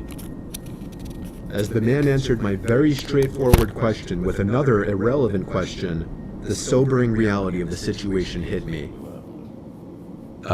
You can let me out anywhere, I told the man. The man responded with a firm no. I felt like throwing up as he said that. No, I really actually felt like I was going to throw up. I started to gag as I felt more and more nauseous by the second. The man took his eyes off the road to look at me, and that's when I thought of the perfect distraction. I turned in his direction as I continued to gag, and he started to kind of lean away and slow down the car. Thankfully, I drank as much as I did because I finally threw up and made a point of doing it all over the man's lap. The man yelled in frustration and stopped the car, and that's when I took it upon myself to run for my life into the woods and duck behind a few bushes. The man came following into the woods with a flashlight, and on 2 separate occasions, he shined the light straight over me without noticing. Eventually, I heard his footsteps walk even further into the woods past me. That was when I ran back to his truck, but unfortunately, he was smart enough to lock it. By some miracle, I saw another car approaching in the distance, and I ran out into the middle of the street, waving my arms like a lunatic. The car tried to avoid me, but I wouldn't let it. They were forced to stop, and I yelled at them to help me before they came back. Once I told them that I was kidnapped by the man who was driving that Ford Explorer, the driver agreed to give me a lift. Not to the police station or anything, but to my house.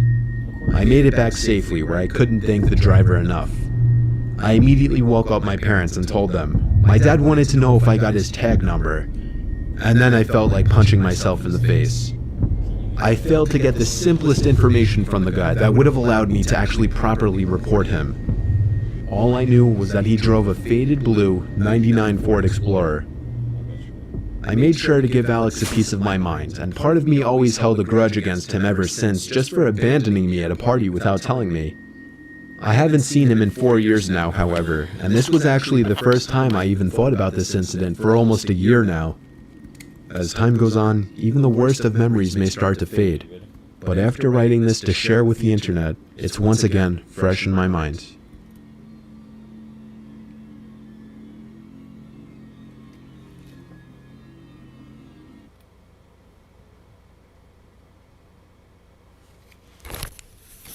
Y'all, the next one is fishing. The fishing story. Meet Stephen Gold.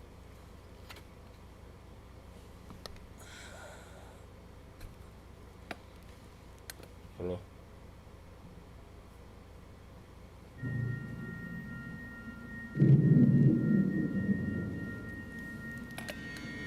There used to be a pond about half a mile away from my old house that I would commonly go fishing in. It was nicknamed Daryl's Pond. I still have no idea who Daryl was or why it was called that, but nobody owned it, so people would once in a blue moon go fishing there as well. It was usually me by myself, though. I had dug a pole into the ground where I would tie a noose to and from my small kayak. I'd say it was about 3 in the afternoon when I rowed out to the middle of the pond, the sweet spot for getting a decent catch. There was another person coming out from the trees. I waved at him and gave him a smile. He hopped into a small boat floating by the edge of the pond and began to row over to me. As he got close enough where trying to speak to him wouldn't come off as obnoxious, I gave him a friendly, "Perfect day, isn't it?" "Yes, absolutely," he said. He didn't say anything after that, and I started to feel a bit awkward, as if I were obligated to keep some kind of conversation rolling now. "So, you come out here to throw some lines?" I asked.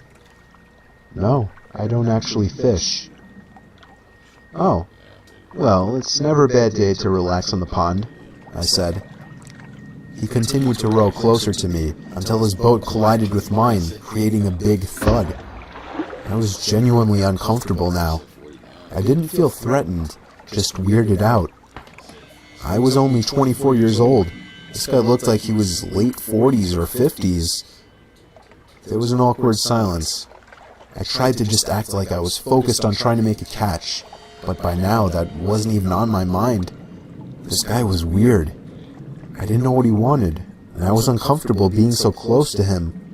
I felt him looking at me, or at least in my direction, as I faced halfway to the opposite direction of him. I took a quick glance to my right. Yeah, he was staring at me. I decided to be ballsy and lock eye contact with him. After about 4 seconds, he looked away. "So, where are you from?" I asked him. "Up there."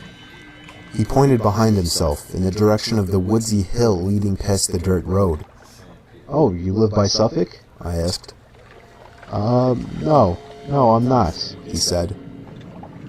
"What made you decide to come out here?" I said. "Why not?" I continued to try and uncomfortably fill the awkward silences that kept coming up. His responses were dry. He didn't contribute anything to what was barely a conversation. He just sat there not doing anything with half a smile on his face, looking either at me or in my general direction throughout. I was creeped out. My heart was racing at this point. I'd go as far as saying that I was nervous for my life. We were surrounded by trees in all directions in the middle of the pond. I started to row a bit closer to land, but in a very low-key kind of way, trying to play it off as me just trying to find a better spot to find some fish. I was horrified when I saw he was following me. "What a great day, huh?" I felt a shake in my voice. I got close enough to the edge of the pond where I finally told the man, "I think I'm gonna call it a day." I turned to see his reaction. He was still staring at me, but his smile was gone now.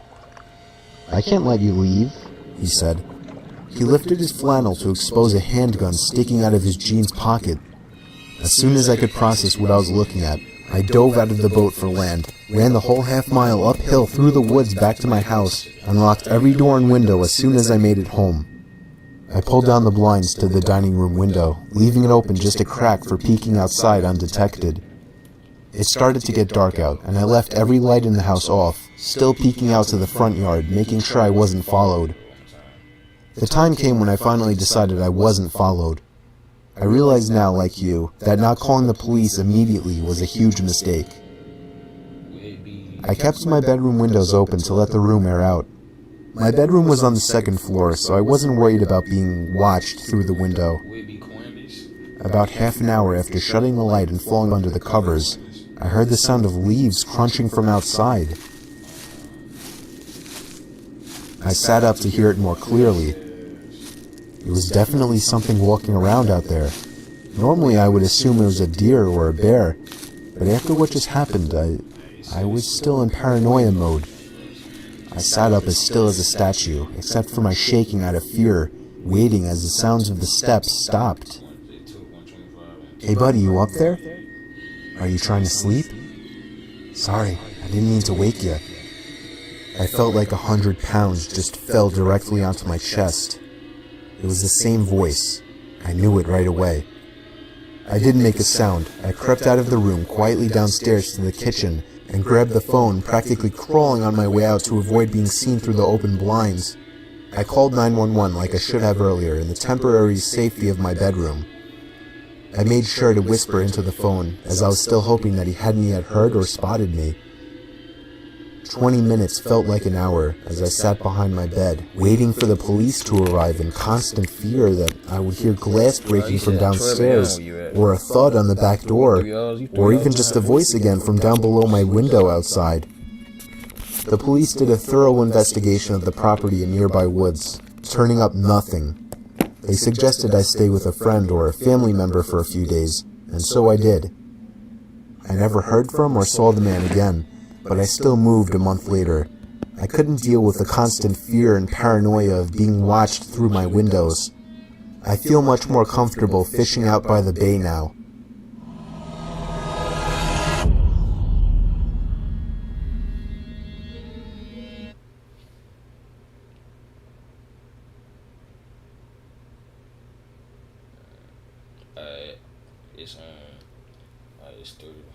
It's still for I'm about to send it to you. Okay. I'm gonna send it to you right now, okay?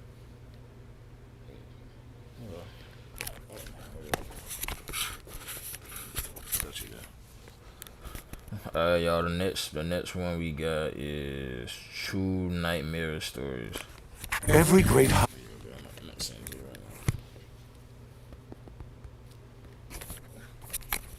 I don't even know. You said you lost some Ain't last song?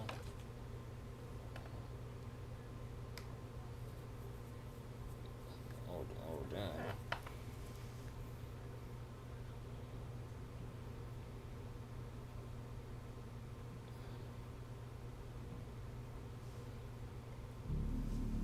I'll never forget the time me and my brother snuck out past our bedtimes to explore an allegedly haunted house down the block. Yes, I said bedtime, as I was only 10 and my brother Luke was only 12. When our parents said goodnight to us, I went to Luke's room and we took a couple hand-powered flashlights with us and hopped outside through the window. Luckily, his room was on the first floor. Those hand-powered flashlights worked by constantly pushing in a little trigger that would create light inside the lens. They were noisy as hell, but they were convenient. Once we were outside, we just walked down the block, and in 2 minutes we were there. It was rumored by all the neighborhood kids and teens that the place was haunted. Everything about it was creepy. The older, more antique design of the house, the isolation from the rest of the houses, and the broken windows and rotting wood. It seemed perfect for a horror movie. We went around to the backyard. This was all my curious and confident brother's idea. I was scared shitless. The door was locked, as expected.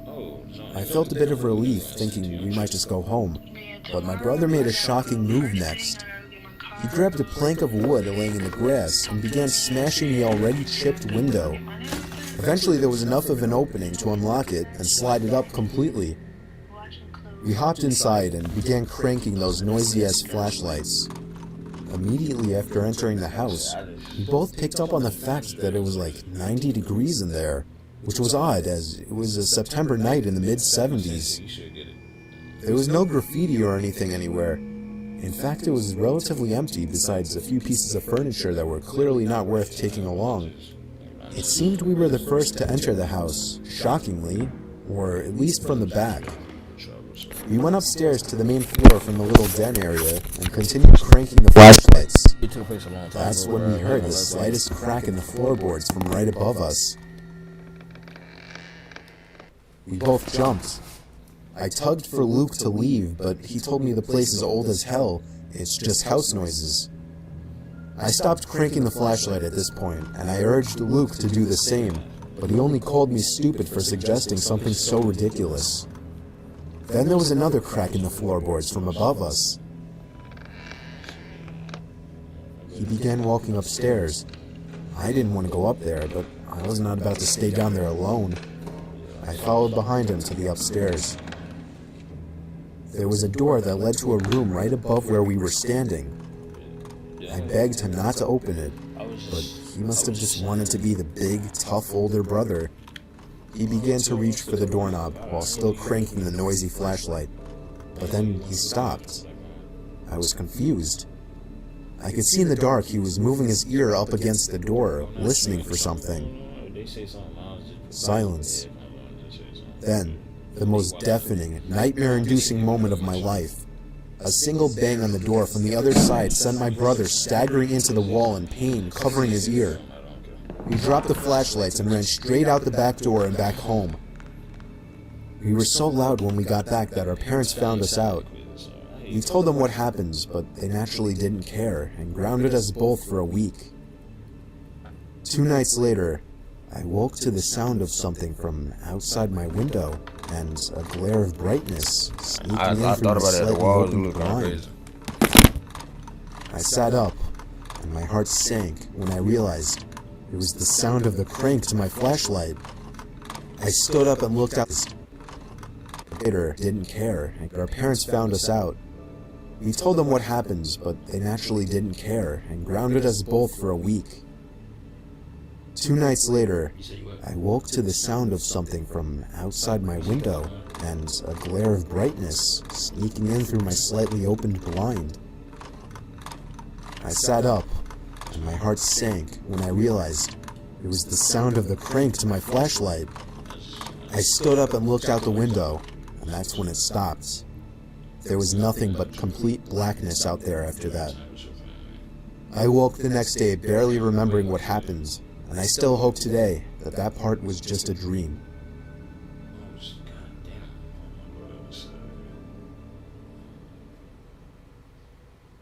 Love Roblox? Ain't that side desert? Oh my goodness. When the funeral is, you probably said it, but I misheard you. When the funeral is. So when the funeral.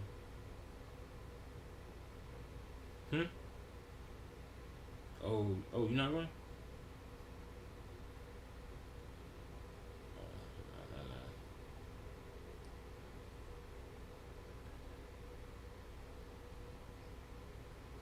Oh no, no.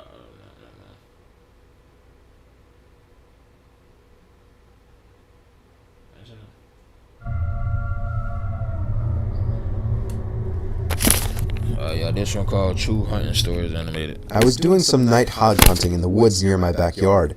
I was hiding in the tower I had built about a decade ago. In case anyone's wondering, I of course had a night vision scope attachment. I guess I'm what you would consider a hardcore hunter. I don't want to bore you with the unnecessary story prolonging details, so I'll make this short. And I want everyone to know that though I agree this story sounds far-fetched and crazy, it is nothing but the truth. And I in a way actually consider myself lucky that I'll always have such a horrifying story to share. So, while I was sitting in the tower waiting for movement, it finally came. I took aim and found the source. But it wasn't at all a hog, or any kind of animal I was expecting. It was a person, a man wearing all black. Black sweatpants, black shoes, and a black hoodie with the hood over his head. But that wasn't the freakiest part. He was dragging a sack behind him. My heart started racing. I was pretty sure I was witnessing this guy trying to bury a body. I continued to watch him, but then he slowed down, and I swear to God, it looked as if he turned his head up to me. I ducked down under the wooden walls of the tower, shaking in my boots. Yes, I had a gun, but just the idea of using it against a person is horrifying. I lay low, praying to God that he hadn't seen me. It wouldn't make sense if he could, though. It's practically pitch black out here, or at least that was my logic. Seconds felt like an eternity as I waited for the footsteps in the leaves to move elsewhere, but I didn't hear any footsteps. All I heard was the sound of a foot hitting one of the wooden planks on the ladder of the tower. I'll see you tomorrow, bro. I felt the entire tower vibrate and shake as there were 2 more steps moving up the ladder. At this point, I was asking myself deep down, Am I going to be able to shoot someone? But for some reason, whoever was down there decided not to climb all the way up, as I heard them jump back down to the forest ground and began dragging the sack away. I think I stayed frozen like a statue for at least 10 minutes before even peeking over the ledge again. The coast seemed clear. I had to get home and warn the police immediately. I hopped over the ledge and descended down the ladder. I turned on my pocket flashlight, which in hindsight was a stupid move considering the situation, and ran back in the direction of my house. I was only able to run for about 10 seconds or so when I heard the rapid, manic footsteps crunching the leaves from behind me. I took a look over my shoulder, and there he was, inches away from my face. I spun around and shot him in the shoulder. He stopped and screamed in agony, and I took that moment to finish my dash to my house. Again, in hindsight, I should have held him hostage somehow, but that doesn't even matter now. I called the police, who showed up within 15 minutes with a whole search squad, and I led them all into the woods to the exact location where I shot him. There was a faint yet noticeable blood trail spilled onto the leaves, which led past the body bag, which the cops seized, and eventually right to the maniac, who was hiding under a log next to a tree. He was arrested and tried for the murder of Jin Quen Sakanaki, a Japanese corner store owner. I don't know the full story behind it, but I do know I won't forget this one for the rest of my life, and I'll also be telling it for the rest of my life.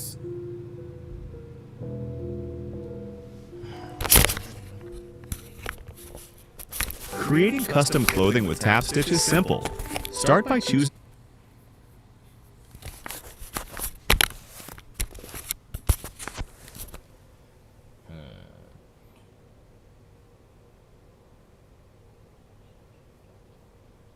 I've been seeing this for a little man. It said scary field trip. I want to see this. Yo, we really just watching a random video. That's crazy.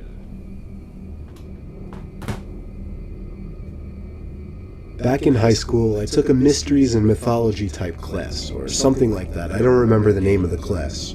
It basically just had to do with real life mysteries and creepy shit. I was into that kind of stuff. I was taking the class with a good friend, who I'll call Ben for this story. The teacher of the class took us on a field trip to a nearby abandoned village with an unknown past. The village was built in the early 1900s, but seems as though it had been quickly abandoned shortly after it was built. The bus ride there was about 20 minutes. All of us were glued to the bus windows as we pulled up some sketchy-looking, decrepit road cutting through dense forest. The road eventually led to a clearing. We were there. We stepped out onto the road, which had grass growing through the cracks. The grass surrounding was almost knee-high. Then there were the buildings. The tall, archaic brick buildings with the boarded-up windows all gave off such chilling vibes. The teacher lined all 20 of us up, counted heads, and then began leading the way.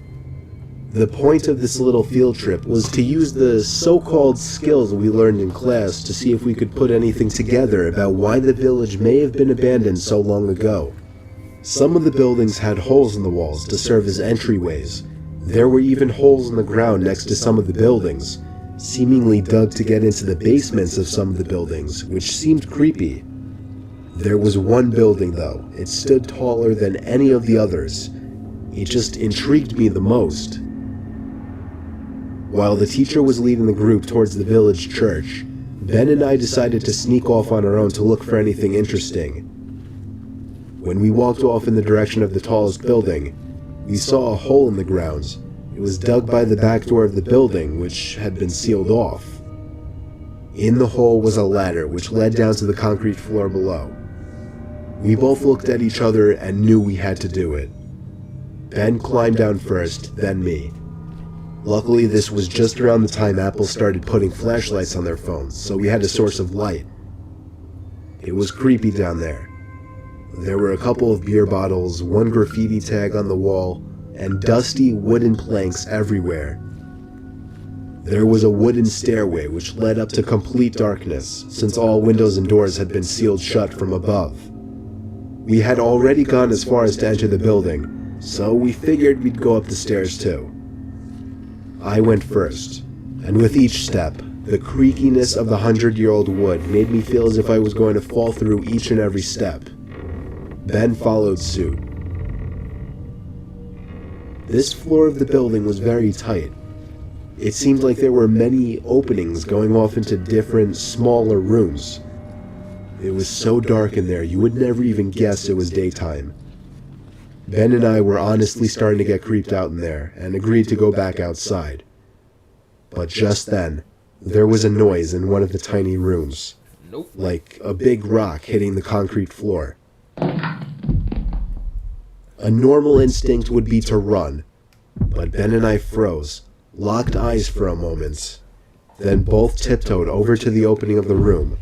Y'all heard a noise, y'all We got shined the close to it? lights into the room and ran. I never seen somebody do We something ran like back that. down the stairs and then up the rusty ladder back outside. We caught up to the group out of breath. We didn't say anything though to avoid getting in trouble. One of our classmates asked us what was wrong. We told him we snuck into one of the buildings. And in one of the rooms, when we shined the light into it, we saw 3 guys standing maybe 10 feet away from the doorway, facing Ben and I in a weird formation, as if they were waiting for us.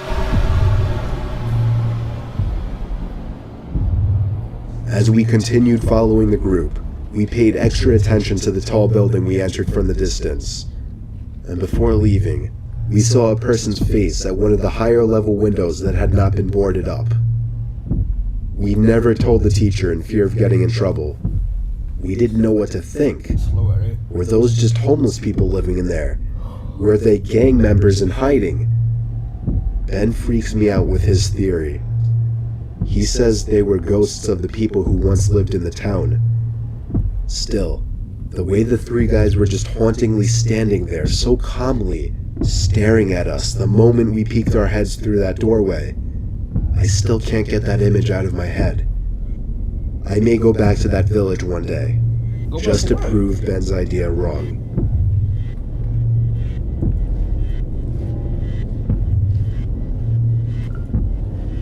That boy tripping. He gonna go back? He gonna go back? For what?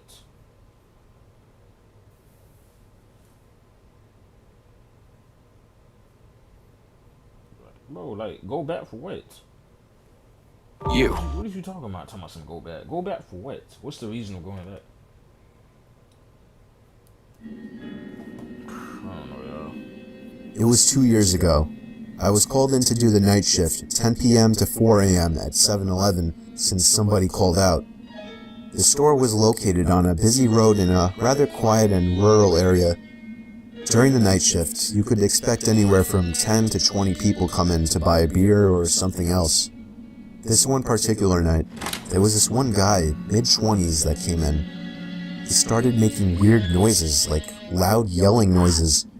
I assumed he had some kind of mental disability. In fact, my brother has a mental disability, so I immediately felt sympathy for the guy.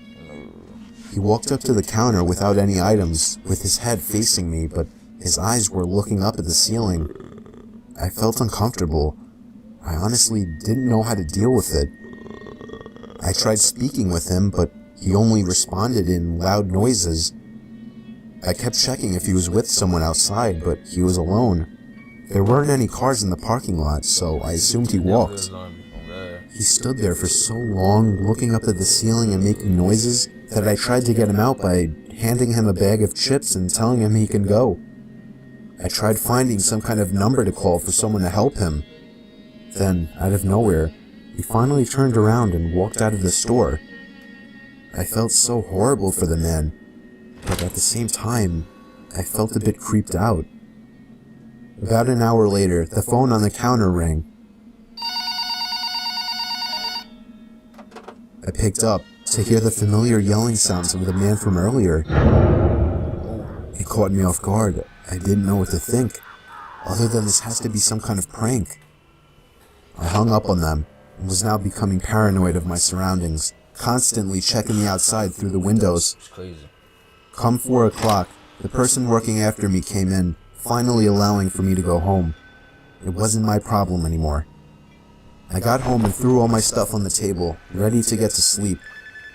but my phone rang within a minute after entering the door. I felt a chill run down my spine. Why would someone be calling at 4 a.m.? I could only imagine it was bad news. I braced myself and picked up the phone to hear the man again.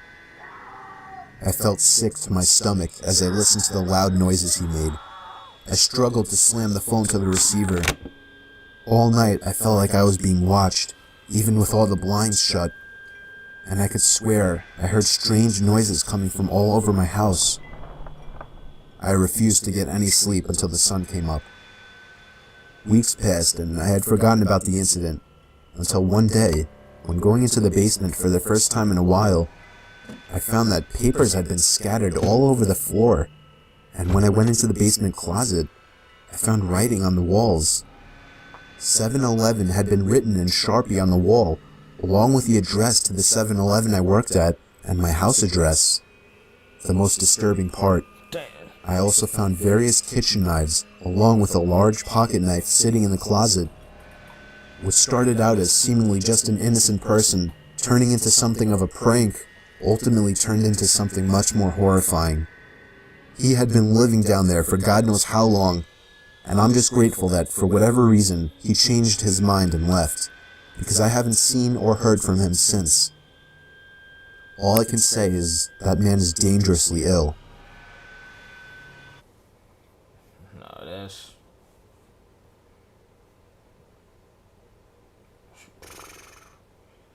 It's crazy, bro.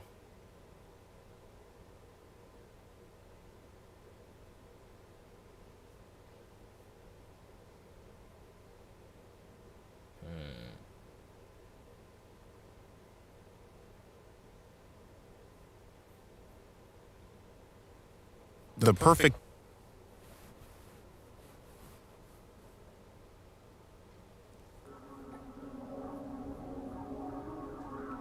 This is the last one, bro. Working the night shift always sucked. I work in an office building and would constantly do the night shifts since it was the only time it would work out for me. I was just about always the only person on the floor I worked on, possibly in the whole building. There would always be a kind of eerie feeling to being in such a big building with most of the lights out and absolutely no one around. But on the upside, it was peaceful and less stressful, and I was able to get a lot of work done. There was this one night, though. It was a Friday night, around 2 in the morning. I was typing away on my keyboard when I heard a noise from outside my cubicle. It sounded like just a random crack from the walls or something. It's unusual in this building, but I didn't get too concerned about it. I resumed typing away and was once again interrupted by a sound. This time, the sound of a computer starting up. It caught me off guard. I was sure nobody else was working the night shift. I stood up on my chair to get a view over the cubicle walls. The glare of a computer screen in the dark was visible in a cubicle on the opposite side of the room. Whoa. Then I did something stupid, something I regret. I asked if there was anybody there in a yell, hoping to get an answer from a fellow employee. But instead, I saw the glaring light of the computer monitor across the room turn off, and there was once again nothing but darkness on that side of the room.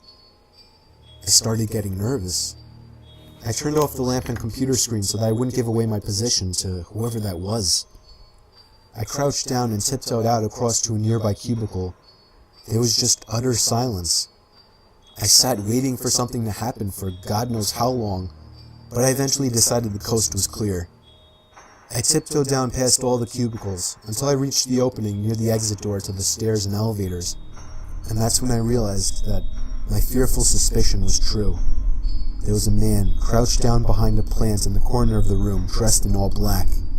I felt my heart sink as I noticed him, but it didn't seem like he knew that I noticed him. I turned back to the stairway door. There was no way I was going to wait for the elevator and take a chance. I casually opened the door and closed it behind me, proceeding to walk down the stairs. After making it down about 2 flights of stairs, I heard the door above me push open aggressively, followed by manic, echoing footsteps coming fast down the stairs. I raced down the stairs, running as fast as I could, all while the footsteps above me were getting louder. I finally made it to the first floor, raced through the lobby, and out the front door. Whoever was in there didn't follow me. I immediately called the cops, along with one of my bosses. My boss said no one was scheduled to work except for me. The cops scanned the place from top to bottom. There was no one in there. I couldn't help them out with any description other than he was wearing all black. I did continue to do the night shift for about a week after that, with my boss allowing me to lock all possible entrances to the floor, including the elevators. But I still wasn't comfortable with it, so ever since, I've been doing the day shifts. Oh nah, twin, that's crazy, bro. Somebody said I bet the buying black was there for free Wi-Fi. Now that's actually hilarious, bro. I ain't gonna lie to you.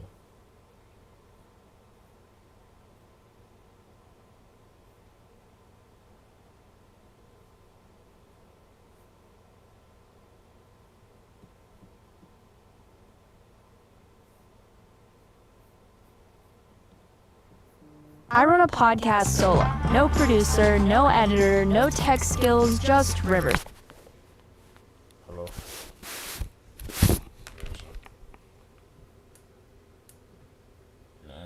Sponsored by Raycon. More details at the end of the video.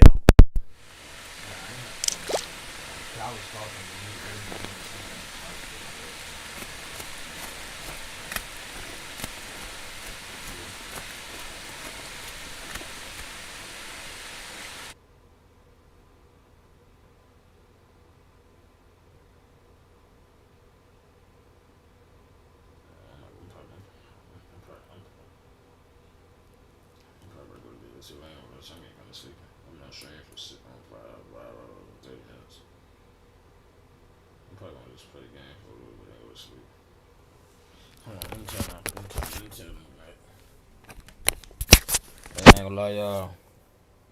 I'm gonna go ahead and get off, bro. I'm looking getting sleepy. So yeah, y'all, we got Adventures Day tomorrow too.